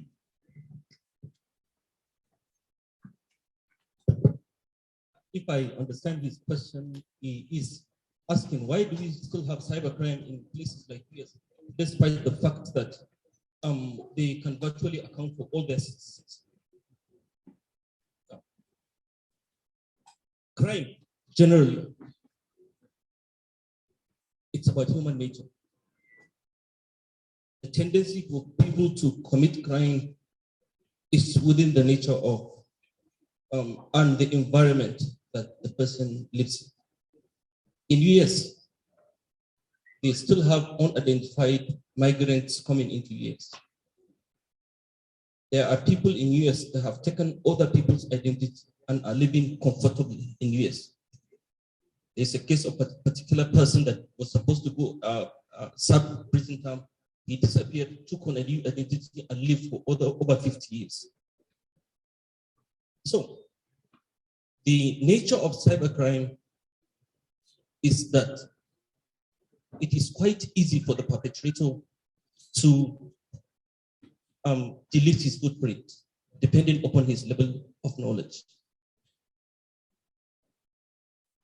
There are tools free on the internet that one can download on his device, and they allow the person to easily spoof his communication. So despite the fact that we know who is who in some places, but because of the level of skills that the cyber criminal has, he or she can still commit a crime and disappear.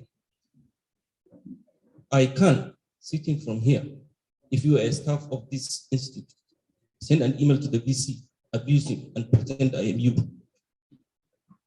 It's only upon deep investigation that they will discover that it is not you. If I'm able to take over your device and send it, then my colleague talked about non-repudiation. You will have difficulty in trying to repudiate the fact that has been established. So, the Nigerians' effort in trying to register citizens will go a long way in ensuring that we improve our cybersecurity posture. But it's not a one-stop solution in itself. There are a lot of factors that come into play. So, as Dr. Mukhtar said, it's a rat race that we are playing. Okay, you ask a question and your attention is, I don't know where. It's a rat race that we are playing. We that are combating cyber crime are at a disadvantage, and the criminals are more knowledgeable than we are. Many times we sit them down and we learn from them. So what is found here in terms of the skill set is equally what is in other clients. So one skill set is what solely determines whether law enforcement will be able to catch up with him or her. If he or she has a high level skill set, there's nothing you can do. Thank you. In regards to your question, how to police the cyberspace, how do you police the cyberspace? I throw that question back to you. You need cybersecurity hygiene. They say prevention is better than cure. Robust legislative legal framework. I'm privileged to be a member of the Presidential Committee on Digital Ecosystem under NIMC, and whereby we sat down with various stakeholders to see how we can harmonize a database. And unless and until we have a criminal database that is robust, part of the reason we had 9/11 was because information was not being shared between stakeholders, the FBI, the police, and immigration. So if we have a robust criminal database, we have a robust digital ecosystem, I think to a greater extent, we can do more of the prevention than trying to investigate and prosecute. So artificial intelligence, that's where a lot of countries are headed to. We have almost the same problems with them.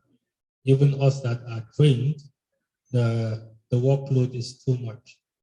there isn't a single crime that doesn't have a digital component to it.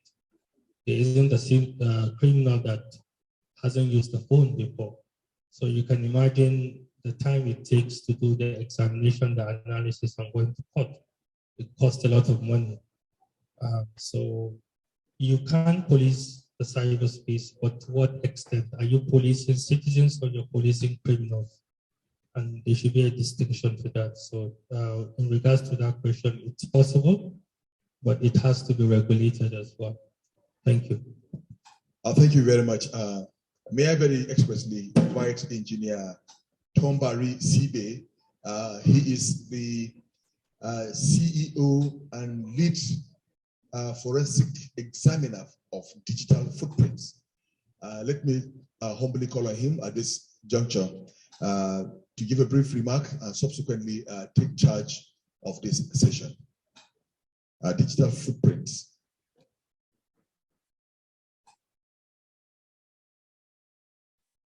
Oh, okay. All right, so, okay, again, please. Observations, question.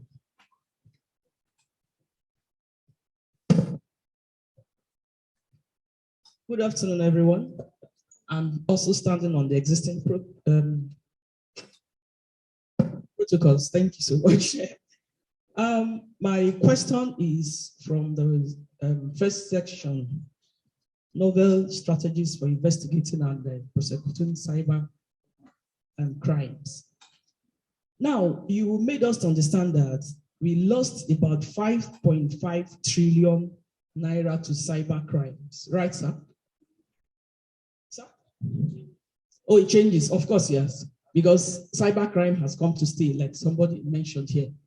Now, I equally believe that some of us seated here who've been victims of one of these cybercrimes or the other, true or false. For instance, somebody might come, start chatting up with you and say, bring 20,000 naira and the next 40 minutes you get 40,000 naira. Don't worry, some of you are looking at me, some of you tried it too, and you are scammed. You know, and you know, some others who sell products for you, e-commerce business, and then you make your purchases, you buy, you pay, and you've actually been scammed.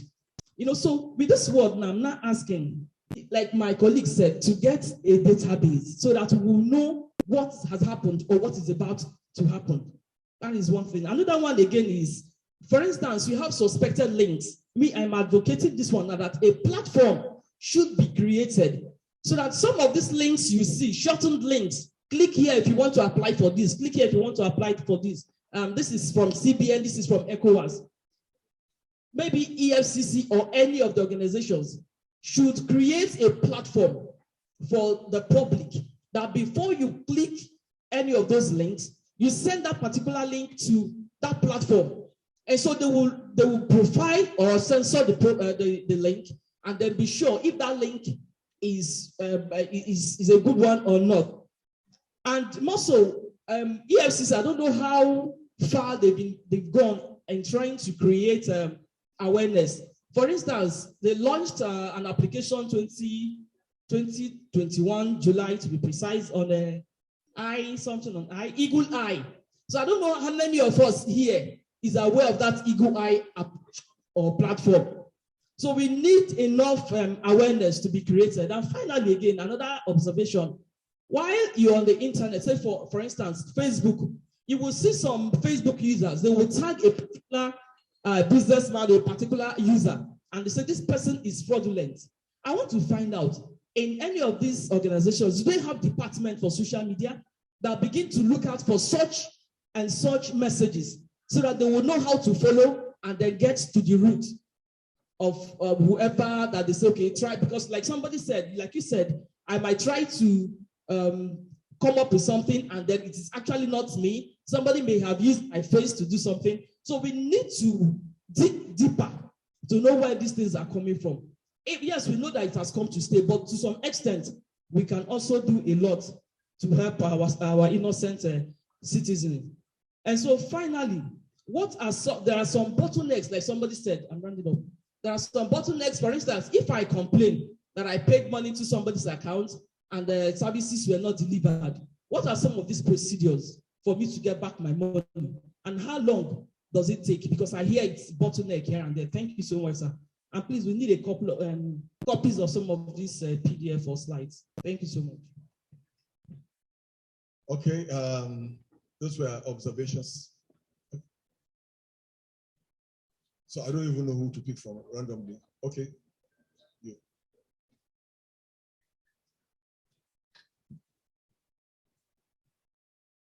Thank you very much. My name is Joel Owabo, and I will beg to stand on existing protocols. My question refers to, is directed at the speaker for novel strategies for investigating and prosecuting cyber crimes. I just have two questions. What efforts are being made by EFCC to reduce government contract inflation to the barest minimum? Then number two, what level of protection does EFCC offer whistleblowers? Is there a witness protection program, not financial reward? Is there a witness protection program for people that are whistleblowers? Thank you. You may wish to respond. Let me start from the observation raised by Madam.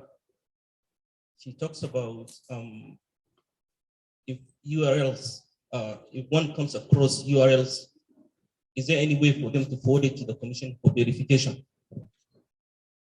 Now, this is a component of the awareness program that the EFCC as an agency, the CBN, and stakeholders in the telecom sector are on to virtually every day to create awareness so that when people come across URLs, that is the links that they ask you to click, people will be extremely cautious before they click, because most of the times these are the avenues through which phishing attacks take place, and then once credentials are stolen. The challenge with that, if you look at it, for people to know that there is this place you can forward the link to, it means that the awareness has reached them. So in the first instance, those who link unknowingly click because the awareness has not reached them. So generally, the problem you're talking about is that of awareness. So all we have to do is perhaps redouble our effort in terms of public awareness so that people understand the risks associated with these URLs or links when we come across them. It will be extremely difficult to say that forward this to EFCC because these links are constantly evolving. As they are constantly evolving, if the EFCC says that a link that looks like this is good to go, the criminal will craft a link that looks like that, the EFCC gave you the go-ahead to use, and then you get defrauded. Who do you blame? The most important thing is for us to understand the risks associated with these links, especially when they come unsolicited. So generally, it's the awareness effort that we have to redouble at the EFCC level and as well as each institutional level, and as well, we too extend it to our family and friends. Concerning the Eagle Eye, she asked the application whether people here know about it. Who is here that doesn't know about it? The Eagle Eye. Do you have a copy of the brochure for this event?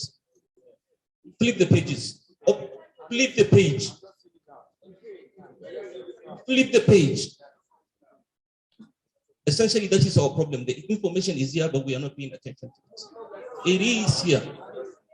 It means that the process is ongoing. There is no how we can reach everyone at one go. It's a process that is ongoing.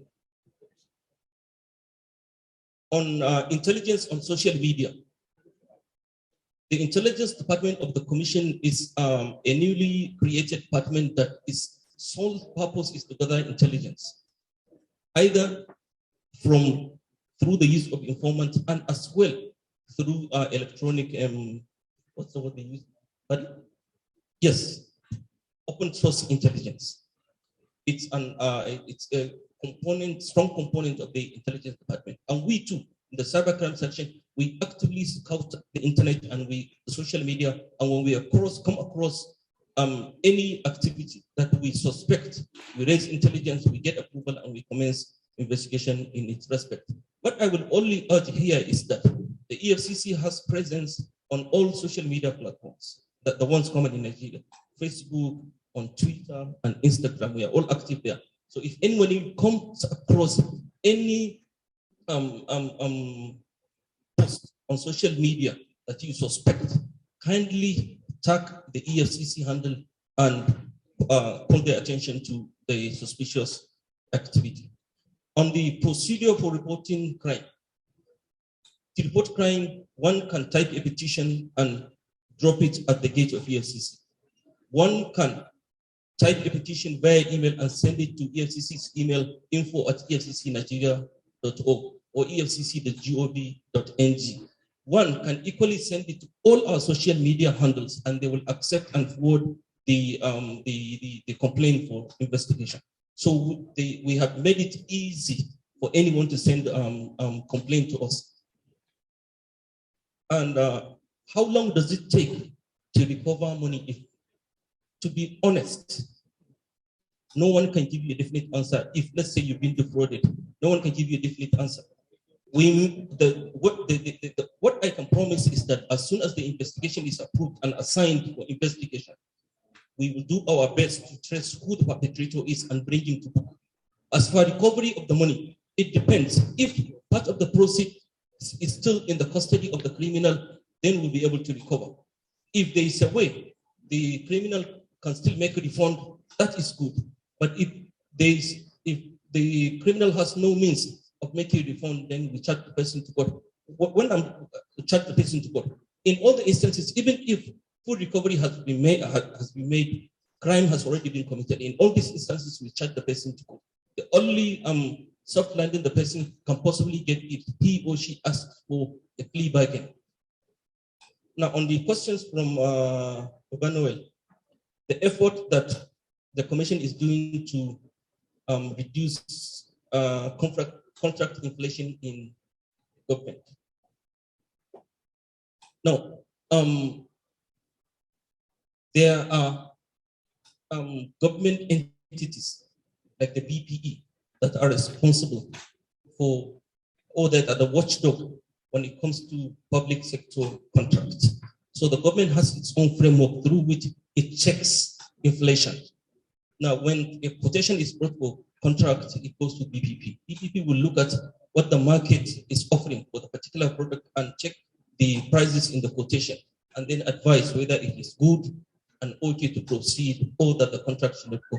In the event that there is a failure in this, and then something has happened and it comes to the attention of the Commission, definitely we do our best to investigate and get to the bottom of it. One of the solutions that one consultant brought, even though the Commission has not really gone deep in its understanding of what the guy wants to offer, is that they are talking about developing a technological solution that when contracts are awarded, the information in respect of the contract is uploaded on the system, and then the system, using artificial intelligence, will look at what the market is offering in respect of that particular contract, that is the item in the contract, and then it can raise a red flag so that investigation can take place on it.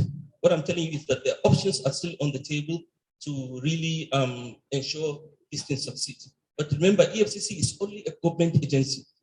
You understand? Except the law gives it the power to say, deploy this solution in so-so place. There are legal ramifications when you want to. You can't just wake up and say, I'm going to do this and place it here and there. The government, it's a form of partnership. All the parts have to come together and agree on the best way to go forward. Concerning the protection of whistleblowers, we do have a program for the protection of whistleblowers, and I don't know if the person who asked the question has any issue that has led to the disclosure of the identity or something relating to our whistleblower, but we do have it. Anybody that has information in respect of any crime, the person should come to us. When he comes, the Commission has adequate program to address all concerns of the whistleblower. Thank you.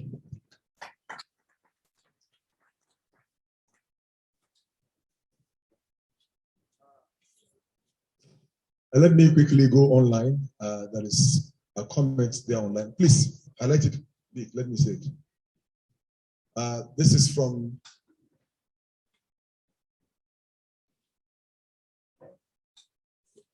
okay, that is it. This question is from Dr. Jimson Olufuye.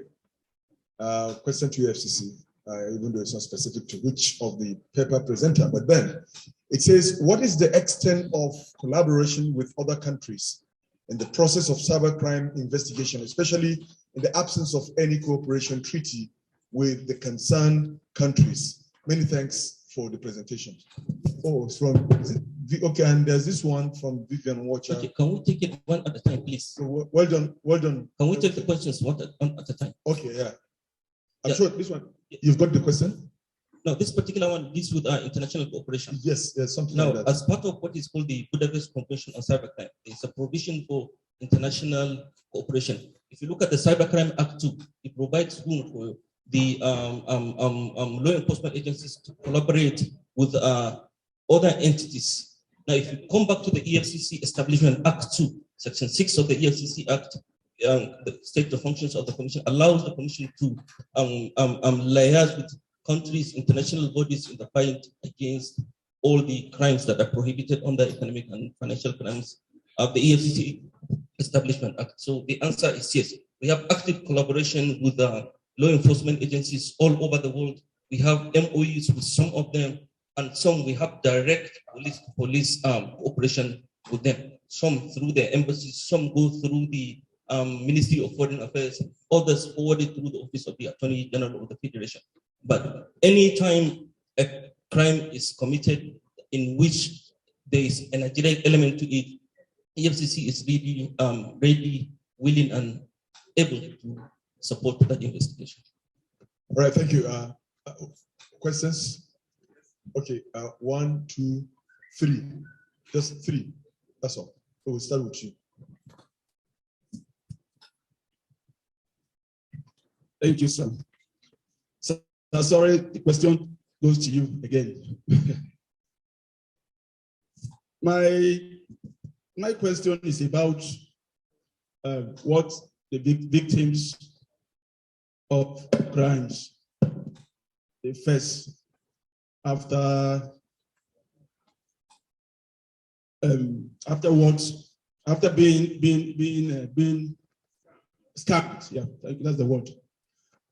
So we most often either when someone is scammed, maybe if he goes to the police will charge the money more than what was scammed. That's the aspect of the police. And coming to EFCC, I don't know if there's a minimum threshold that requires EFCC's intervention. I think there's a law like that. If you are scammed, any scam that is less than, let's say, a million naira, if you bring the issue to the police or to the EFCC, they will say it's below the minimum threshold for EFCC to intervene. The answer is yes and no. Yes, we do have a threshold, typically in some cases, maybe 5 million naira and above. But there are instances in which the nature, you may have a crime of 500 naira. Or when you look at it, and then the circumstances of the case indicate that the perpetrator has targeted a large number of people, that the loss may be much higher than that, then EFCC accepts those kind of cases and investigates. Now, another aspect to this below threshold is cases of cybercrime and advanced fraud. Even if the money is below this threshold, in a lot of instances, the cases are accepted and assigned for investigation. Now, we have a process through which when a case is reported to EFCC, it gets vetted. There is a committee that reads the content of the petition, analyze it to ensure that it falls within the mandate of the commission, and to see that other elements to convince indicating that the crime has actually taken place are also there, and then the amount involved are also there, and then other ramifications also considered before the case is assigned for investigation. So in some instances, the threshold is applied. In others, it is not applied. All right, thank you. You. After you, there's someone here. Yeah, you.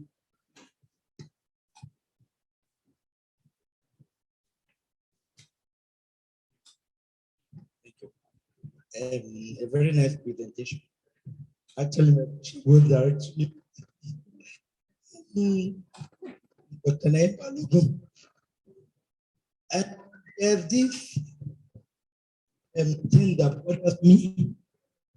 I feel, or I know what EFCC, what EFCC is doing toward the civil servants that are presently on systems committing cybercrime due to digitalization. Because I think there's a time in 2015, I did a TCS transaction to pay for a conference paper. Before I know, the money that is in my account was wiped away. And it was TCS. TSA, meaning that there are some people that are on that system that either leaking information or they are the ones that are perpetrating the act. That is one. I actually did not report because the amount was not much. And I know there's a time when I was serving, 2005, that I wanted to report my director to EFCC because she ate my money. And I contacted EFCC and EFCC told me that the money is low. That is why, 2005. That is why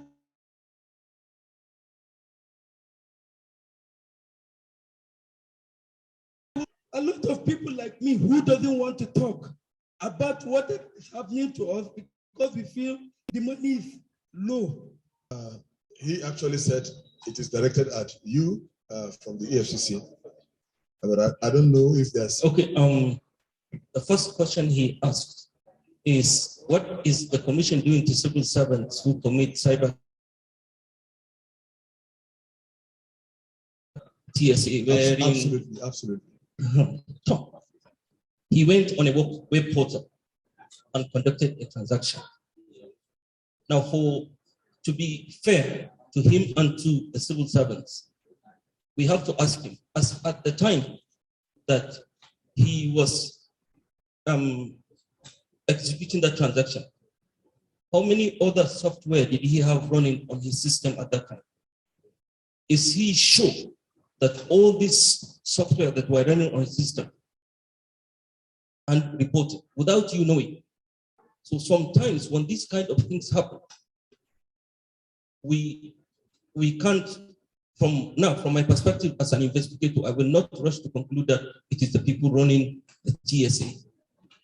First of all, you receive debit alert for that transaction on your phone. The debit alert, did it indicate that the money went to TSA or went to some other place?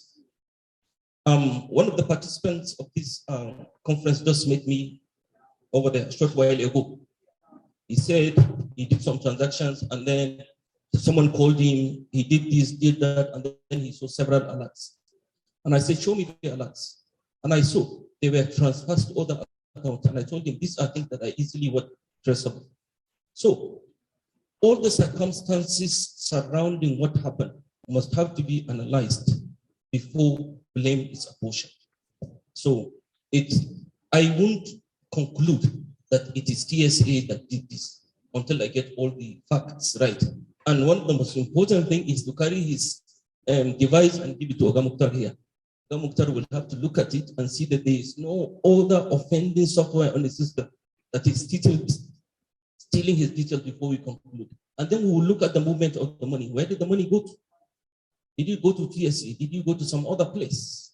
What is the link between the destination of the money and the people running TSA? We'll have to establish, and we can say there is this correlation. somewhere. So I understand your concern, but we can't conclude. Concerning your director stealing your money, I'm certain your office should have internal processes for handling this kind of thing. There should be. In fact, there must be.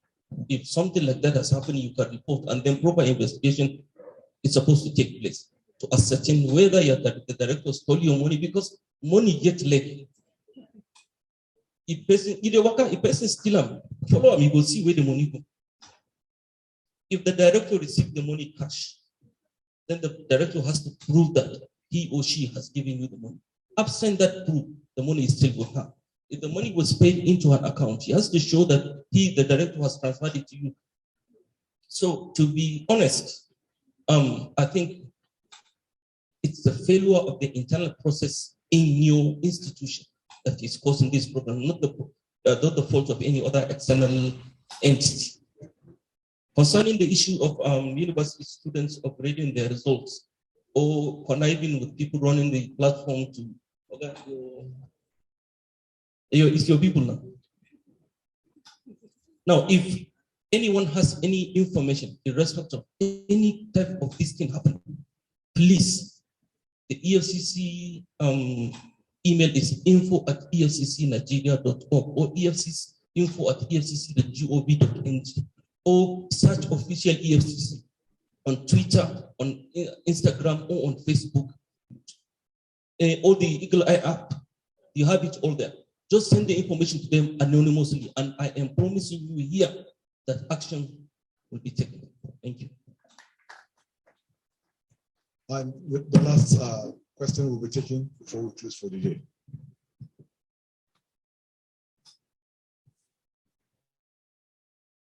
Everyone. So I think I read the question to you. It's going to be a quick one. I know that in developed climes that citizens, they have fighting crimes, like in giving tips to law enforcement agency. Okay, like information that we assist them, or like intelligence, for example. So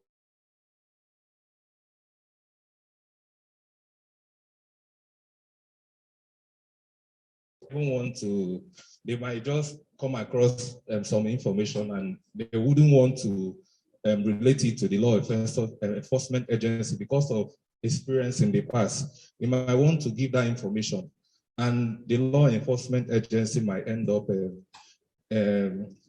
roping you into the crime and detain you for so many times. So I feel that you also have to work on this in terms of your campaign to the general public. You know, give them the assurance, like someone asked about the blowing policy, that what are you going to do about the witness? It's a very important question, because so many people share their experience on social media where they want to give the information and they end up receiving threats and so many things. So secondly, and you mentioned about Yahoo++. So I know you also fighting these cyber crimes, and also you are giving advisory to the presidency. So what kind of policy are they adopting? Because the issue of Yahoo++ is also a problem in Nigeria now. There are so many young people, even people below the age of 14 are also involved. So what are you guys doing? Because the campaign is also very important. So I believe that it's going to go a long way to help out. And also, I recommend that this particular lecture you are giving, there are many universities in Nigeria. You also have to think about giving a public lecture so that people, the information can go far. But it's more like so many things you have shared with us. It's just like this audience are the people knowing it and people that are joining us online. So there's more to be done so that the awareness will be spread. And also, it can also help us with the presentation slides to go across every participant. Thank you. Thank you very much. The FCC man wants to respond. His first question relates to people giving information to law enforcement and at the end of the day, being roped into the offense or being detained. before I answer this question, I want to give you a scenario. There is a case reported by an individual anonymous. He was a director in a federal institution. So he anonymously sent a petition against 2 other directors in the same agency, alleging that they did X, Y, and Z. And as such, they have made money, defrauded the government, stuff like that. So investigation commenced. At the commencement of the investigation, the people he mentioned were subjected to thorough review of their financial activities relating to the company monies in their bank account, stuff like that. And investigation was able to establish that truly these guys were into what he alleged. But typically, when EFCC requests for information, for fear that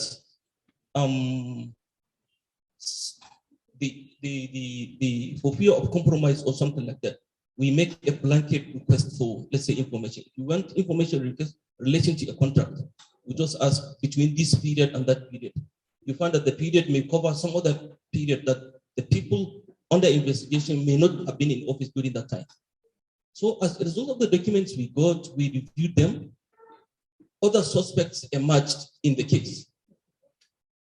Lo and behold, one of the persons that ended up being roped in your own English into the case is the person that anonymously wrote the petition, because he too has done what he alleged other people were doing.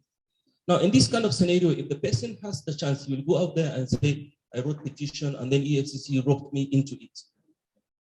There is this saying that he who wants to come to equity, but I think he should come with clean hands or something like that. So if you want to bring a case to EFCC, please ensure that you are not party to it. People report cases for various reasons, out of malice. Some, the crime was committed, but during the sharing of the loot, they were not properly taken care of. So they just right. And then the investigation commences, and then the person ends up being part of the case because he too was a conspirator, co-conspirator in the case. So it is not our practice. And God is my judge if I lie here, to bring people into a case that they have no hand in it. One thing for certain is that if you bring a person into a case and he has no hand in it, if you take it to court, what will happen? The case will fall flat on its face. And then the commission gets what? Embarrassed. And then you too get to ask a question. As a human being, we all have conscience. That inner guard that helps to check us, even if no one is looking. How do you go home to sleep when someone has something to do with case and then you rope with me? So we don't do that. If you see that happen, it means that there is evidence that points to the fact that the person has committed the offense. If you are certain that something like this has happened within EFCC, EFCC has internal control mechanism. We have a department that is called Department of Internal Affairs. What that department does is that it polices the EFCC from within.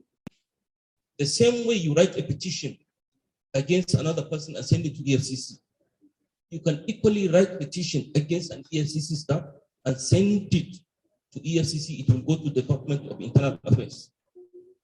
And they know the look face. They do their case, and then if you're found culpable, whatever the book says, that is what you will get. A lot of us, as I sit down here, there are a lot of people that are in detention in respect to other things. Some have been fired from their jobs because of wrongdoings. So if you feel for certain there is something like this, you are at liberty to report. We have internal mechanisms. We want the agency to succeed. Concerning Yahoo Plus, what can we do in form of policy? When someone is killing a human being or sacrificing a human part to do something, policy will not help you. Policy will not help you. I think our greatest failing in this aspect is how the society completely has lost its moral compass. From our homes, down to our traditional leadership, down to our places of worship. All the people that are supposed to serve as role model to us are the wrong ones. So if at all we are to solve this problem, we are going to back to the roots. It's reorientation of the society itself. It has nothing to do with any policy. We have to, each and every one of us has to look inwards and change his or herself. Because these things has nothing to do with policy. It's what you, in the darkest recess of your mind, have decided to do. Thank you.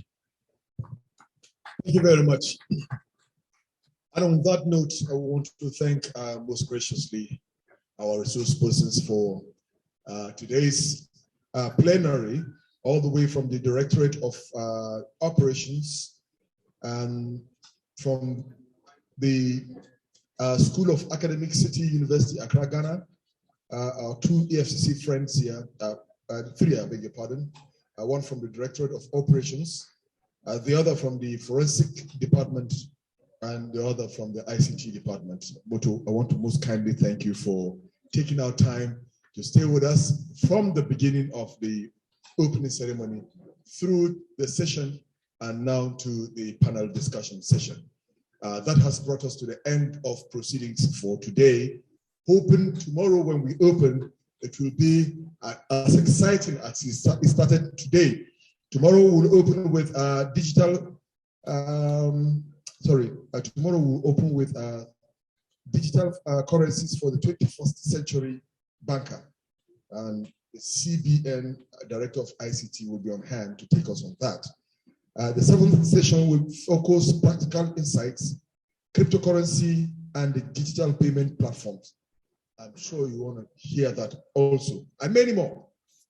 Until tomorrow, I want to wish you a pleasant night rest. But before you rest, the lunch is what we expect you to take first. Thank you very much, and goodbye.